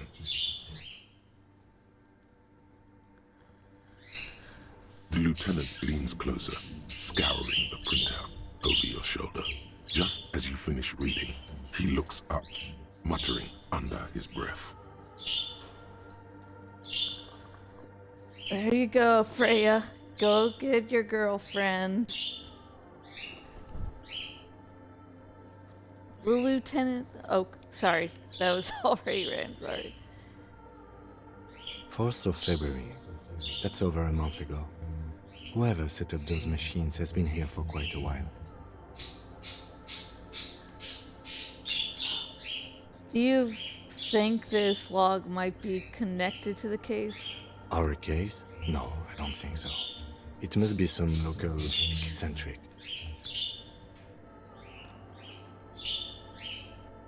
Read the second entry. 6th of February, 51. Had a little chat with the local fishermen. Said I shouldn't go near that place, that the church was spooky and ridden with narcotics. It's a little spooky, all right. Still haven't figured out the electricity.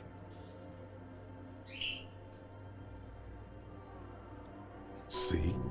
Even one of the spookers themselves says it's unnerving. Read the third entry. 7th of February, 51. Finally got the electricity in. Next on the agenda, a new antenna. I'm thinking Esca series, something advanced. Why would she need an antenna? Why would anyone need any of this equipment here? Steps on a wire running on the ground, inspecting it with his boot. Read the fourth entry. 8th of February, 51. Bought the antenna, had some problems setting it up. Called Simon for help. Heard the others are back to making art. Drinking somewhere out of town. Sulislav started a rock band again. Lexi has been seen asking money from strangers. There's the others.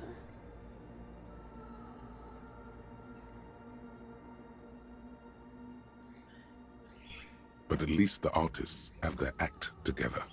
They're qualified labor. They can get work anywhere. Graphic design, ads. The programmers are doing fine too. I mean, they're programmers. The writers, though, they're fucked. I just have to find out what caused that data loss and be done with it. Still don't understand how it managed to wipe out the backup, when the backup wasn't even connected to the front. I know. Everyone thinks it's impossible. They say I must be lying. I'm here to set it right. Last.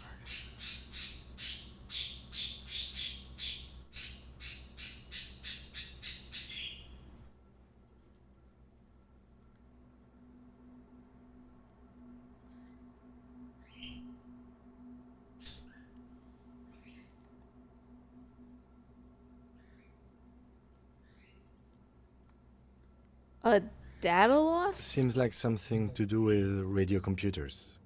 Unfortunately, I don't know enough about them to understand what the author is saying.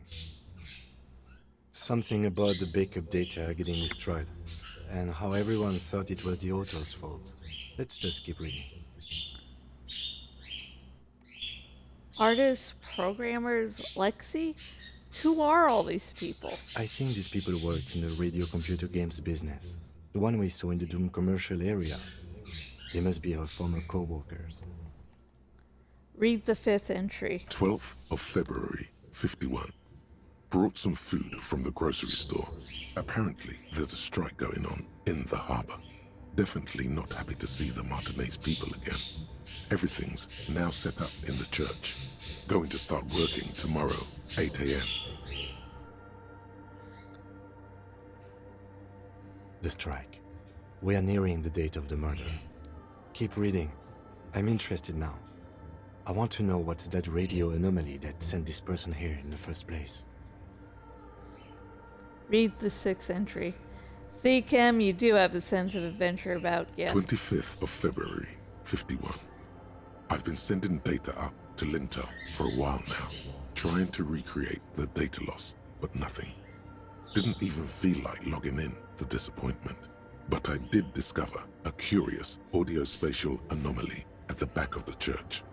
I've named it the Swallow. It swallows sound. Need to get some mics. Is she talking about? Lieutenant looks to his right toward the silence. Read the seventh entry. 28th of February, 51. Yes, the first recordings confirm that the Swallow is real, and I'm not just losing my mind. It's a pillar of silence with a diameter of approximately 3 meters. Seems like the higher I go, Sorry. the less I record. This might be a coincidence, or it could be connected to the data loss that led me here.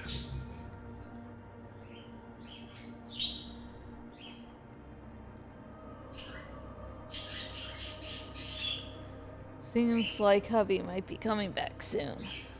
The Pillar of Silence. She is talking about the silence. Is she suggesting it's more than just an architectural quirk? But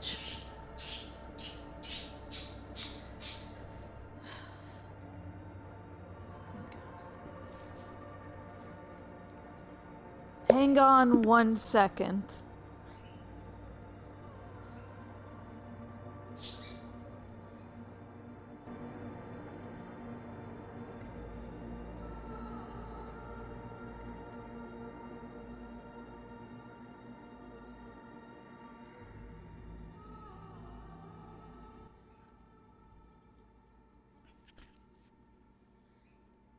Okay, yeah, hubby's coming home, so going to have to do this and take care of the bird. Because you can't save in the middle of a conversation.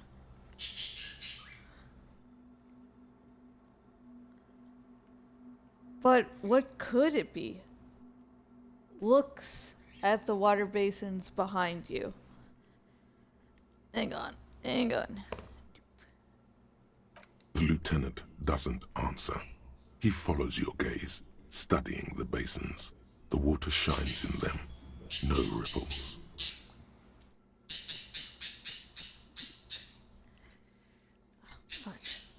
Come on. Come on. He'll be back in a moment. Oh my god. It's fine. Read the 8th entry. March 51. Some kind of young disco men have appeared next to the church. I've been trying to record the silence to find the epicenter, but now it turns out I've also been capturing the future of dance music, one neo-disco song over and over again.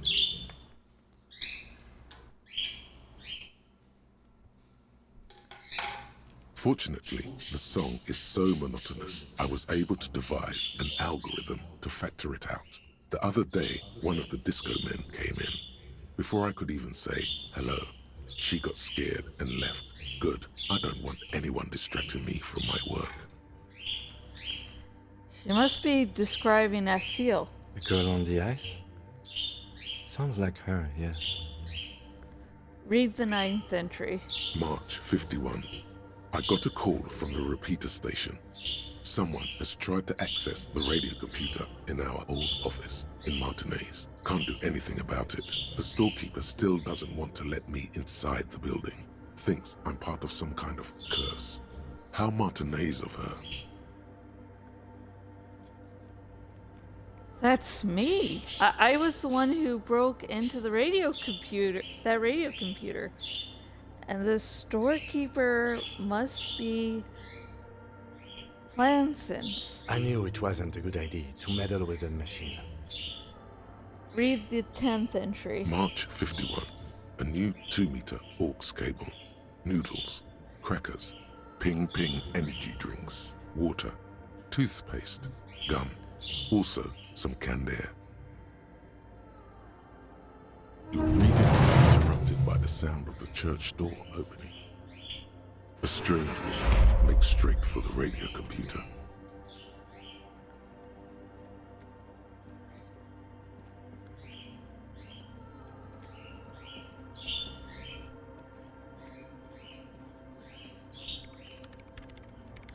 Breaking into my radio computer, I see. She glares at you as she holds down the off button for several seconds. The machine reboots. I do apologize for the intrusion, madame. We are with the RCM, you see.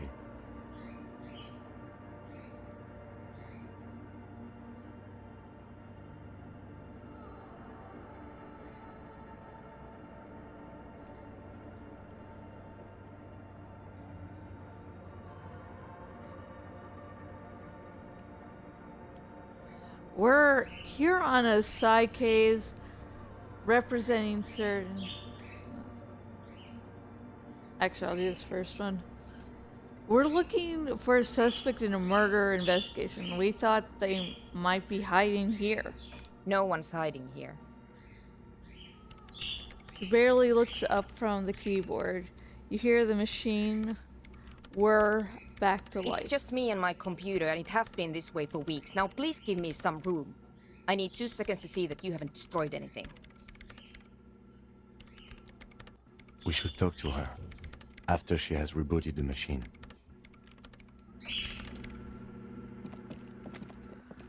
This actually great time to save because hubby has just pulled uppy.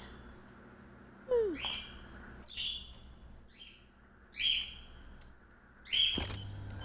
Yes, Daddy's here.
Oh, hello, I'm Jashikins. I didn't realize this was recording.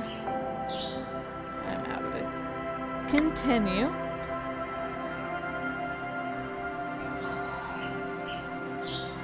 Yoa!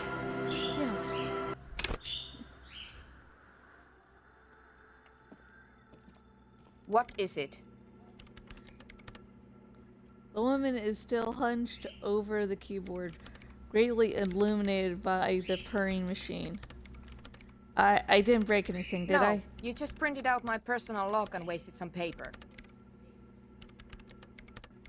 It does not look like a big loss to her. Hey, are you the lead programmer of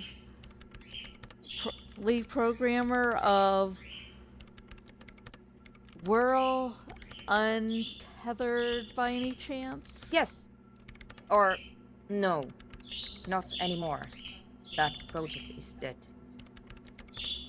She doesn't seem surprised to be recognized. Rather sad. Something passes over her face before she straightens her back.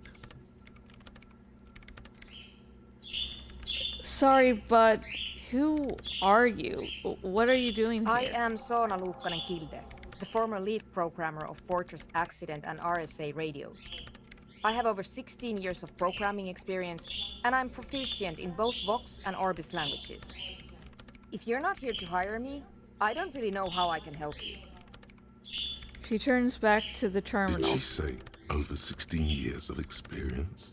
She must have started programming when she was still a teenager.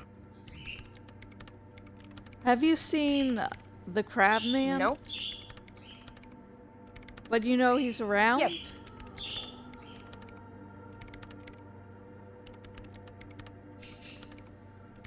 It sounds like you're not worried about him at all. No, you're right. I'm not. Her voice trails off as she bends over the tinker with the machine. Gosh darn it. As she bends over to tinker with the machine's printer. Have you seen anyone suspicious, say a woman named Ruby? What? No, no one's suspicious around here. She has not seen her, sire. 'Tis true. Why are there so many machines in this place? I brought them here. These are my machines. Please don't touch anything. Oh, why do you need an antenna? Point to it. I use the AR-1 as my RAIN prefix processing unit. Wait, I don't understand. RAIN prefix is my radio computer. And the antenna is processing? Is its processing unit? Yes? You really don't know anything about radio computers, do you? I don't really know much about anything in this world, to be honest. Alright. Well, all radio computers perform operations up on air. So in order to gain more processing power, you need to invest in a good antenna.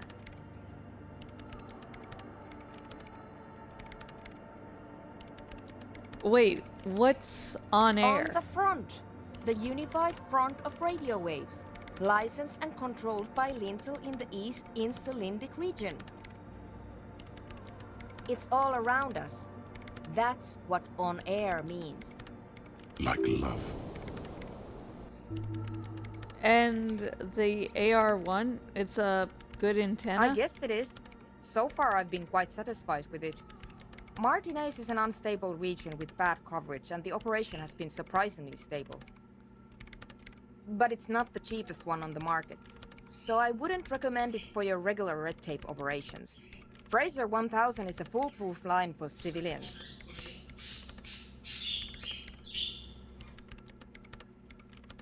Anyway, you should do some research before you decide to buy anything. Ask around, compare the prices. There are many milieus dedicated to that sort of thing. She liked telling me this. It calmed her nerves.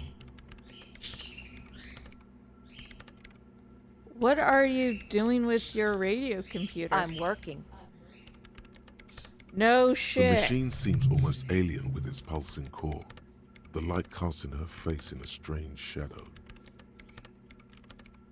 Working on what? Could you just shh for a moment? Or get to the point. I really need to focus on something. It's not just rudeness. It really is hard to concentrate on whatever she needs to do, and you're not helping. What about those bowls of water over They there? are connected to my rain prefect. Whatever you do, just please don't move them, okay? Thanks. Short and terse. There you have it. Whatever she's using them for, they're hers.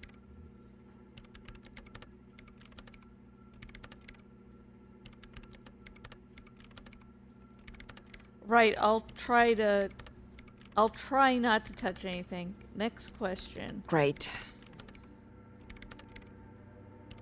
What are you doing in an abandoned church? You really like those questions, don't you? There's a hint of amusement in her tired eyes.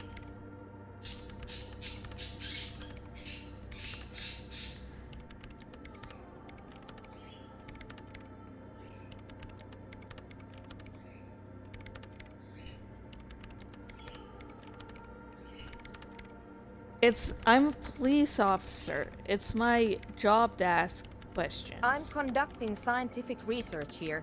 You can't throw me out. She says, ready to stand her ground. What research? I'm looking for the location of a 2mm hole in the world. Okay. Wait, what? She's looking for a disruption in the radio waves. That's what her personal log said. The lieutenant raises his brows, but doesn't say anything.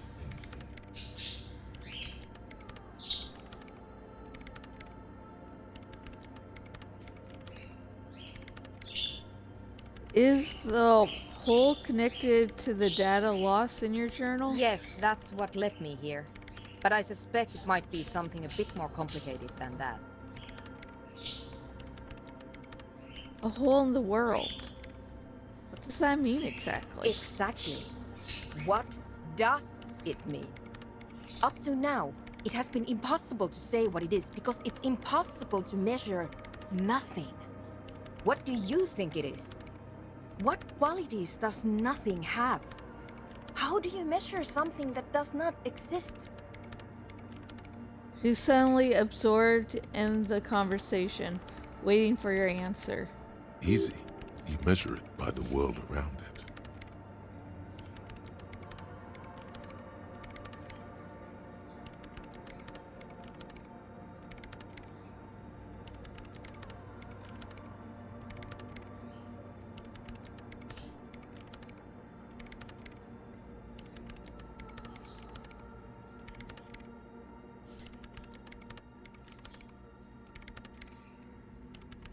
You measure it by collecting data on its surroundings, on that which exists. Exactly.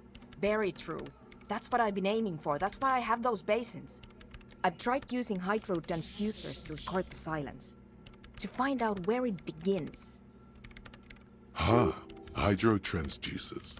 So that's what those water basins are. Devices for recording sound through water.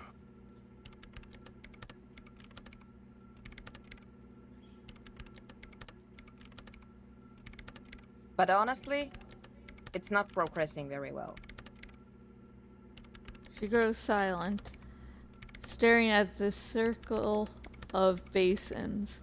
It looks like some ancient ritual. But does it have anything to do with necroplasmic life forms? Ghosts, in everyday parlance. Does it have anything to do with ghosts? Ghosts? No, I don't think so. I don't believe in ghosts.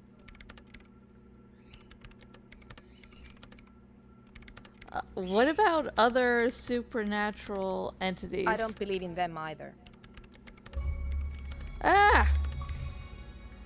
Expert, advanced, remote. See beyond the veil 6 times. Okay. I'll look at that when I take my next break.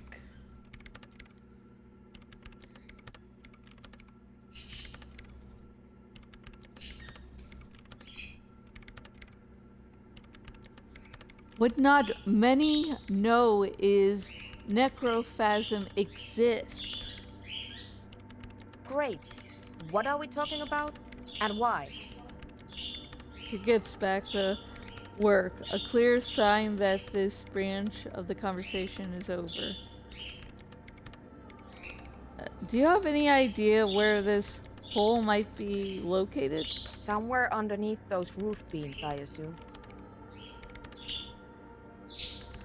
She looks up, eyes trying to pierce the pitch black heights above, but without much success.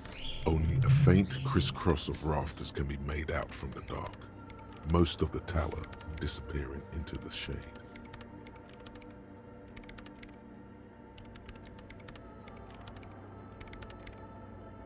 Strange things may flourish in the dark. Why there? There's this place at the back of the church. A place where all audible vibrations seem to decease.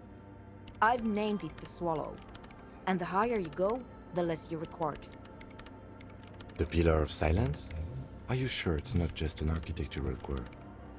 Maybe, but it's oddly close to the physical coordinates of the data loss that led me to this place. This is where the Crabman lives. I know. You don't think Crabman might be somehow responsible here? No, I don't. She sounds mildly annoyed by this line of questioning, her hands typing hundreds of commands into the machine. You said that the research isn't going well. Why not? Because it's just trial and error, trying to locate the Swallow, the exact point in space. And I don't have a... You know what? It would be really helpful if you could just stop talking and let me work. That's all I wanted to know about the scary That's all I wanted to know about the scary 2 millimeters hole in the world. For me. For now. Great. Thanks. Hey, about... The Swallow, you mean? Great. Thanks.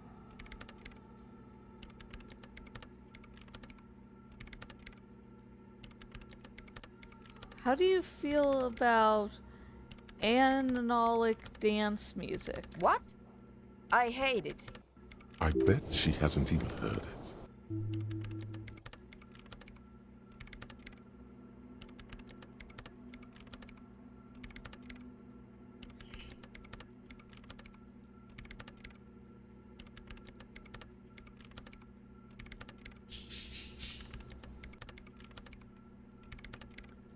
Have you even listened to it? Like, actually listened? Yeah. Like, all the time. My tent neighbors don't really ease up with their partying, do they? She pulls a face that looks absolutely scathing. Maybe I'd have to be on drugs to get it, but to a sober mind it just sounds like uninspired rug whipping. No idea what it has to do with either dancing or music. Right. But how do you feel about a club for analog dance music? This is about those speed freaks in the tent, isn't it? I've got some news for you. It's not a nightclub they want to build here. What do they want to build then? Take a guess, why don't you?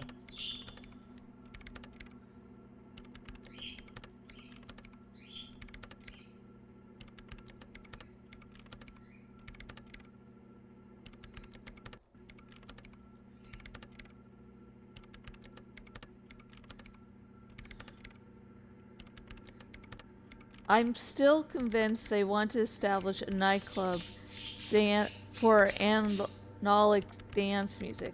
They said it's their dream. I can't believe they got you so easily. Go have another talk with those up-and-coming entrepreneurs with you. Thanks. Good luck. I'm not coming in there. How do you feel about manufacturing large quantities of drugs? I see you've talked to them. Good. Drugs are illegal, and I'm not leaving this church. Especially because of some corrupt drug lab idea you cooked up in that tent. Wonderful. Now this place is also going to be a drug lab. Always something fascinating happening in towns. His way to deal with this is, at this point, not to care. Do what you want. Wait. No. You can't say things like that when the lieutenant is present. Say it's a joke.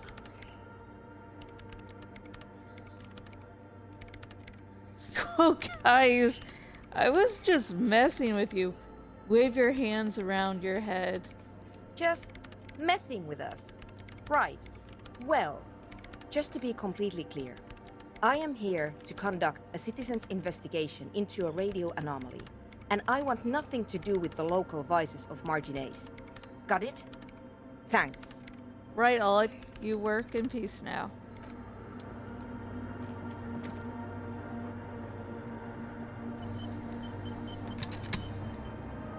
This is annoying.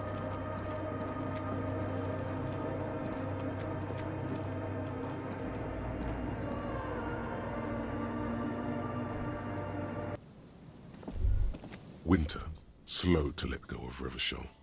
Flecks some more wet snow from above. Look around you.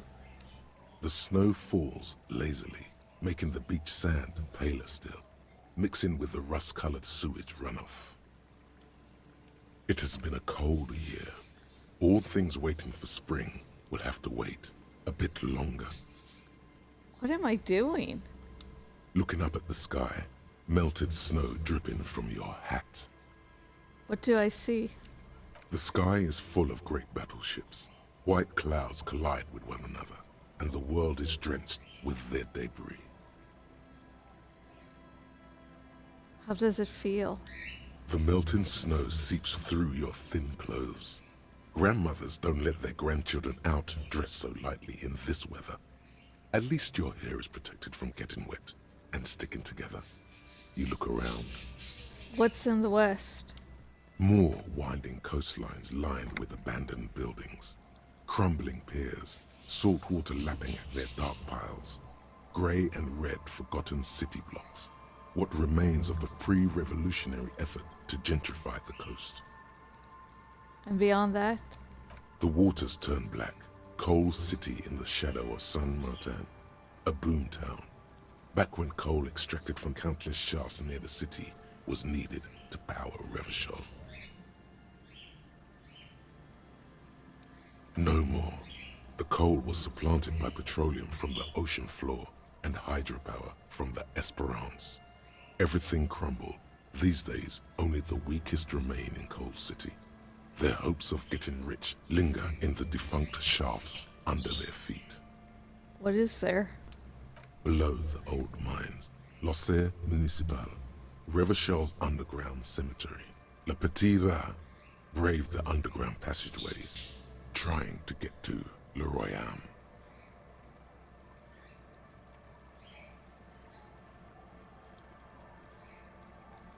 Le Royaume. Where the Philippian kings were interred, with their doctors and their admirals. Mausoleums, burial chambers, leaf gold still remains on the double door of the morning. Les Petits Rats. Children under 14, they go underground looking for artifacts to sell to foreign museums, and for fabled relics. Their parents let them. They go deeper.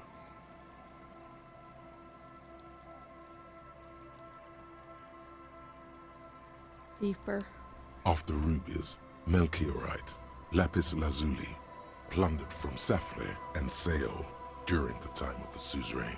In the burial chambers of the kings, Grand Old Philip, Guillaume II, and even in the mausoleum of Philip the Opulent. 2 kilometers underground, in a winding shaft along whose walls mirrors have been placed, so that daylight may eternally fall upon the richest of all the kings. The mausoleum contains untold quantities of gold, and that special, purest of the pure magenta cocaine, favored by Revacholian royalty. How can it be pure if it's magenta?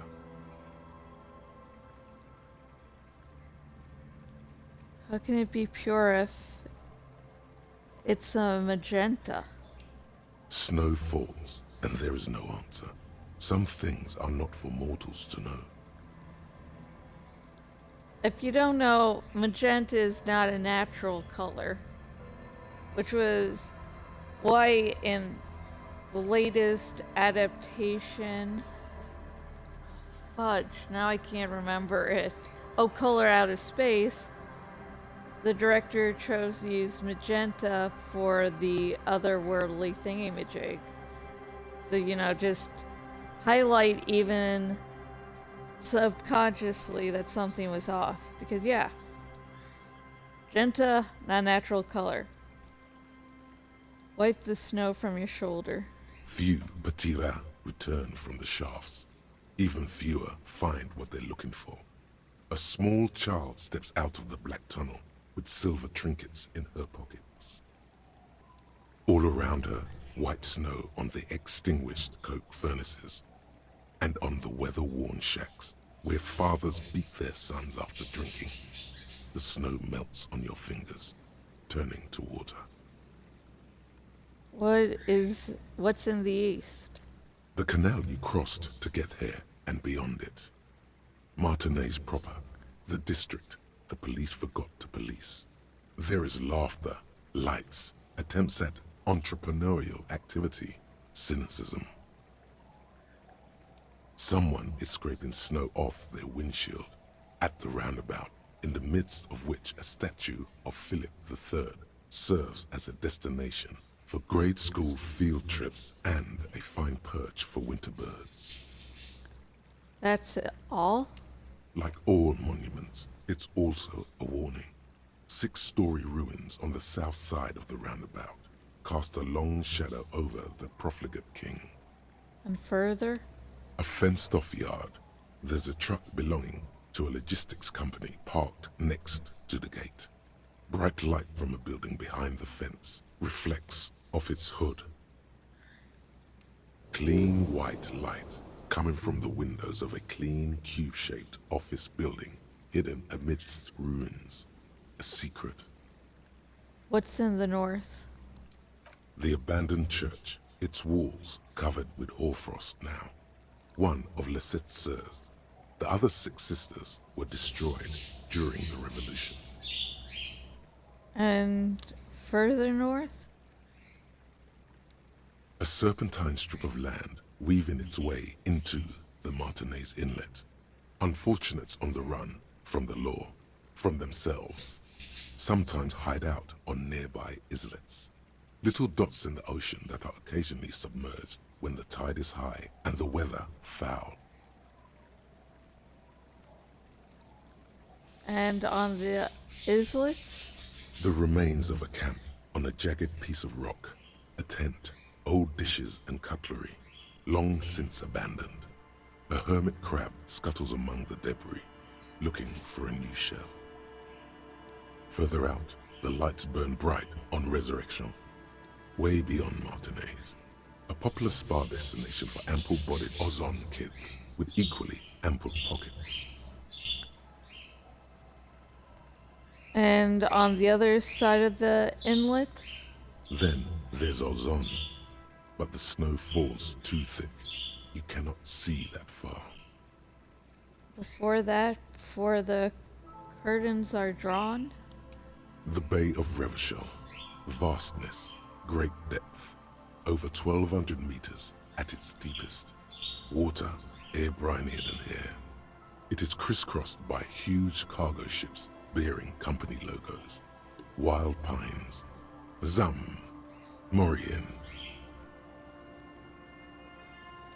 And at the farthest reaches of the Bay of Revachol, the shadow of the Coalition warship, Archer, on perpetual patrol duty, ready to unleash artillery fire if you were to rise up against the market. You shudder. What's in the south? The raised motorway, 881, separating Martinez from Jamrock. Vehicles whoosh past one another day and night, while those who reside in the labyrinthine alleyways beneath the motorway attempt to carry on with their lives in the snow and the slush. And south of the 881 is the Pox. The Hawks. Was once a park, a place for reflection and recuperation for the patients of the old military hospital. In the 20s, it was used as a quarantine center during a measles outbreak that killed many children. Most everyone has avoided the hospital and surrounding park ever since. The Pox is completely wild now. Evergreen thickets covered in snow and industrial dust. Feral dogs and even wolves roaming in packs. The police try to keep the deepest corners cordoned off. But still. Heavy drug users do slip through and hole up in the old military hospital, hoping to find something to get high on among the hastily abandoned supplies, or just to overdose in peace. Further south. A line of motor garages with armored carapaces hunched in the cold. A mechanic is hard at work, patching up bullet holes in the side of a Capri 40. These are the garages of Precinct 41. Snow settles on the roof of the repurposed silk mill. It serves as your station. Shivering RCM personnel hurry in and out of the main entrance. Around you, the snow continues to fall. To the west, the ocean swells. Noah's home. One more. The stairs descend to Central Jamrock. A man named Cooklove has a snow-covered stall there in the market across the bridge. He sells kebab infested with fly larvae to your colleagues who believe eating it will make them immune to food poisoning. Snow falls on the utility district, the library, the florist, the Sarah Mauritian restaurant that offers homemade wine, and also on the brothels and drug dens, and the chop shops of the Zemlyaki.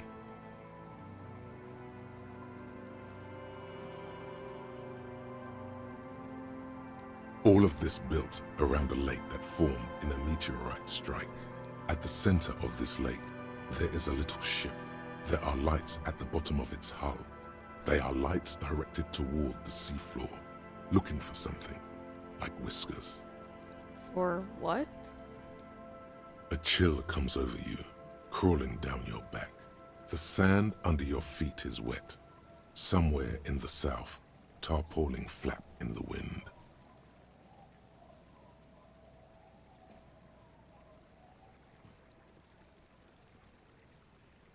You're not turning the internet off, are you? Okay, making sure. Where is Ruby? Near, snow falls into dark water. She prays, though she doesn't believe. There is a hum in the air. That's all. What's below me? Layer upon layer of sand, poisoned with industrial runoff. The storm drainage, hidden bunkers. Rats scuttle. Tell me a secret of the sands, wind. Someone stuffed a big old polar anorak into a concrete pipe under the boardwalk. It would keep you warm. You would probably never happen across it. But who knows?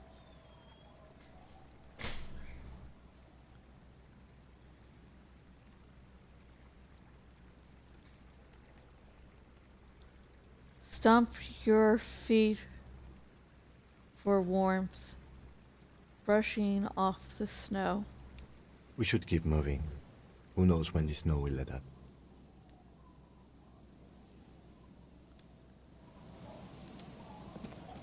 That was cool.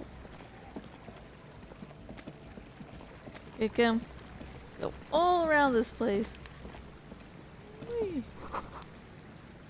Around the fence post that then scatters in the dark. What? I should have done that somewhere else so I could actually see that.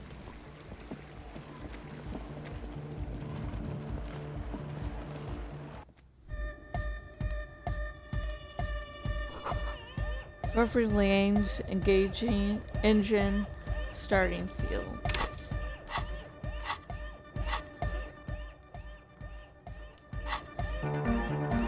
Hi again. So, how are things going? About the church, I checked it out. And? What happened? I talked to the crab man. Oh, man! Who is he? What did you think?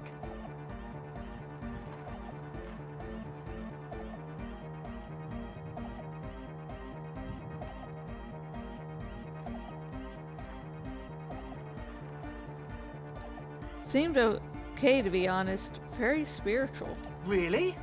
Huh. Interesting. What's he doing in the church?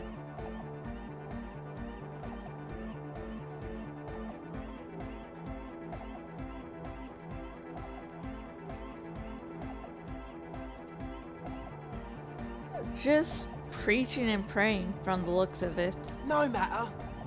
Is he gonna be a problem? Yeah, Noid is right. Let's get back to the point. What are we gonna do about him?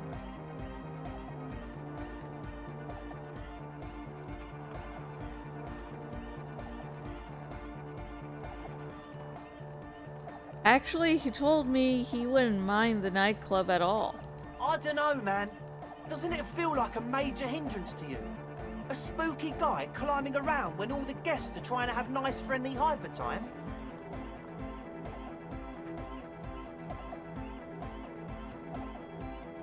Don't worry, I don't think he really gives a damn about you or anyone else. I guess it's not a massive problem, now that I think of it. Everyone is welcome to dance till the morning light. Yeah! Maybe. I guess we'll figure something out. Okay, but what about the other spooker? The one in Grandma's clothes? Did you see her? I was using the mainframe when Suma, the former lead programmer of Fortress Accident, appeared. A programmer? That's odd. What was she like? Did you ask her about the nightclub? She did not like it, and the drug lab didn't really help either. What a pity. Those are my two favourite things in the world. Drops a bundle of screws into his toolbox. Drugs and hypnotic music. I mean, and she doesn't like either one of them. Some people are just born retrograde. A shame. What can we do now? Do you see a way out of this jam? And into a laser-lit future of dance and unity? Unity! Dance! She made it very clear that she won't leave until her own project is finished. And you can't just evict her?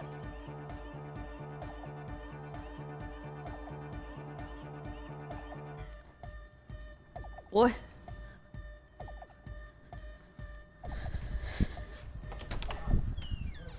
There was an odd sound. Okay.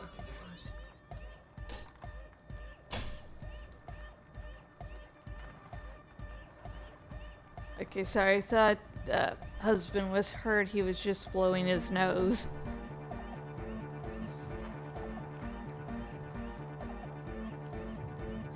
No, I won't evict her. We have to come up with a different solution. Look at you, honor man. At least I'm not sticking my thumb in my ass. No, Noid. He's right. Maybe we've approached it the wrong way after all. I'm sure there's a workaround. We can make a deal not to bother her. If that's okay with her, we only want to get in the church and spread the joy and ecstasy of music. The lines in the dark exist. Coexist. At least Crabman seems like an advanced being. He's hard. He'll understand. Yeah, he can do his climbing thing in the tower. And the programmer, does she like hypnotic dance music?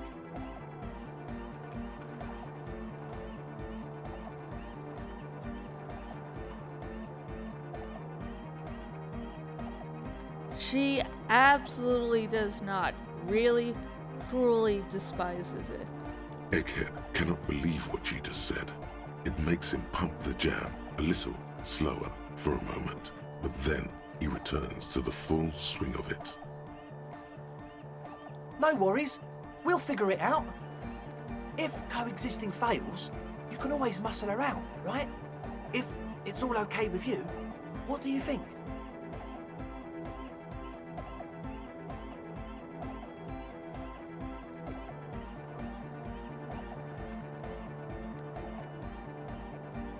Perhaps if you drop the drug lab, it might make it easier to convince her. Oh man! But the drug lab was like an integral part of getting the club going. For me, it was my favourite part. Chemistry's great. Besides, imagine all the drugs we could do if we had our own drug lab. I mean, hypnotic music is great and all, but drugs, they make you feel really good. When did you last feel really, really good?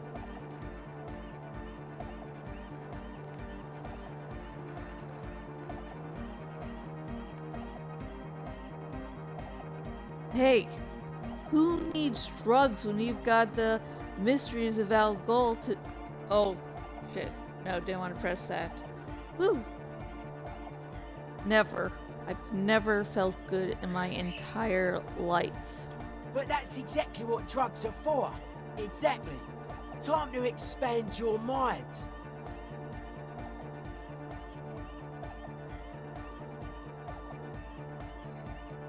Alright, I'll see how it goes. Excellent! Good luck, my friend. He smiles wide like a replica of his friend with the large head. Goodbye, officer.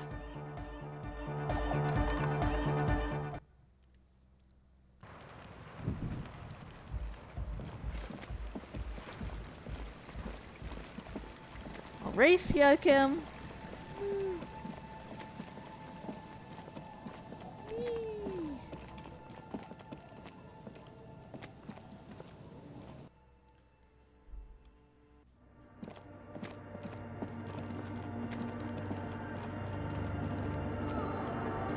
Yes, what is it?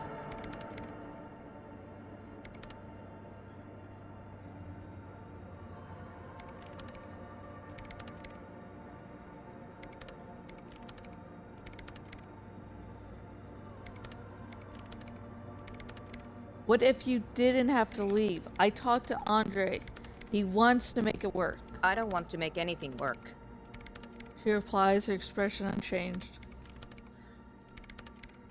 Hold on, you don't want to make anything work? Yes, anything. I don't want to make anything work. It's not the hypnotic dance music that's made her bitter. It's the failure of Fortress Accident. Are you bitter because your radio game project failed? That's right. If we couldn't get our Welkins to happen, I don't want anything to happen. Ever again. There's not a trace of irony in her voice. She means it.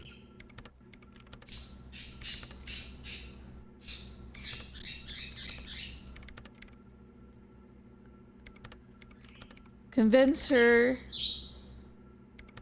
Let's see, suggestion. Convince her to cooperate with the Ravers. Easy. When her research is done, she can move out. Listen, about your research. You mentioned earlier that it's not going very well. Maybe I can help with something? What? No, I don't really need any help with the project. But if I could help you finish the project, then you wouldn't have to live in a church next to the boom boom anymore. Just think about it. She thinks about it. A glassy look in her eyes. A gust of wind brings more snow in from the broken gallery. It touches her hair. Alright. Bring me the game's off-site copy from my old workspace, if you really want to help. It's stored on a filament memory, and I'm unable to go and fetch it myself.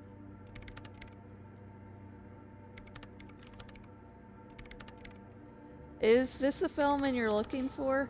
Show her the prediction schedule. I mean, I'm gonna do these first, just in case. What is an offsite copy and why do you need it? It's a backup of my former employer's project, the radio game we were working on. It's stored on a filament memory, just like the one inside this radio computer. She points to the glowing cube inside the machine. The backup itself is destroyed now, but I'm hoping to use what's left of it to pinpoint the exact location of the anomaly. You just have to go to my old workspace and get the filament. Hold on. If it's called an off-site copy, then why is it still on-site? If it's called off-site copy, then why is it on-site? Oh god, not this again.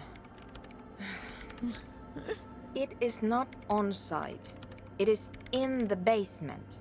Perfectly safe and not connected to the front at all. Basement? Sounds like it's technically still on-site. And no, taking it outside the building wouldn't have protected it from the data loss. There's nothing wrong with keeping the backup in the basement. What happened was a freak accident that has nothing to do with how the backup was stored. We clear? She stares at you with pleading, furious eyes. This is clearly a painful topic for her. She must have had to explain herself numerous times. By your old workspace, do you mean the Studio Fortress Occident in the Doom commercial area? Yeah, that's the one. You can get in through the bookshop. You just have to do some explaining to the bookstore lady.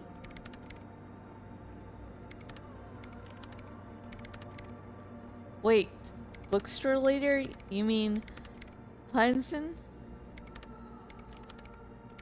That's her name, I believe. Actually, I've already been inside the Doom commercial area. Good. Then you might know the giant ice bear fridge in the building's cellar. The filament is inside the fridge. Just go and get it. And where exactly is the offsite copy? In the giant ice bear fridge. I just told you. It has red glowing eyes. It's impossible to miss. You just need to get the offsite copy from the ice bear. Why can't you go and get the filament yourself? The bookstore lady hates me. Says I'm part of the curse. Whatever that means. Why does she think you're part of the curse? Because she's from Martinez, and people from Martinez have never ever seen a radio computer. She thinks it emits elemental evil.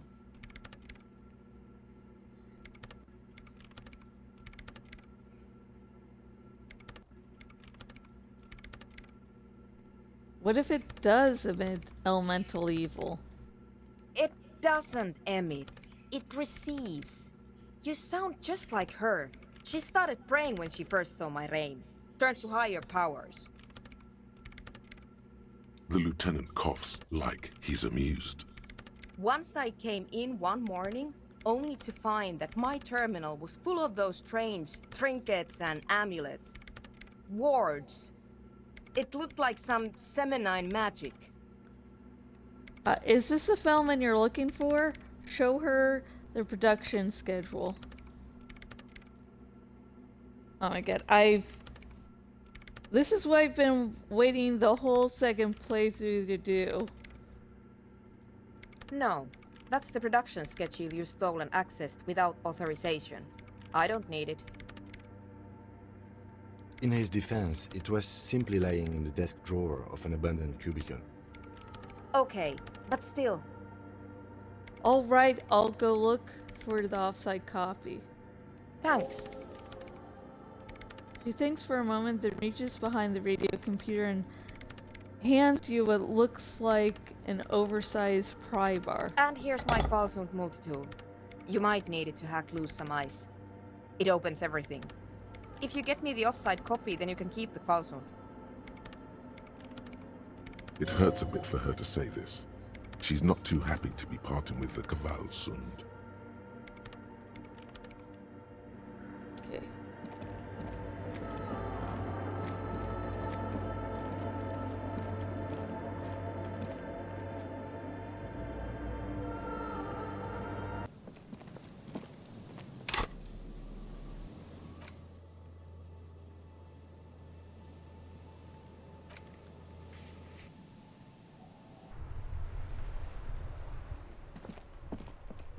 Oh, that's gonna be closed. It's open?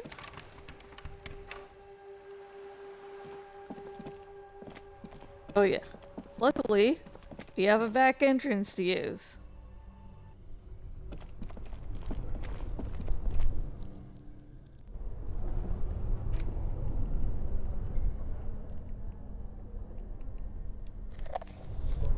Okay.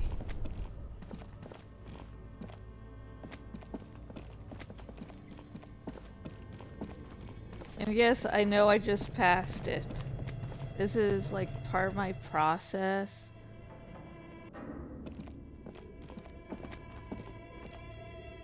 Tiles on the cube are still smoldering. Like a smooth draw, the filament slides into place. On the keyboard, the speaker comes. Good evening. Please repeat. Good. Please repeat the password. Afterlife death. Good. I've unlocked the production schedule. After ending the call, please press print to access the filament. Really? She just used the same password? Maybe those radio computer guys aren't that paranoid after all. Fortress accident. Is there anything else I can do? Thank you. Tiles on the cube are still. With a quiet determination, the printer starts printing, a piece of paper unfolding like a handheld fan. A black crisscross of letters covers its surface. It's a project report written by the lead producer, Andrew Andy Schott, about Whirl Untethered, a radio game developed by Studio Fortress Accident. The first few pages give an overview of the capital and workforce, while the rest of it seems to be a production schedule.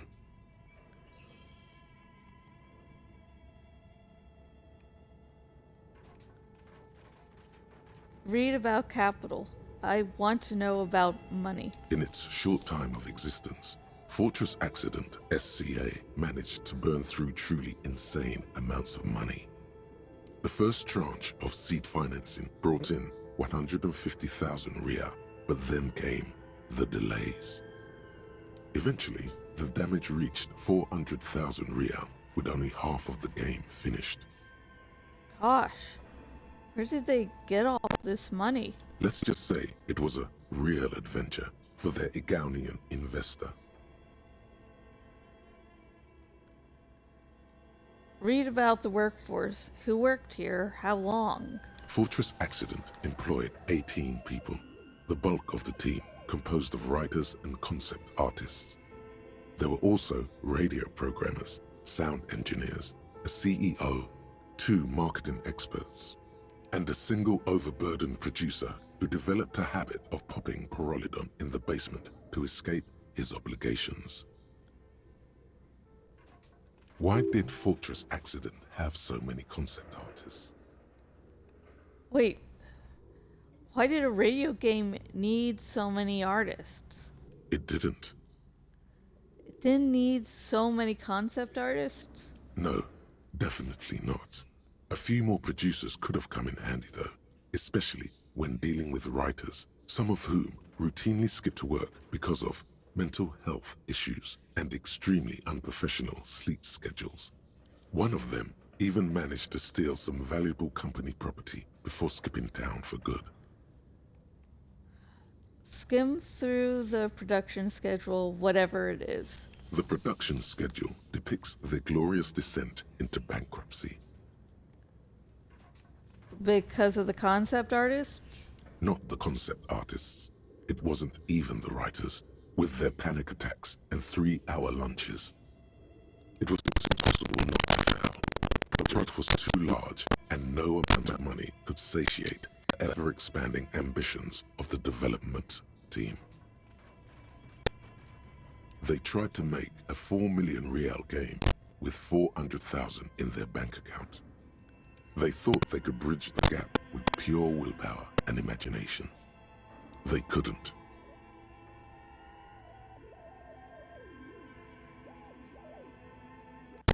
I could have bridged the gap.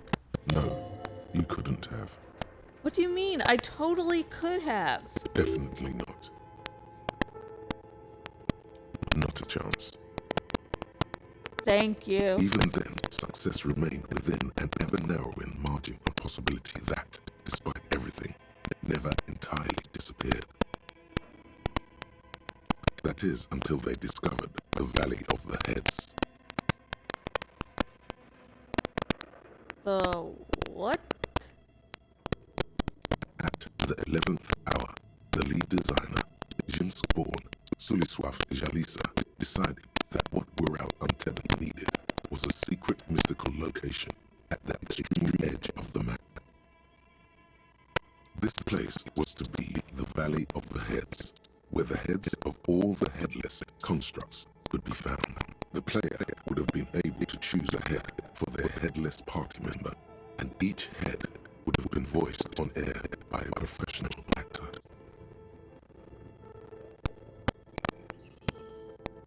How many heads were there? So many. At last count, there were approximately 10,000 heads for 10,000 headless men, all of which could be endlessly recombined.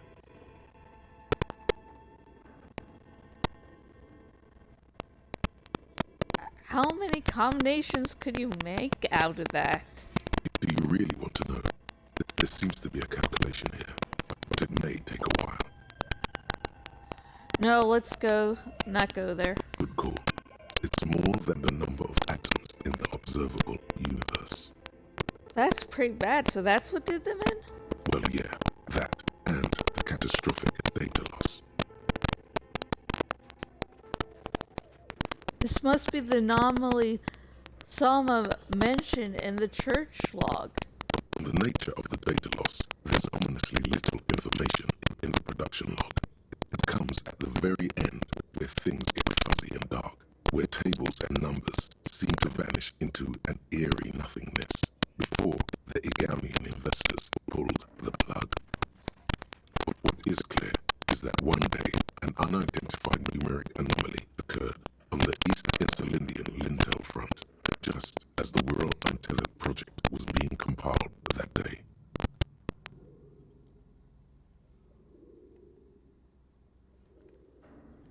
And the anomaly caused all the data to get lost in the air? When the project was returned, it was completely blank. The team spent weeks on the phone with Lintel, the service provider, but despite their diagnostics, they could never produce a satisfactory explanation or pay for the loss.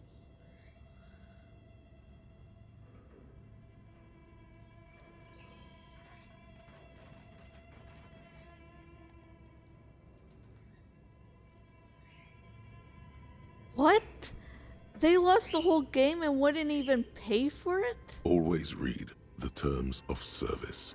And let's face it, they didn't have any money left for illegal action. Wasn't there a copy of the game, backup?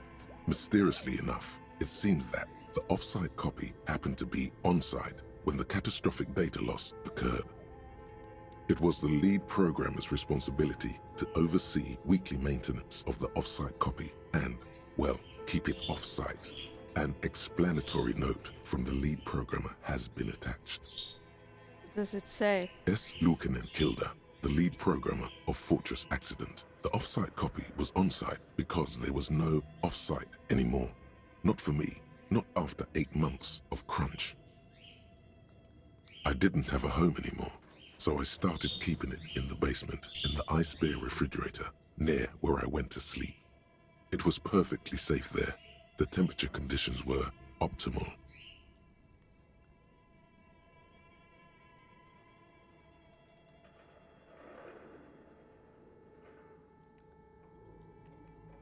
It's not very convincing, is it? Her former colleagues would agree with you. Is there anything else from this lead programmer? The production schedule ends with a few random notes that seem to be added sometime later. Read the notes at the end. 4 months later, by an unknown author. I am the only one left, and it's gotten rather damp here. A few other businesses have gone under, too. Slipstream switched to making skis, and the hairdressers just left, cursing Martinez. They're right, though. Something's seriously wrong with this place. Martinez, all of it. Still haven't got an answer from Lintel about what happened. All I could get were the physical coordinates of the error on the East Icelandian front on that day. Since the computation happened on air, I reckoned it had to coincide with an actually existing location. I have compared the coordinates to a map of Revachol West. Turns out it's only 800 meters from here. The address is Saint-Brun 1147. I am going there to look this thing in the eye. Tear off the printout and throw it away. Tiles on the cube are still smoldering, casting the framework in a specific glow. Fluorescent print sheets shine on the keyboard. The filament flies out.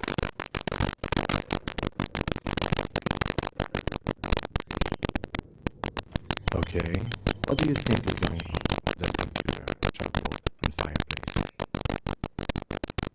What do you think is going on?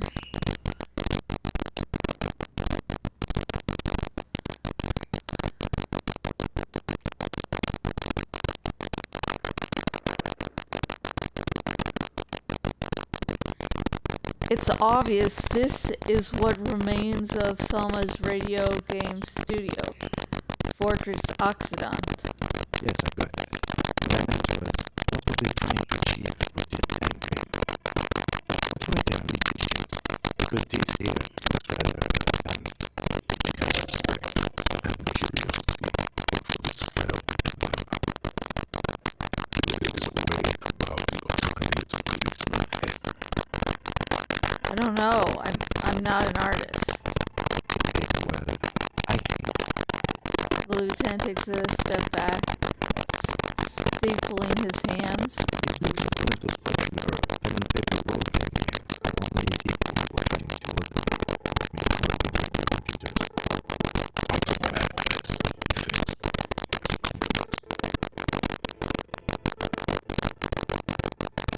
How were they planning to do that? Two polling stations. None of the players have to be physically present. Anyone in the world can participate in the game, as long as they have actual radio. Then there's the real master frequency. It's located in all the smaller polling stations. I think that was supposed to coordinate the stories, containing the map of subliminal sorts. Has anyone ever done this before? To my knowledge, there are many automated games in Dante's implementation. No, so it is within the scope. Norton Revachol West, among the ruins. I don't think anyone has ever created an interest-free game before. I do not have the technology. And this was a role-playing game? Indeed, the video games are a secular way. The world is very large. It looks like a defined version of the river road again, with the electronic. So it was cool that someone took the millions of real Elysium, that this game is too good to be left untouched. Wow. Indeed, it's ambitious and such an intelligent for creative birds.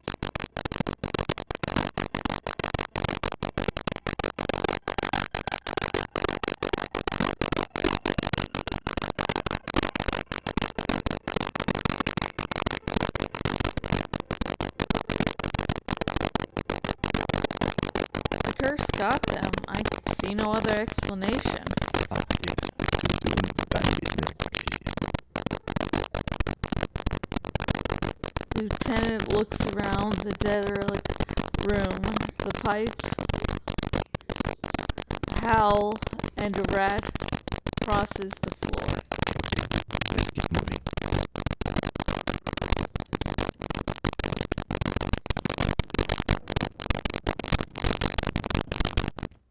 I want to do some quests without you, Kim boy.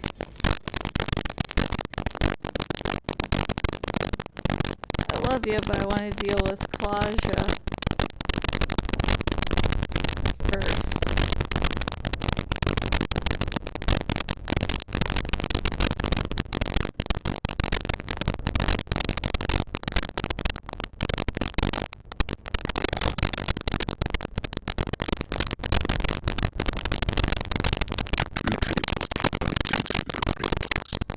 Plug the plug. To the island, something close. I did not do that.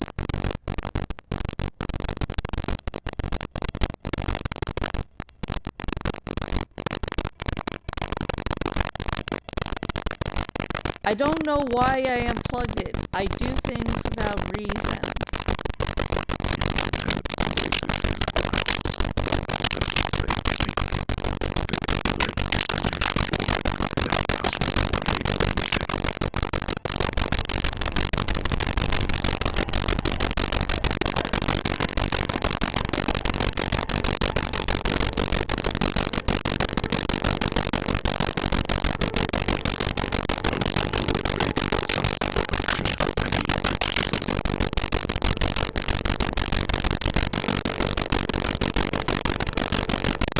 What am I?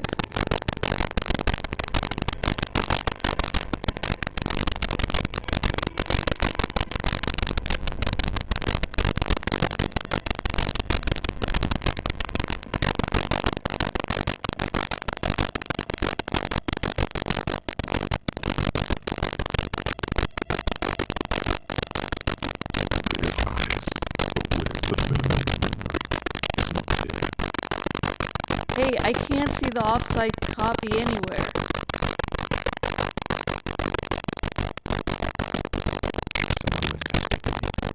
What does the note say?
The note is written with a blue pencil on a piece of lined office paper.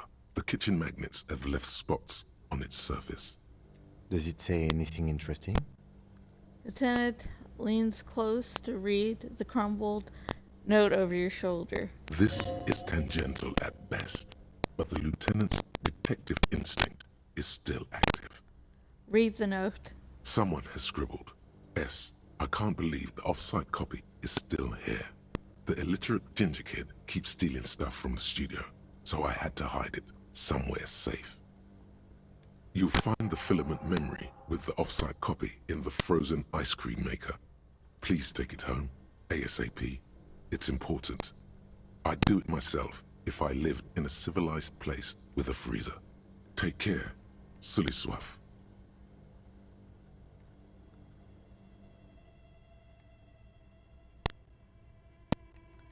Who's the literate ginger kid?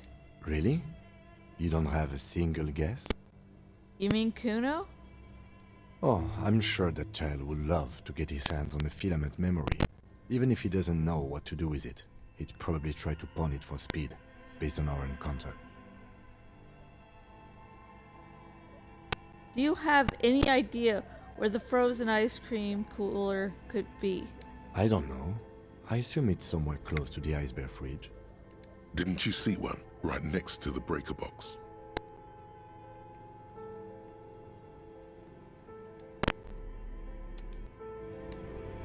Now I can click on it.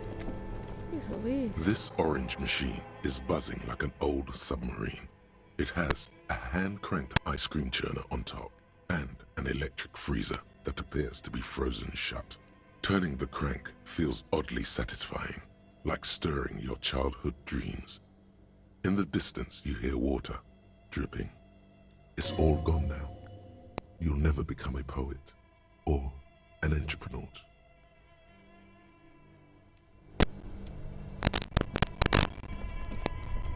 Okay. 2 cables are plugged into something. Very smart. Opening the lid should be much easier after the ice cream maker.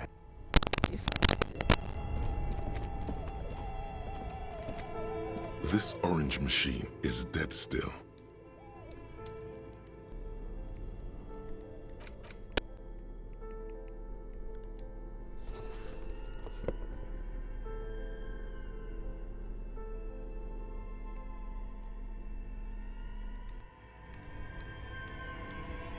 This orange machine is dead still. It has a hand-cranked ice cream churner and an electric... Actually, let's do this some other time. I want to do at least one thing, you know, without Kimboy.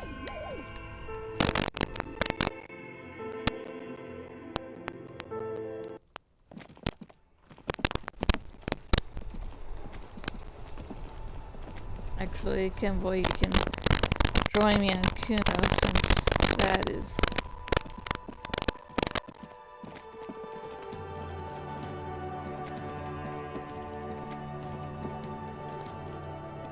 Actually... Necro, Kuno dies. You're gonna pick one out of his brain like that too? Kuno's gonna go out in a hail of bullets. Gonna look like a fucking porcupine. Porta Rosa, a side alley of the Boogie Street Spearhead. A young man in his early 20s approaches patrol officer Emile Mullins and asks for a cigarette. As Officer Mullins reaches in his coat pocket for the pack of Astra he just purchased this morning, the man shoots him point blank in his chest. Breathless, the patrol officer collapses in the gutter. His right hand is grabbing the armor on his chest. The bullet bleed pig. Someone opens a window and says, but Emile cannot see who. His sight grows dim with pain.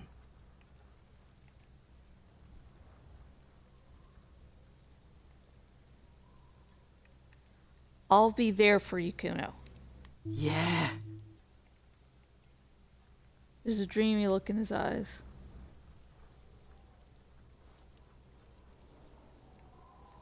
Kuno doesn't fucking care. Okay.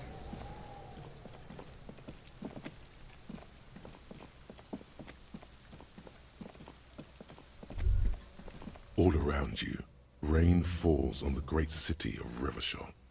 Rain drips from the eaves and floods the gutters, washing the filth away. Winter's grip on the city is loosening. The spring thaw is here. Finally, what now? Your shirt sticks to your chest. The shoulders of your jacket grow heavy. The cold finds its way under your skin. You shiver, and the city shivers with you. What is in the west? Sheets of rain over the water. A flight of stairs leading into the ocean. Wave after wave washing the coast of Martinaise, with its motorboats and gently swaying reeds. The ruins of a half-sunken sea fort crumble on an inlet beyond the Bay of Revachol. Ghosts rise into the sky. Who are you, ghosts? The skyscrapers of La Delta, the financial district. Faint golden light seeps from the office windows. Will you ever go there?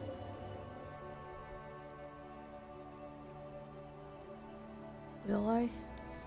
No, you are just one of the hundreds of thousands who watch them rise across the bay from Martinaise every day.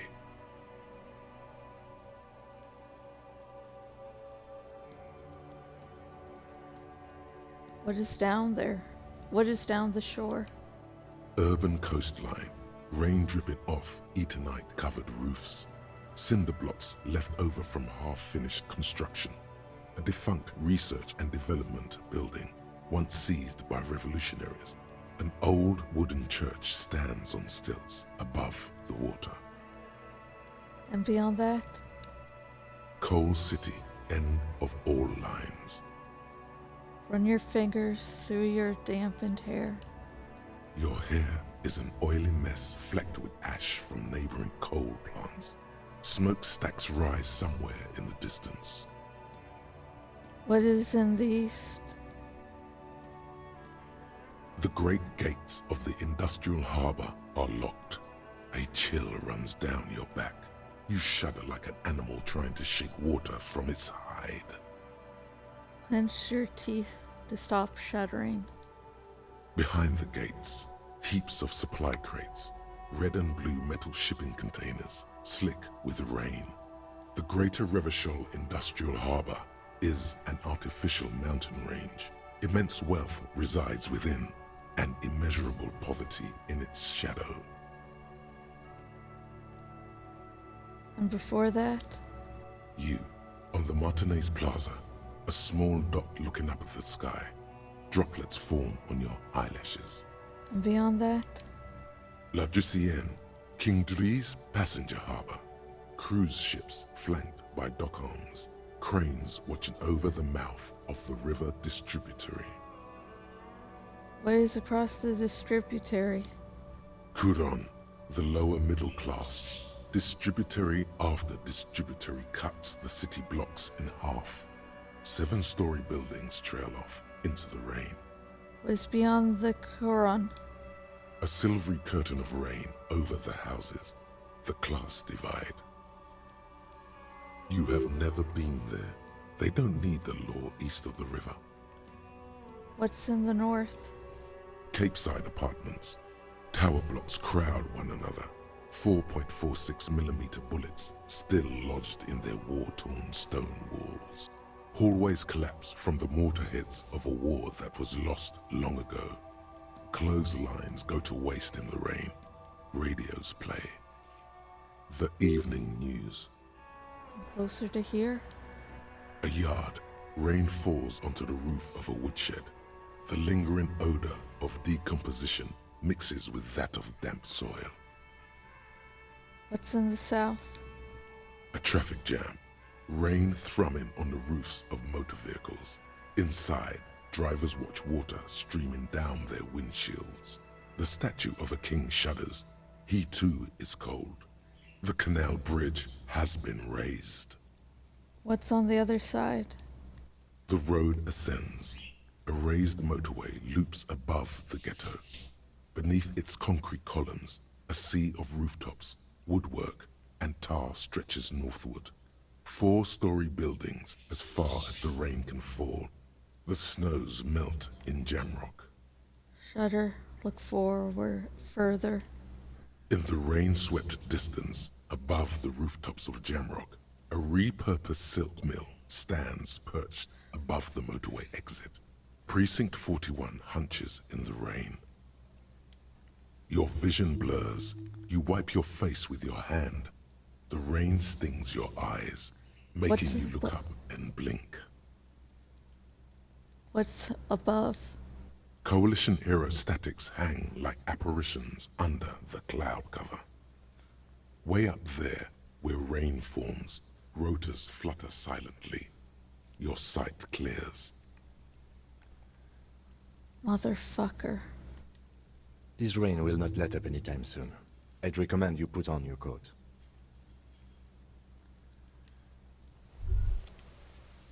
Yeah, you don't need to tell me twice, dude.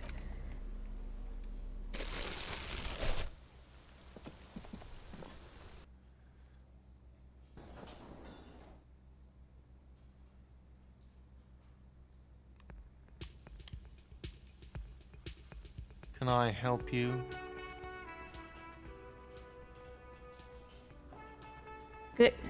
Gart, I found a new friend for the whirling. What is this thing?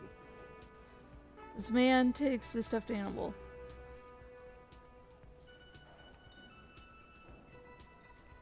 I wanted to apologize for breaking that great skua by bringing you this rough grouse.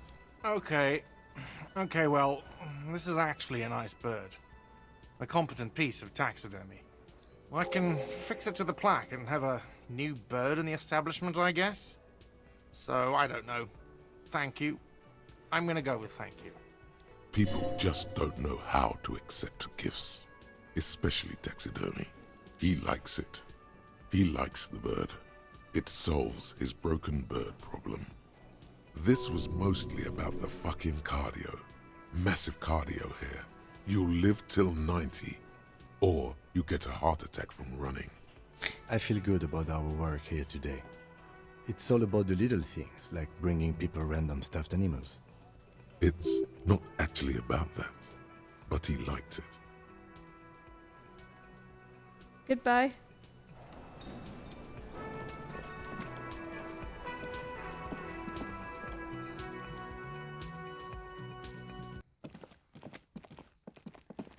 So he should be going in for the evening.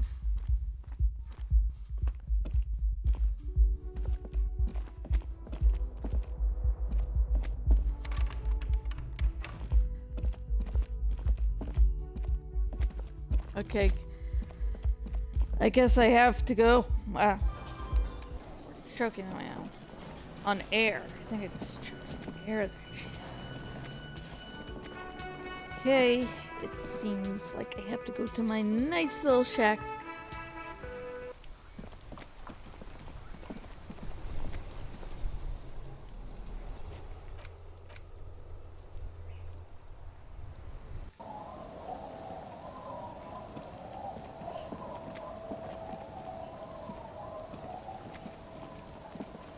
It's getting late, and it's raining. Time to call it a day. Good night, Cam. Send him away for the night. Good night, officer. We'll meet in front of the shack in the morning.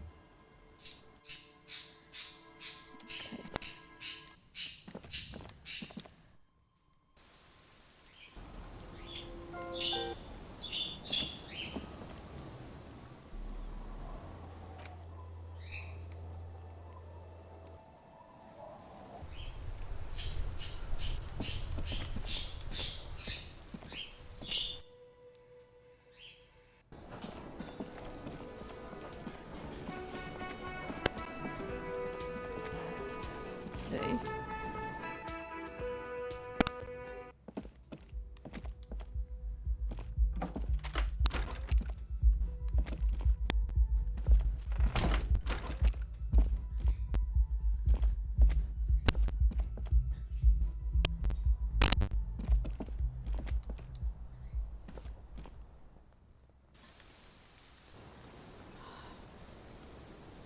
So I am going to take a little my final break of this stream, and then I'll come back. I need some coffee to get me through the last little stretch, and after the coffee we're going to talk to Klaji, then try to talk to Lily, and then I'll go to sleep for the evening and then go see Kuno in the morning. So hey, I got my day planned.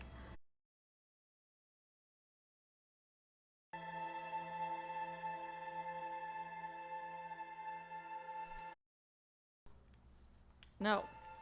Gosh. Heck. Sorry. I was like, I'm going to pause it, and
Hello, I'm Josh, and I am back for more disco, baby! As soon as I put on my arm braces, so I don't injure myself too much. And like, I started humming this, I think, earlier than the stream, but now, disco, disco man, I'm gonna be a disco man, da-na-na.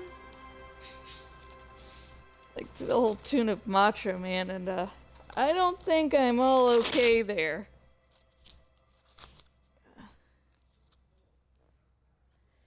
So, let's finish up for the evening, shall we?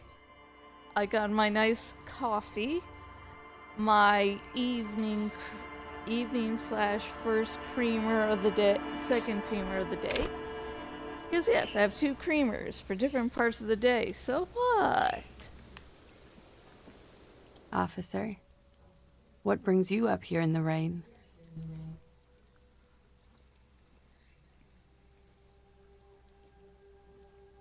Ooh, really good creamer, shoo!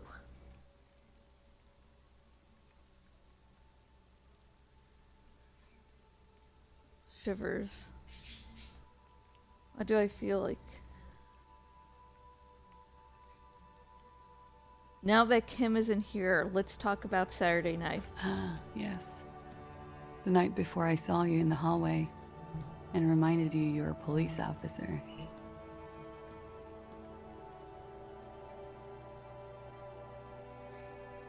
It's one of the first things I remember doing in Elysium. Wow. Elysium. You don't hear that term often.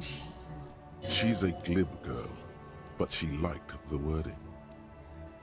Did you hear something Sunday night from my room? There was the usual ruckus. Loud disco music. Did I have any visitors? I can't say. Probably not. Sounded like you were flying solo.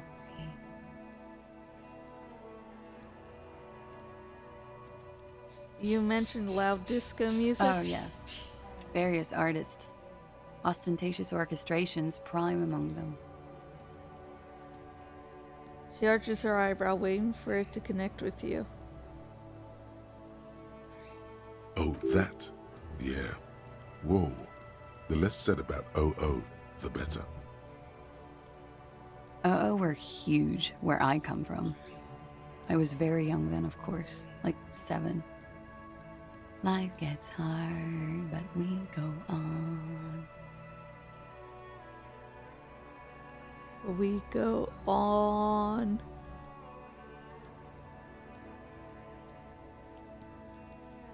Mostly just get hard, doesn't it? It would appear so.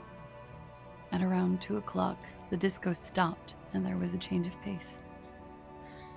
What happened? A slow, sad song started playing. Like organ music on repeat. That went on for quite a while. Some of that time you were yelling along to it. What was I singing? That it doesn't matter anymore, and that we're alone now. It was difficult to tell. The song itself was very quiet and soft, but you sounded like a wounded boar, sir. It was hard to understand what you were singing on top of it.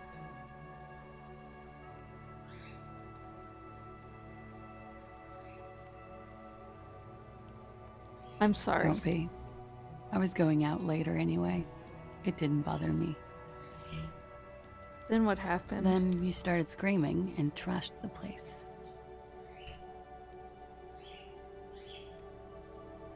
Are you sure I wasn't being assaulted? No, it didn't sound like there was a fight. It sounded like someone was trashing their room. She takes a sip of her coffee and smiles. A window was smashed. The tape player, probably. The song stopped. And furniture, too. A real destructathon. There was screaming. Then I think you passed out.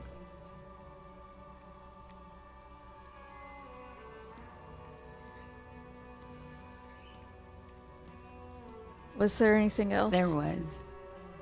I think you screamed that you didn't want to be this type of animal anymore. I may have misheard, but it was sort of memorable. I went out afterwards. Everything was quiet by then. Around 4 or 5. And that was it. Thank you. No problem, sir.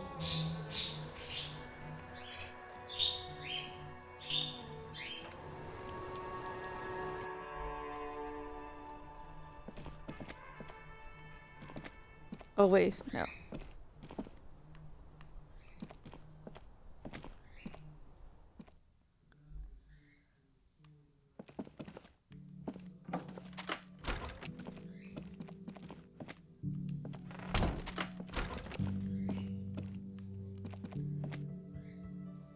Okay.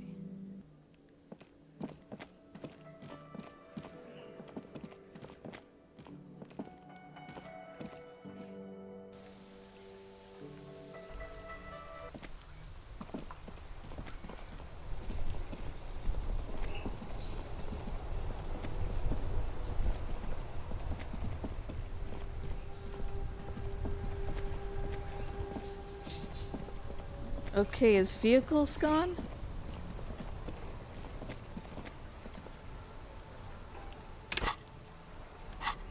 That's just slightly disturbing.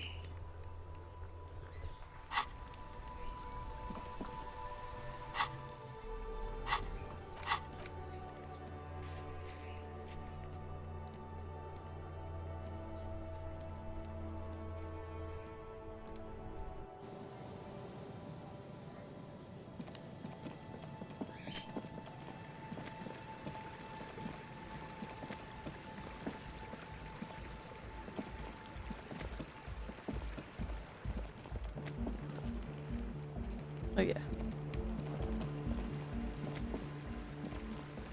And let's get to the Fisher lady.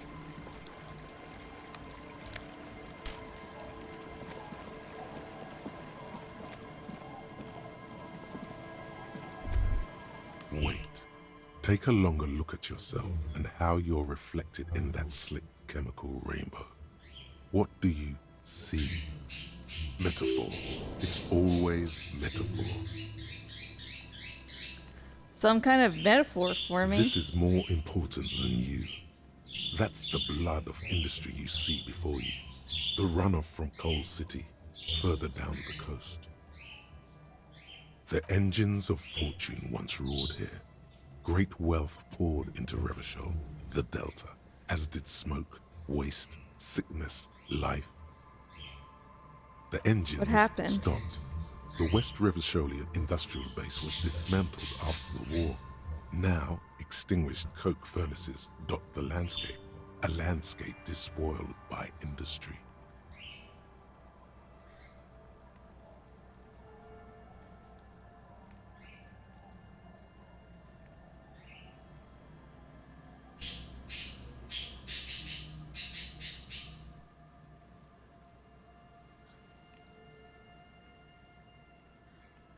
There was a serious dedication of duty in this clinic. Perhaps you could dedicate your life to cleaning it up. But you're a cop. You must concern yourself with different messes. Even so, it's pretty to think.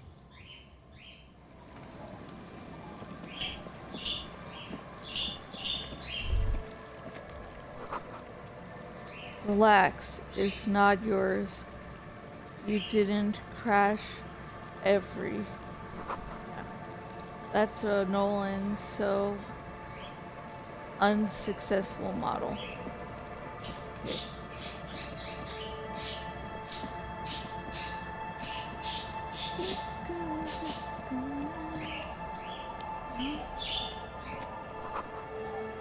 The store is closed for today.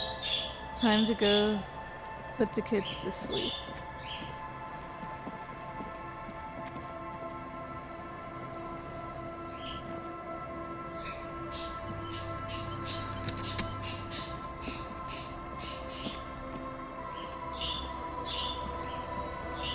The waves are beginning to die down. Look at those little bastards. Simmer down. Simmer down, bastards.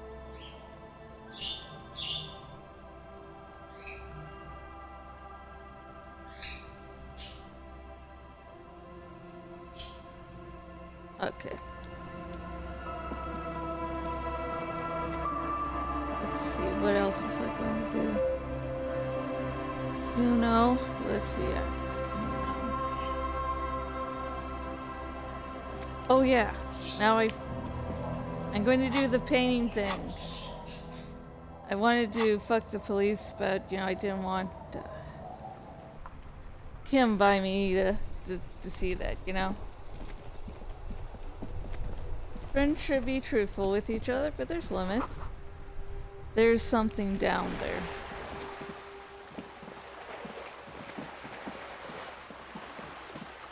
I wanna be a disco man. Whoa.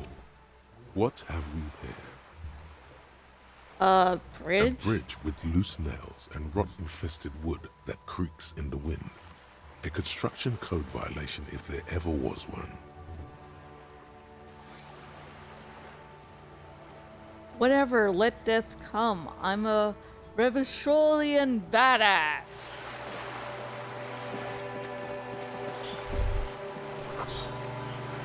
The sea here carries noise, carries more than salt.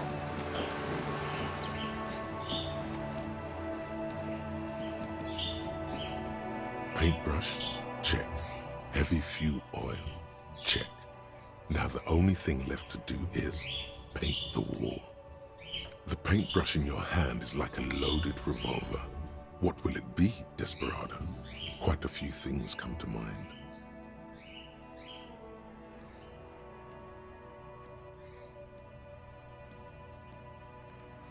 Fuck the police!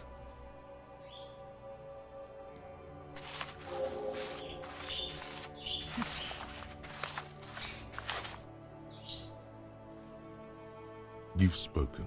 The wall will now silently repeat the message for a decade or so, until the sea air degrades the paint, adding another layer of detritus to the city.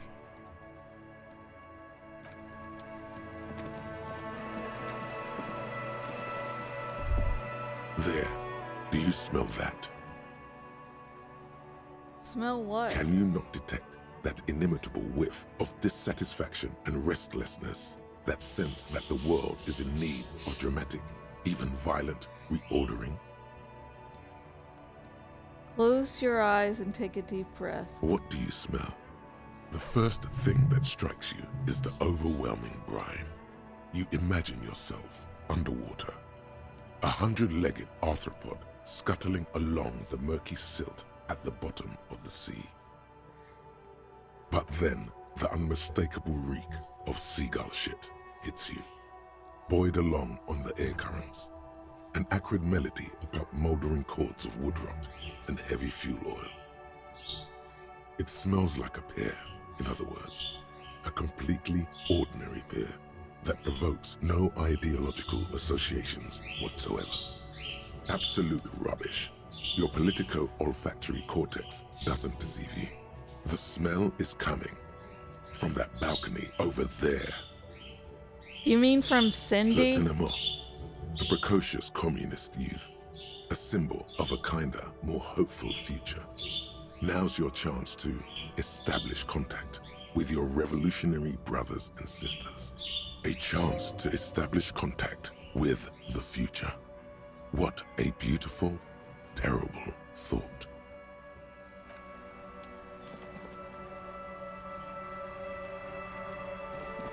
Hello again, officers. Have you come to admire my mural?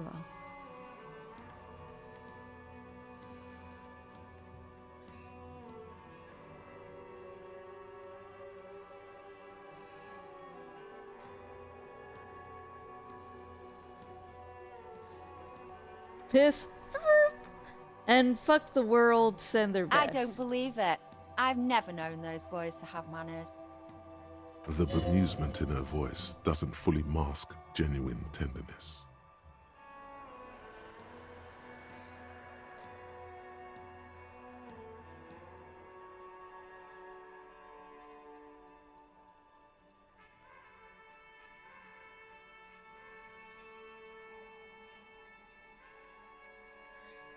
They seem to hold you in high esteem. They'll never be skulls, but their hearts are in the right place.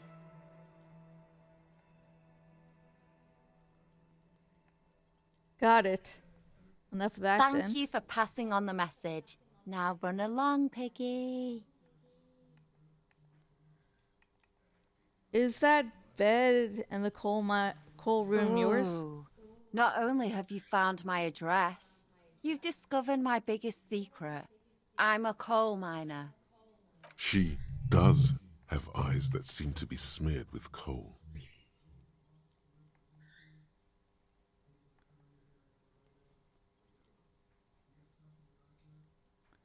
It's not the nicest place, but I guess it'll have to do. It doesn't have to do anything at all. Nothing does. Like me. Right now, I'm doing nothing at all.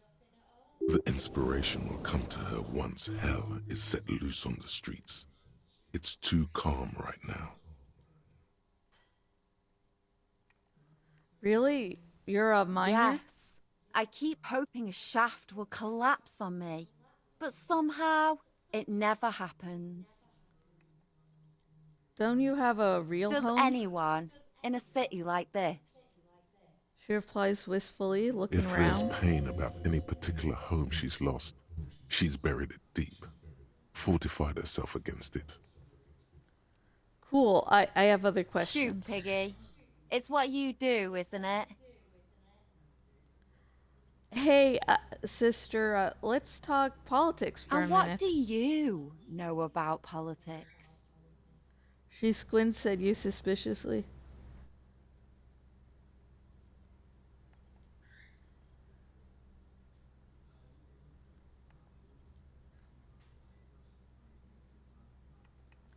I'm looking for comrades to help me fire up the great Mazovian sausage grinder. Will you help me out? The girl erupts in a cackle that seems like it should belong to a much older woman. Oh, that's very nice. The little piggy wants to make sausages. Out of what? His little piggy friends?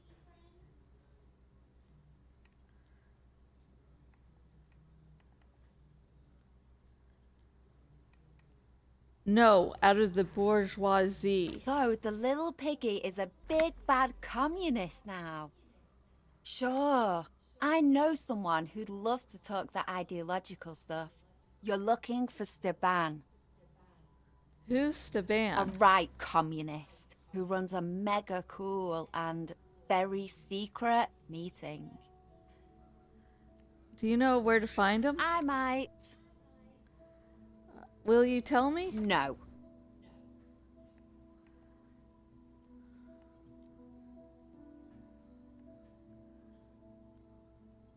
Just tell me what you want me to A do. wicked grin extends across her face. A laughing skull. Death hilarious. This is gonna be bad. Oink for me, piggy. Just once. Come on, this is no way to treat your revolutionary brother. Wrong! This is exactly how I treat my little brother. I'm not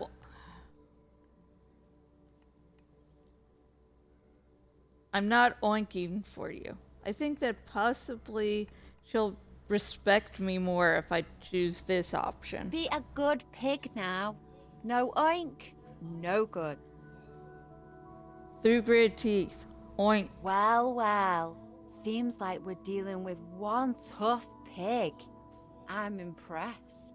Sounds like you're really serious about meeting Steban. It's touching. Sort of. Steban's group meets only at night. In an old room in these apartments here. It just so happens you're in luck. Their weekly meeting is tonight. Poke your snout around sometime after 10 p.m. and you might just find them. Hold on. What else can you tell me about this Saban? Just that he's a real communist. Not like the play acting you've been doing.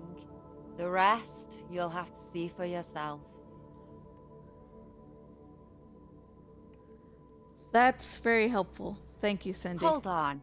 You didn't think it would be that easy, did you? See, Stepan's a bit on the paranoid side. He's got all these mega secret passphrases to keep out infiltrators and the like. You can't join the meeting without one. But you're not going to tell me, are you? Why would I? That would be so boring. Now, let's see if you're half as dedicated a communist as you say you are. That's enough. Off with you then.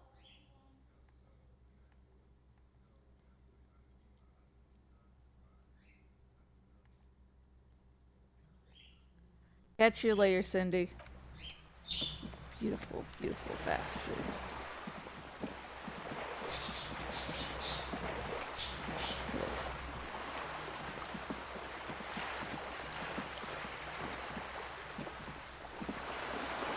I wanna be a disco man, da-da-da. Disco man. The musty smell of a potato cellar in spring is here. A disco man, disco man. I wanna be a disco man. Da-na-na. Disco man. The old woman still sits in her. The buzz of electric lights blends together with the slow rumble of the ocean waves at night. There's a gap where the name of that song should be. You should ask her about it right now. You're still up? Yes. I can't really sleep anymore. Only a few hours a night. It happens when you grow older. She sloshes the water in the bath bucket around for a My bit. suggestion is, don't. Don't grow any older than you already are. That's old enough. What is this? What's troubling your mind? What is the song you're humming? A lullaby my mother used to sing. I sang it to my kids too. It's an old Samaran children's song. What's it called? Surrender to the night. She replies, slowly rocking back and forth. That's kind of grim for a children's song, even if it is a lullaby. Sounds nice. Yes, it does. Goodbye. I'm off.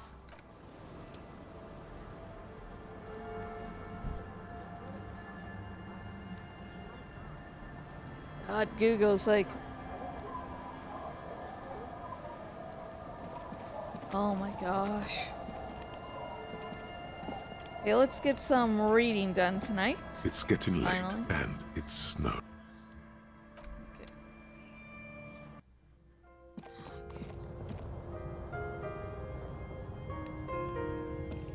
On the table, you see a bowl of water, a rough soap. See.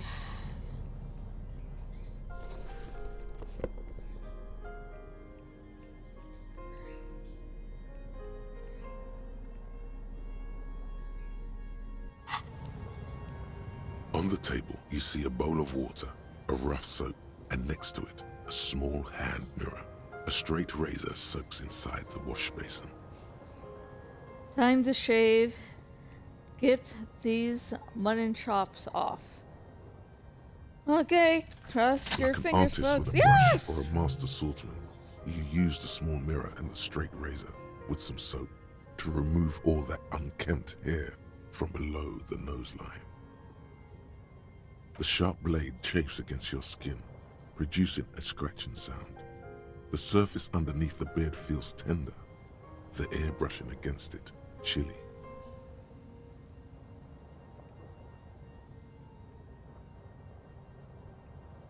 Feel your clean, shaven They cheek. feel so smooth, surprisingly so. A feeling of freshness overcomes you, as if you just came from a cold, path. Was shaving the right The call? water reflects back a vague image of your clean-shaven face.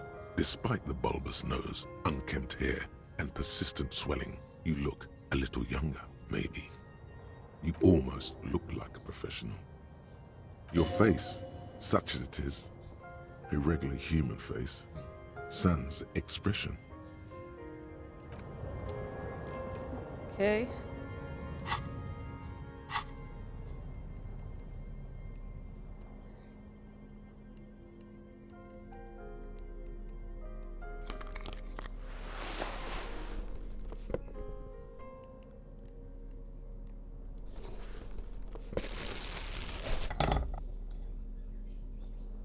Maybe some better PJ pants.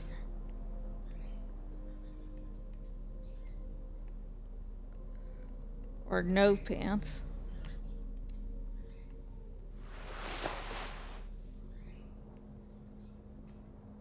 No.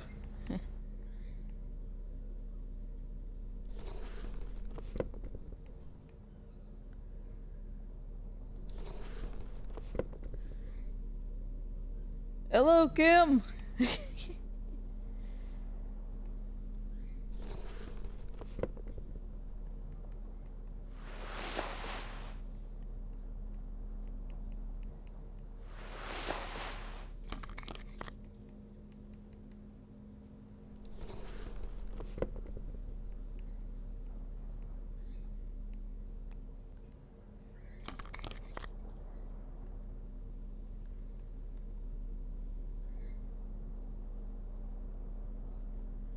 That's nice.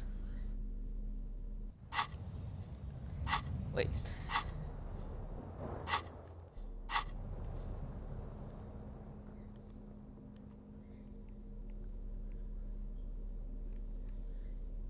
The face of King Freecell. It's just a racist mug. What's there to read here? Not much. There's quite a lot to read in here. Actually, look at all that content. Oh boy, here we go. What are you going to say about a broken, tossed-away mug that you dug out of the garbage?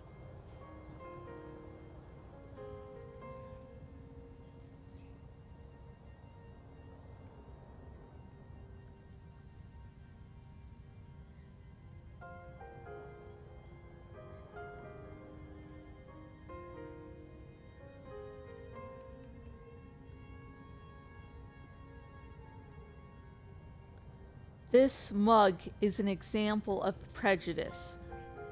I'm going to use it as an example of what not to do. But it was in the trash. Why not just call it out when you see it? Or do some volunteering work. Just finish your case, detective.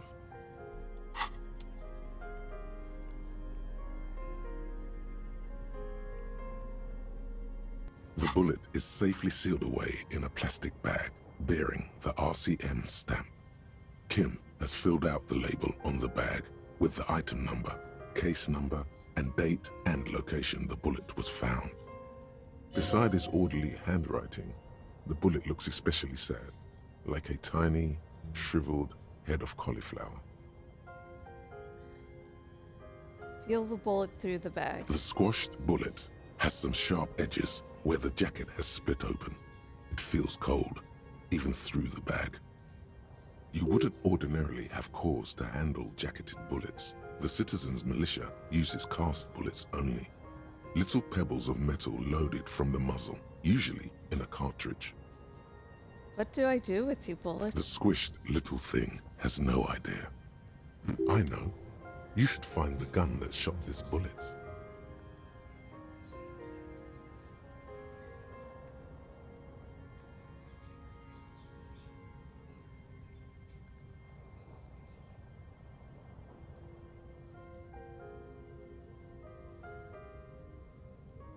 It's my friend. I'm going to start talking to it. It will help keep me company. But bullets don't talk.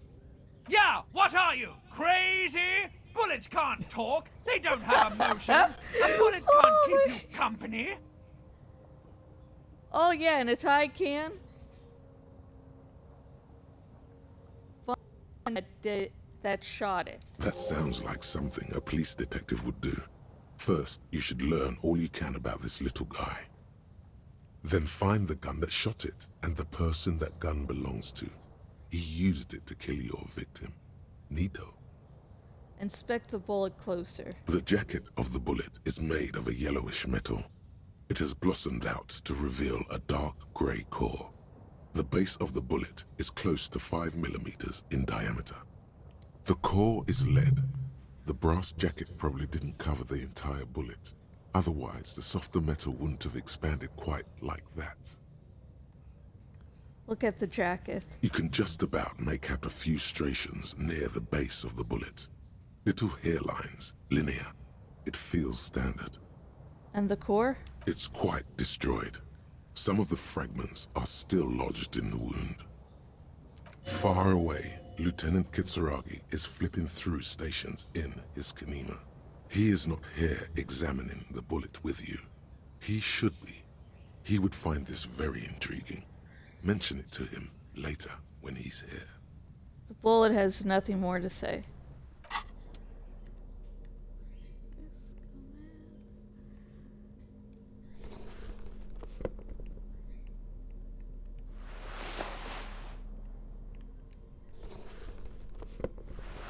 Oh yeah, let's...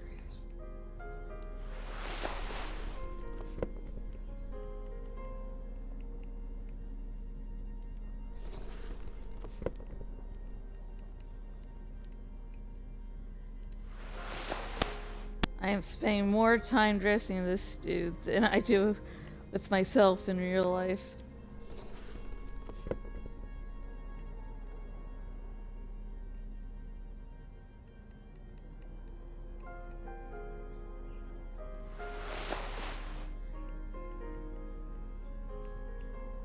Didn't I have nice shoes here? I'm be a disco man. Da, da, da, da, da, da. I wanna be a disco man. Da, da, da.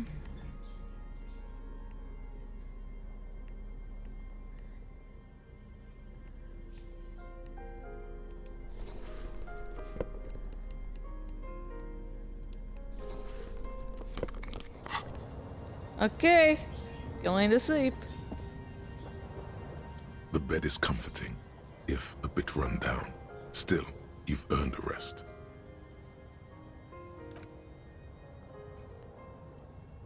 The bed underneath you is soft, if lumpy. Waves wash the sand underneath the hut, then grow distant to your ear. In the quiet hum of the organic heater, you fall asleep.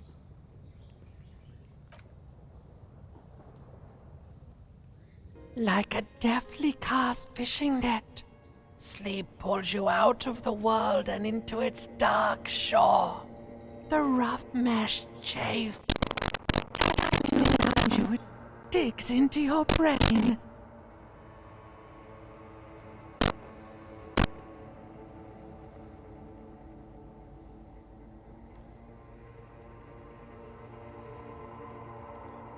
Yeah, just let me sleep. How have things been going for you out there? Helped anyone lately? Saved anyone lately? Murdered anyone lately? This bastard isn't even listening to you. Because you know you are a murderer. A disco music listening psycho killer who offs poor people and then forgets about it.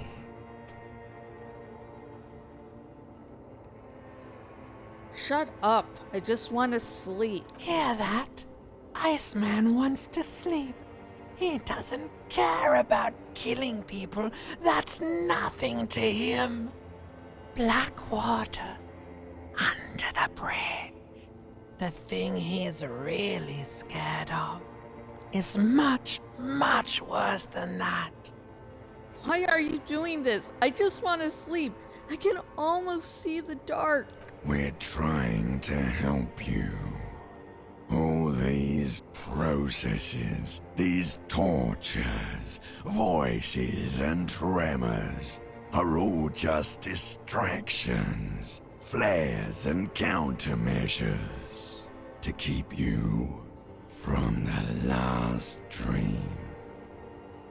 The worst of them all. The last dream? The last dream will be total annihilation. Cinders peeling off the fuselage. We won't be there to help you anymore, Harry. We will be dormant. You will be naked and alone.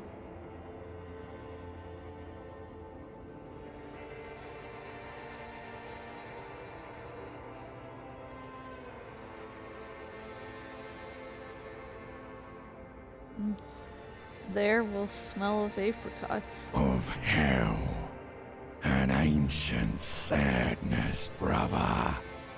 10,000 years later, in front of the video rental, there is a warm breath on your face again.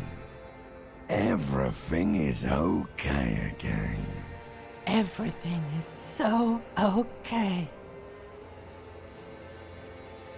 Doesn't sound like it will be okay. Your eyelids flutter open for a moment. When you close them again, you sense the light of the room around you.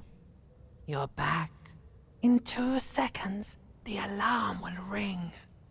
The last thought in your head before waking is, maybe you shouldn't have seen that stained glass window in the church.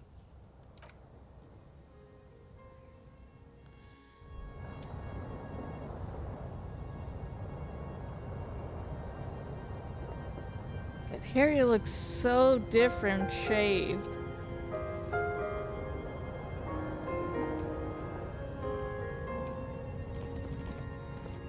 Okay, I'm gonna greet Kim like this.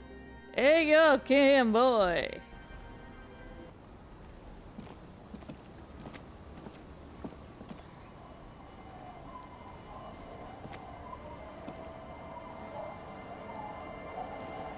Are you just gonna refuse to talk to me if I'm dressed like this? Yes? So, point to your face. I shaved. Yes. I don't know what to say. Perhaps,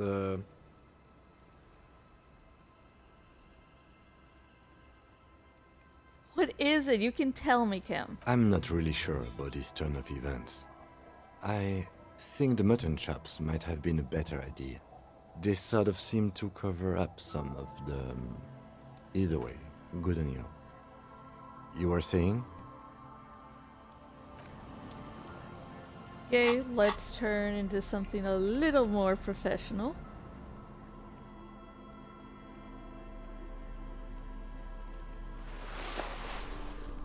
I wanna be a disco man.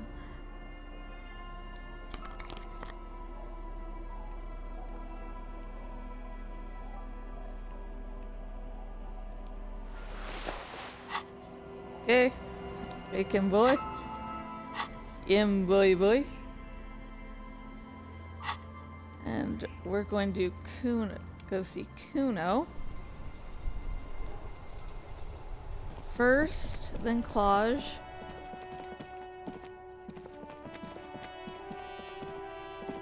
Yeah.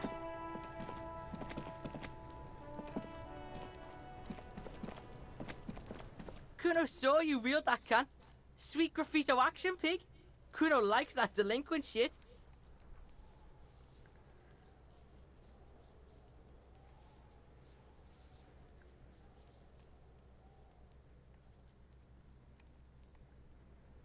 Papa's bad to the bone, Kuno. Rotten to the core. Kuno's parties. You're just shit at life. Now what's your case with Kuno?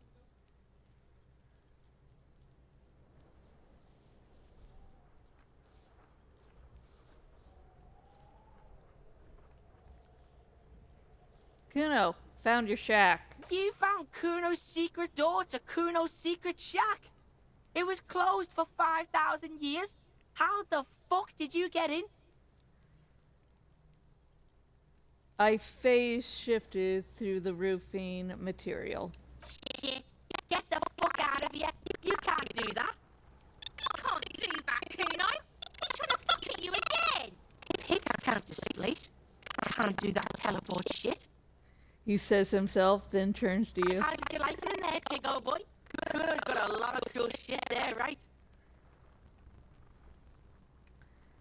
What was the pig head? With the pig head? Oh, that? Kuno decapitates pigs. That's just a Kuno demo tape.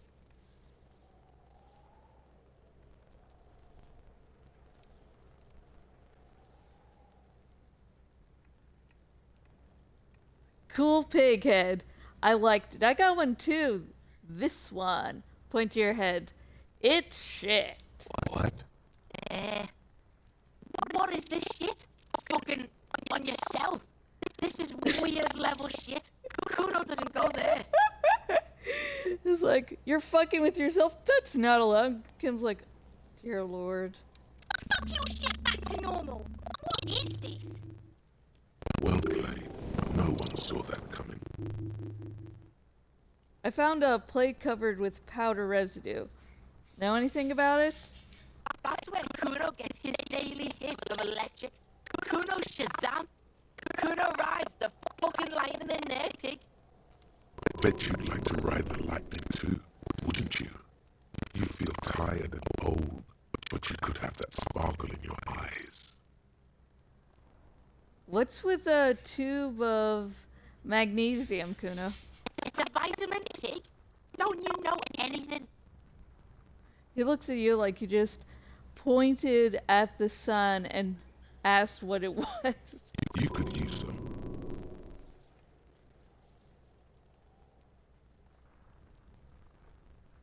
It's magnesium, right? Yeah, it's the mag. You fucking need that shit to stay on top of your game. Kuno goes through like a tube a day, rips mag like a motherfucker, and you could use a bottle. Oh, don't teach him, Kuno. He's gonna use it against you, Kuno. I know all about magnesium. I rock it all the time. You're not getting this, pig. It completely takes away the hangover. It's like you didn't do anything. Like you stayed on playing with your choo-choo. He looks at you, eyes bulging. Fuck you, pig. Don't do mag. You're gonna OD and you're gonna fucking die. You could use some. Yeah? Oh, don't teach him, Kuno. Come on, it's just magnesium. Don't mystify it. You're not getting this, pig. It completely takes away the hangover. Fuck you, pig. Don't do mag. Good call, Pigmeister. Don't come and talk to Kuno about his kingdom.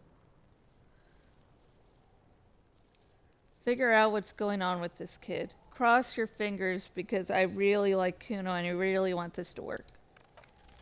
It's not Kuno. It's Kuno-S. Interesting. How? Kuno-S is by far the worst of the two. Kuno has no problem being near you, but the other hides behind the fence, afraid for her life, like she's done something very bad. She came up with that psychopathic scheme of screaming for help before. Kuno just wanted to talk to you about his name. Kuno-S was the one who wound him up and directed him. All in all, Kuno respects madness. You cannot hope to outdo her on that front. You must win yourself a few minutes with him alone. Act on it. Try and separate them. Kuno! Psst! What are you whispering about? He's whispering too. He's going with it. But watch what happens. What you whispering about? She puts extra stress onto that word, expecting it will make you uncomfortable. If Kuno wants to whisper, he's gonna fucking whisper, okay? Let's whisper, pig. This is it. You've got him. But be careful. You can still fuck this up. Don't make Kuno look bad in this.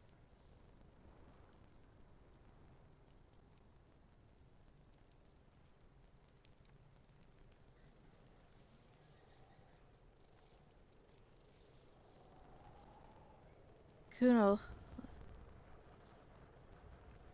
what's up with her?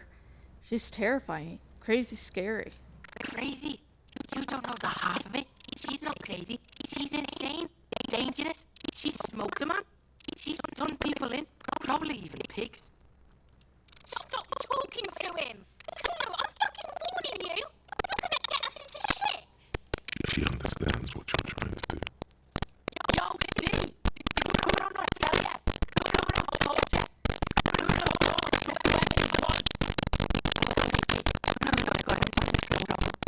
He hunches down again. They did it. They're separated. He's even turned his back to her, so she can't reach his lips.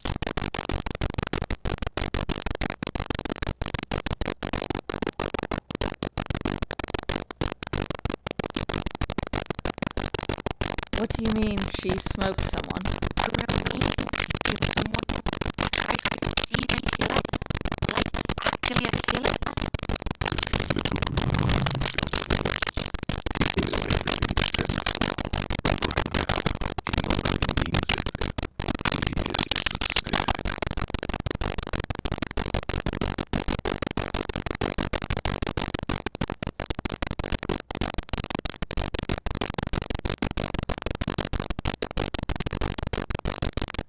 Well, if she has Kuno, that would explain things.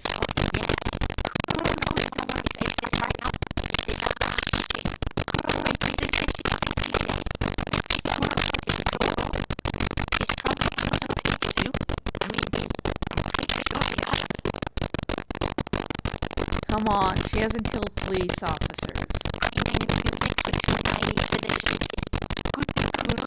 Under control. Kuno keeps it calm. He feels eyes on the back of his head and stops.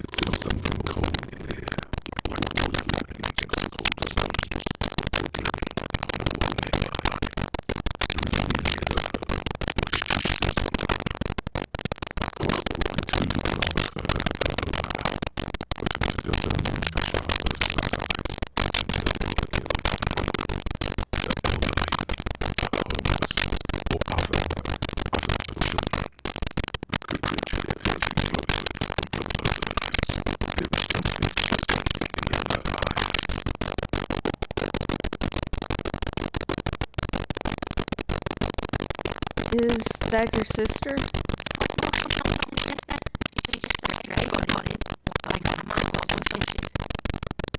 Sorry? Straight? He points at the apartment building behind the fence. The little one twists her neck, looking at the building.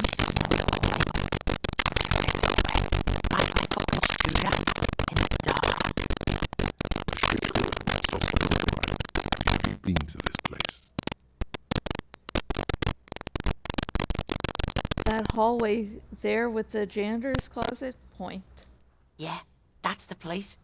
She was just balled up near the closet, psycho style. Why was she dripping wet? Kuno's got no fucking idea. Her hair was all wet. I think she pissed on the floor too. She was there for 3 days, in the corner, every time Kuno went out. You said she got in? How? I don't know. Someone left the door open. Kuno comes home and she's sleeping under the desk, under a pile of clothes, like a dog. What about your parents? Kuno's dad doesn't give a shit. Doesn't even see her there. Or thinks it's fucking Kuno. Shit's all on Kuno. Kuno S. Two of a kind. Kuno, do you think it's possible that she's killed other children? Kuno falls silent. He does not look at you when he replies. Kuno, that's what Kuno is trying to think.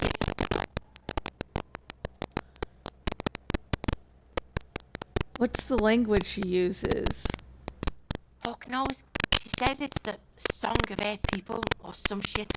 What people? Crazy people. The fucking Nakis. I don't know. It's Suruese. The Suru are an indigenous ethnic minority in the social democratic powerhouse Vasa on the tundra and tiger-covered Isola of Katla. Far, far away from here. As far as possible, really. Kuno, could she be Sunise? Sunise? Like that man from Shermdal shit? She could be. She could be that Shermdal shit. Revachol does have a small Suarese community, or she climbed into a yakberry crate and was shipped over accidentally. Why is she called Kunanese then? Because she fucking looks like Kuno. You don't know her name?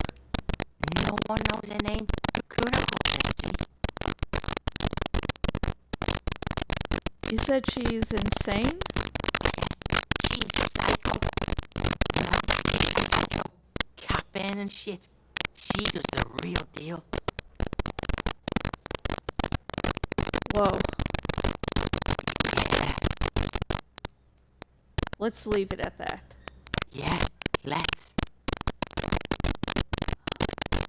How are you dealing with all this? How's Kuno dealing? Kuno's dealing just fine. He doesn't need you fucking with any of it. C doesn't either. Kuno's got this shit under control. You need backup. I'm here for you. Listen. C, Kuno's go-to. Kuno's protecting her. You fuck with C. You fuck with Kuno. You threaten her. You threaten to take her away. This is what it all comes down to. He needs you to take him seriously now. I'm going to kill her. I'll run when you put the cuts on her, sneak up on you later, and fuck you up. You understand? The boy looks you in the eyes, black pupils trying to focus.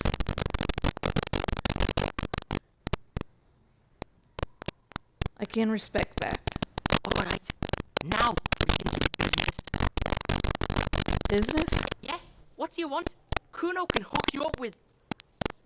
Don't hook him up with shit, Kuno. See? Relax. He respects the Kuno. Kuno made him respect the Kuno.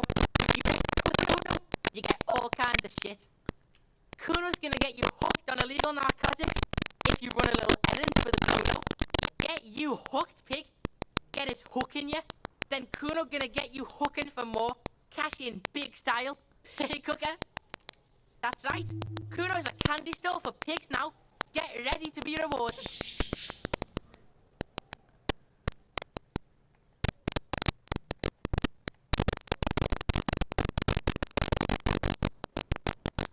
Kuno does...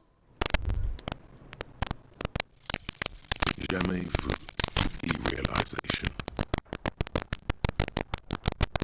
Jamais vu, the opposite of déjà vu. Not already seen, but never seen. Everything that should be familiar appears strange and new, like some half-forgotten day in your childhood. Only now. That's the feeling you've been having. And who knows how long. You should go and ask questions about this. What world are we in? This is a fundamental question.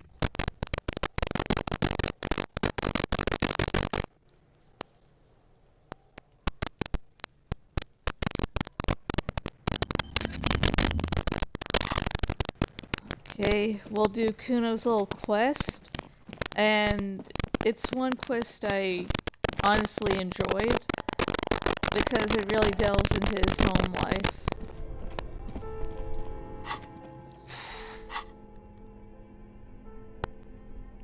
And it's part of the reason I really love his character.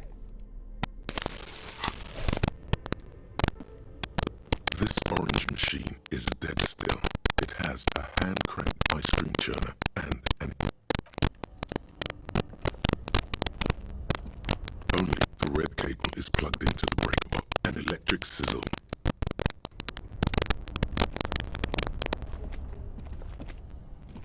This orange machine is dead.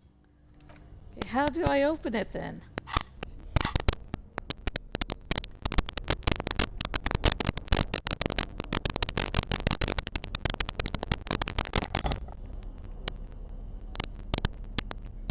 Oh, was I holding on? No, I was definitely holding. This orange machine is dead still. It has a hand-cranked ice cream churner and an electric freezer.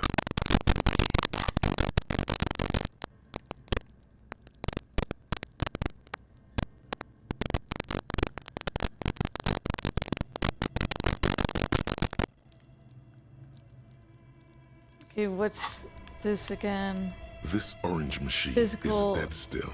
It has a hand crank. Oh, shit. Ice squeaks beneath it. Fuck.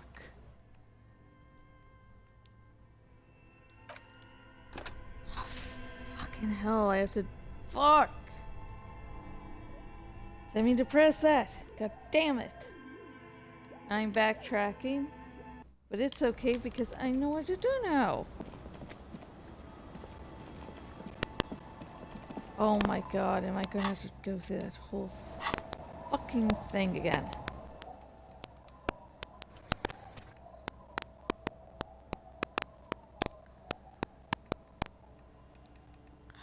Fuck. So. It's getting cold. Okay, let's see all that I did. Interact. Let's do the close for tomorrow. Let's see. This. Logic.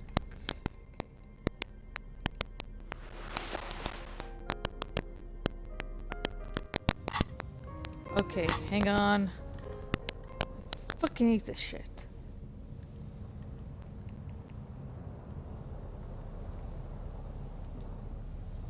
It's just a race. Oh boy, here we go. But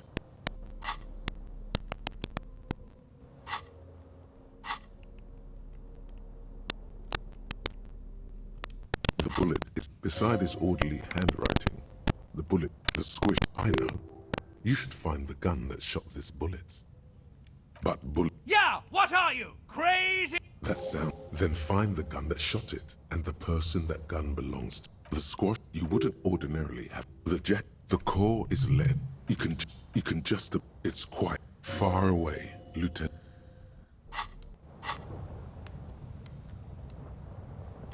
The bed is comforting. Okay. My god. The bed fuck. underneath you is soft. Like a deftly cast fishing net. How? This boss. Because you know, you... Here that is much, much worse. We're The last dream will be of... Everything is so okay. You're right. The last thought. Okay. Actually, just in case we earn some points.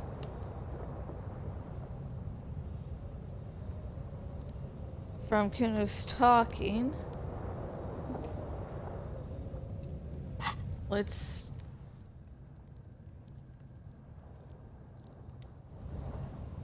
Okay. Okay, Kimboy. Going to... Since this is taking up a little too much time.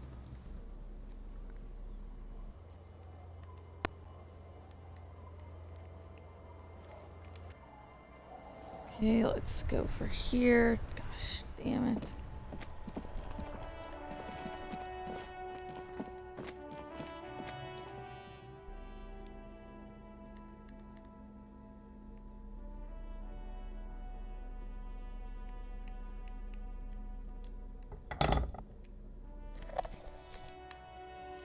Okay, come on, damn it.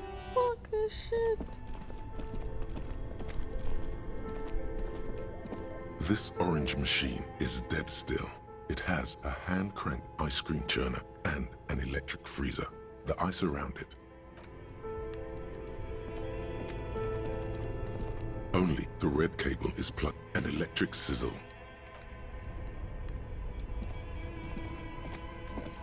This orange machine is dead still. It has a hand-cranked ice cream churner and an electric freezer.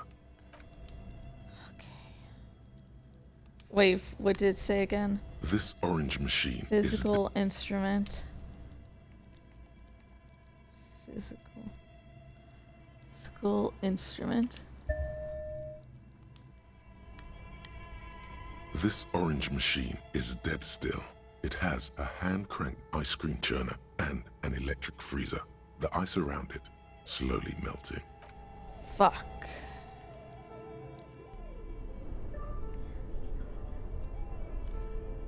What? don't know what the fuck he's calling me there for. God damn it.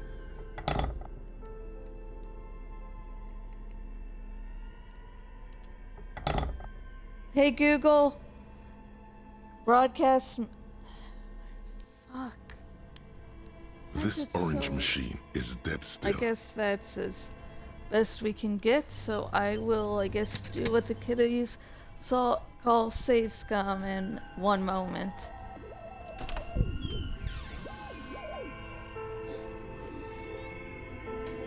I just had to backtrack.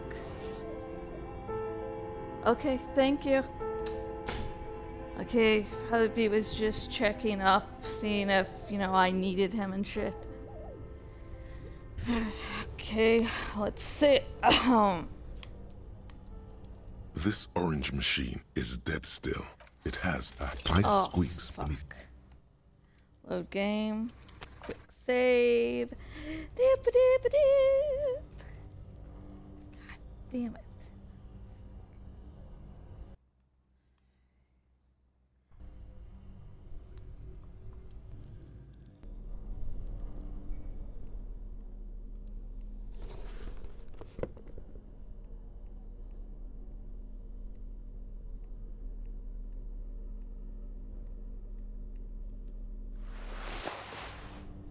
This orange machine is dead still.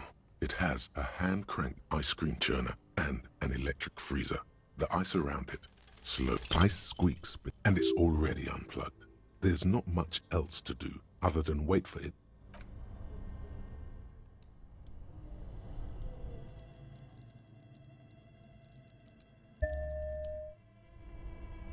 This orange machine is dead still. It has a hand-cranked ice cream churner and an electric freezer. The ice...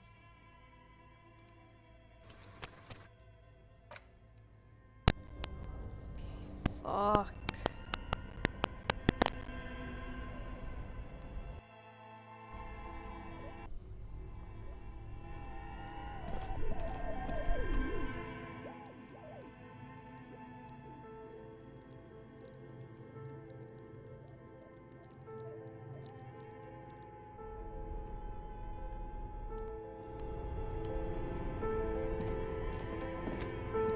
This orange machine is dead still.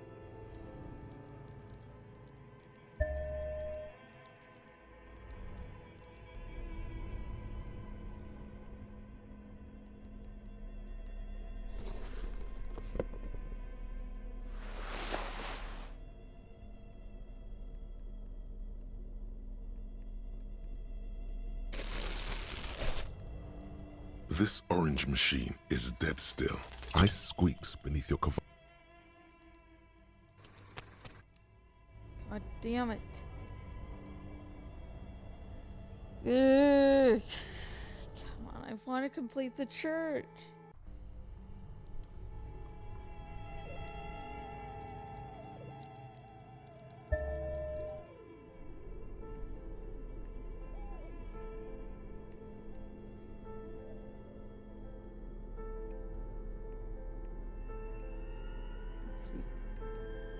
You.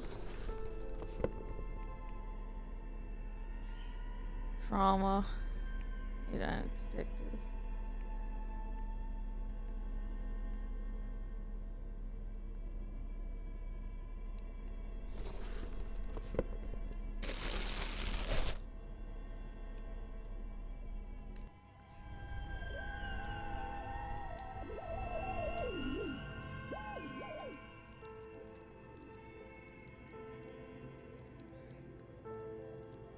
Oh, now I can level up there. This orange machine is dead still. It has a hand-cranked ice squeaks and it's already unplugged. There's no... Okay. I just need to increase the physical instrument.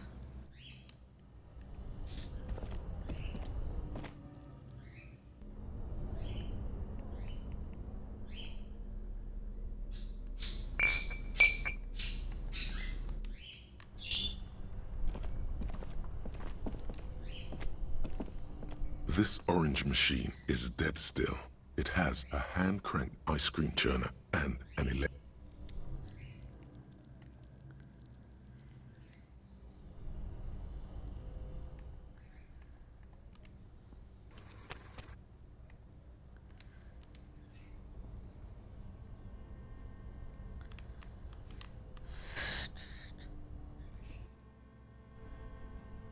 Fuck. Love. This orange machine is dead still. It has a hand-cranked ice cream churner and an electric freezer. Both cables are unplugged from the breaker box.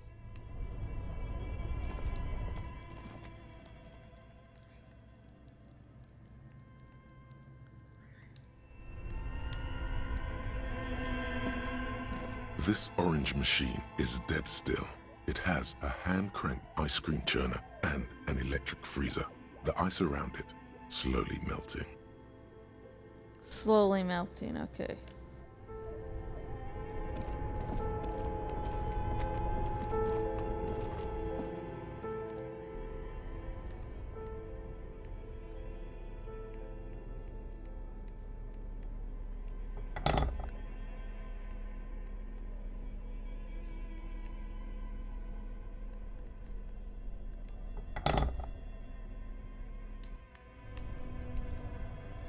This orange machine is slowly melting, okay. Let me get my bag.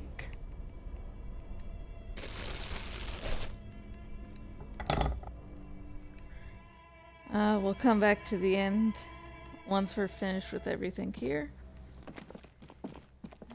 And okay. I'm fine. Da, da, da. So I just... You missed it. By the way, you need to act decisively. It's Kuno. Use Kuno words.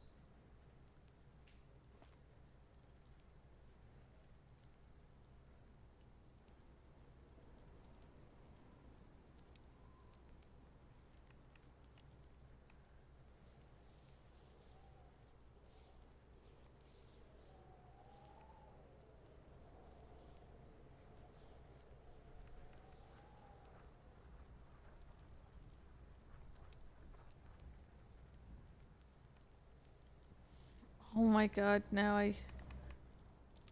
Shoot that shit at Kuno, Pigonaut!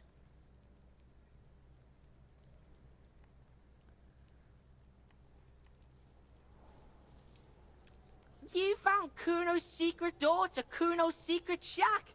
Shit, he can't... Pigs can. How did you like it in there, Piggo boy? Kuno's got a lot of cool shit there, right? Oh, that? Kuno decapitates pigs.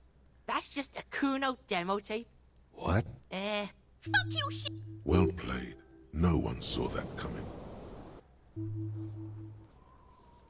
That's where... Bet you'd like to ride the lightning too, wouldn't you? It's a You could use some. Yeah? Oh, don't teach him, Kuno! You're not... Fuck you, pig! Don't... Good call, Pigmeister. Don't come and talk to Kuno about his kingdom. It's not Kuno. It's Kuno S. Kuno, she came all in all. Kuno is... Fuck you whispering about? He's whispering too. He's going with it. She put... If Kuno wants to whisper, he's gonna fucking whisper, okay? Let's whisper, pig. This is it. You've got him. But be careful. Crazy. Stop. She understands. Yo, sit. Talk, pig. Kuno's got it under control. You did it. They're separated. He's even turned his... Kuno? He's meant everything he said before. But right now, he not only means it. Killing is... For a... She's probably killed a pig, too. I mean, I'm pretty sure she has. There's something... A cop... The creature... Fear...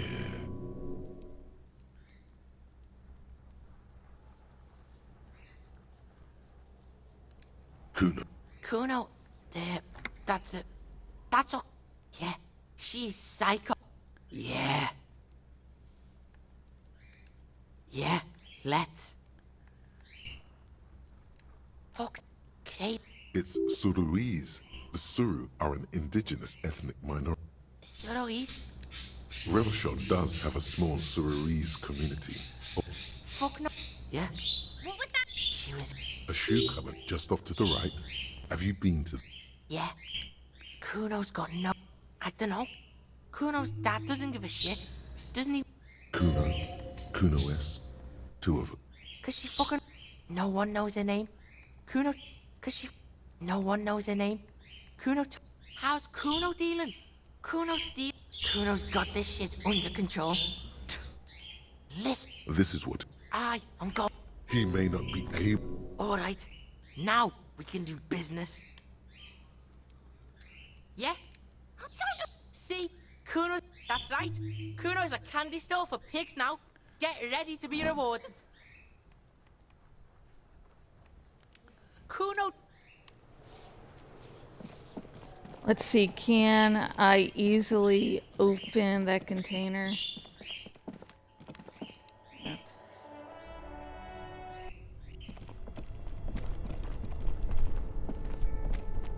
Oh wait, no. This orange machine is...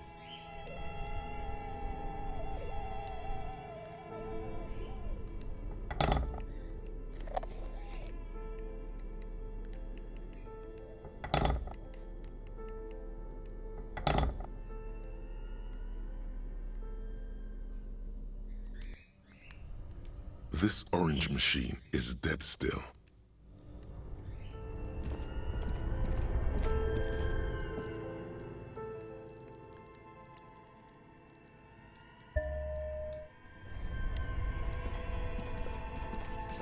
This orange machine is dead still.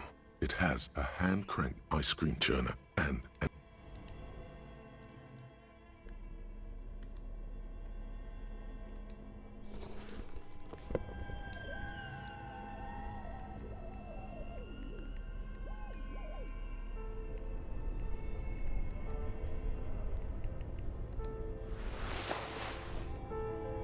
Yes?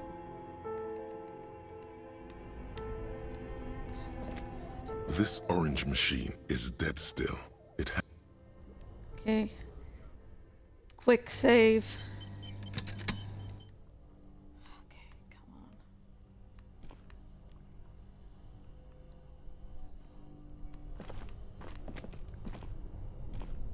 This orange machine is dead still. Ice groans Yes. and howls under the strain of your giant Gewaltsund multi-tool until the lid cracks open. Darkness lies inside, but you can Yes. faintly make out an object, intricate and foreign, left there for a sub-zero beauty sleep, a filament memory with the words "off-site copy" written on its side. Disappointment washes over you as you stare into the almost empty ice cream maker. What? No ice cream? A scoop of ice cream would have been nice, yes. Lieutenant agrees. Someone's stomach rumbles. The room feels very cold. Take the film in memory. You gently lift the cube from its frosty bedding, careful not to damage it. We should take it back to Miss Lukanen Kilde as soon as possible. I'm not sure how well unused filaments tolerate room temperatures. Yes, but aren't you curious to know what's on the precious filament?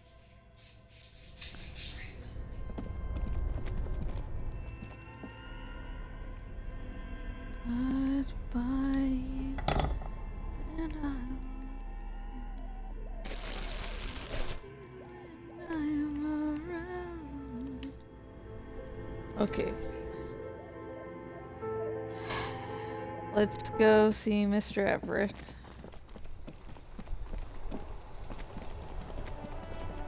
And that's where we'll end tonight's stream.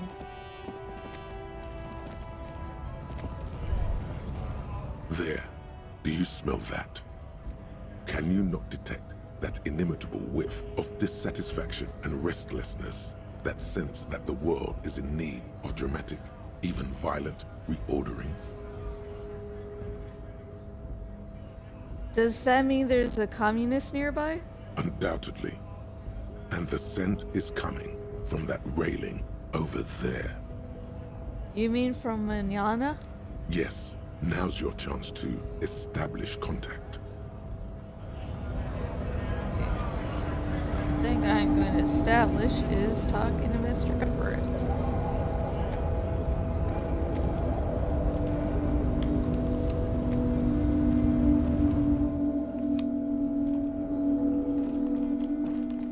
So I can find my gun.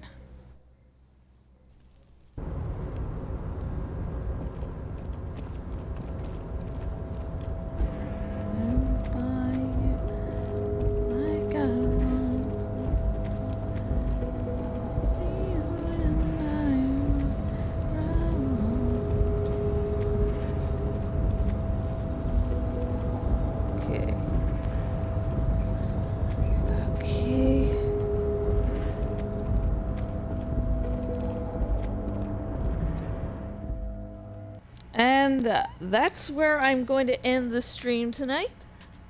Thank you everyone who watched, whether you watched the whole thing or a little bit. And if you would like to know how to contact me outside of Twitch and or help support these really, really long streams, or everything I fudge, I'm sorry. Let me begin that again. If you would like to know how to contact me outside Twitch and or help support me, links in the About section. These include links to my Twitter, so we can chat about stuff like Disco Elysium, or whatever you want to. And I have a Patreon, so if you've been my follower for a little bit, you can help support me financially, and I'm going to go now. I'm sorry. Gosh. Get so lost in this game. Oh my gosh. But, I have a current follower goal of 15. I currently have 10 following me now. So if you're watching this, not yet following me, you can change that. And, give me attention, and I gotta go because I want to eat and I want to watch a movie. So, yeah, hour just seems to go away during this game. So, see you. For everyone who watches my nightly Minecraft streams, I'll see you like in an hour or so. But if you only watch my Disco Elysium streams, I don't know when I'm going to be able to stream next, so... Holy shit, 8 hours. But, so, just watch my Disco Elysium streams. I will see you when I see you. Hopefully sooner than later. Bye.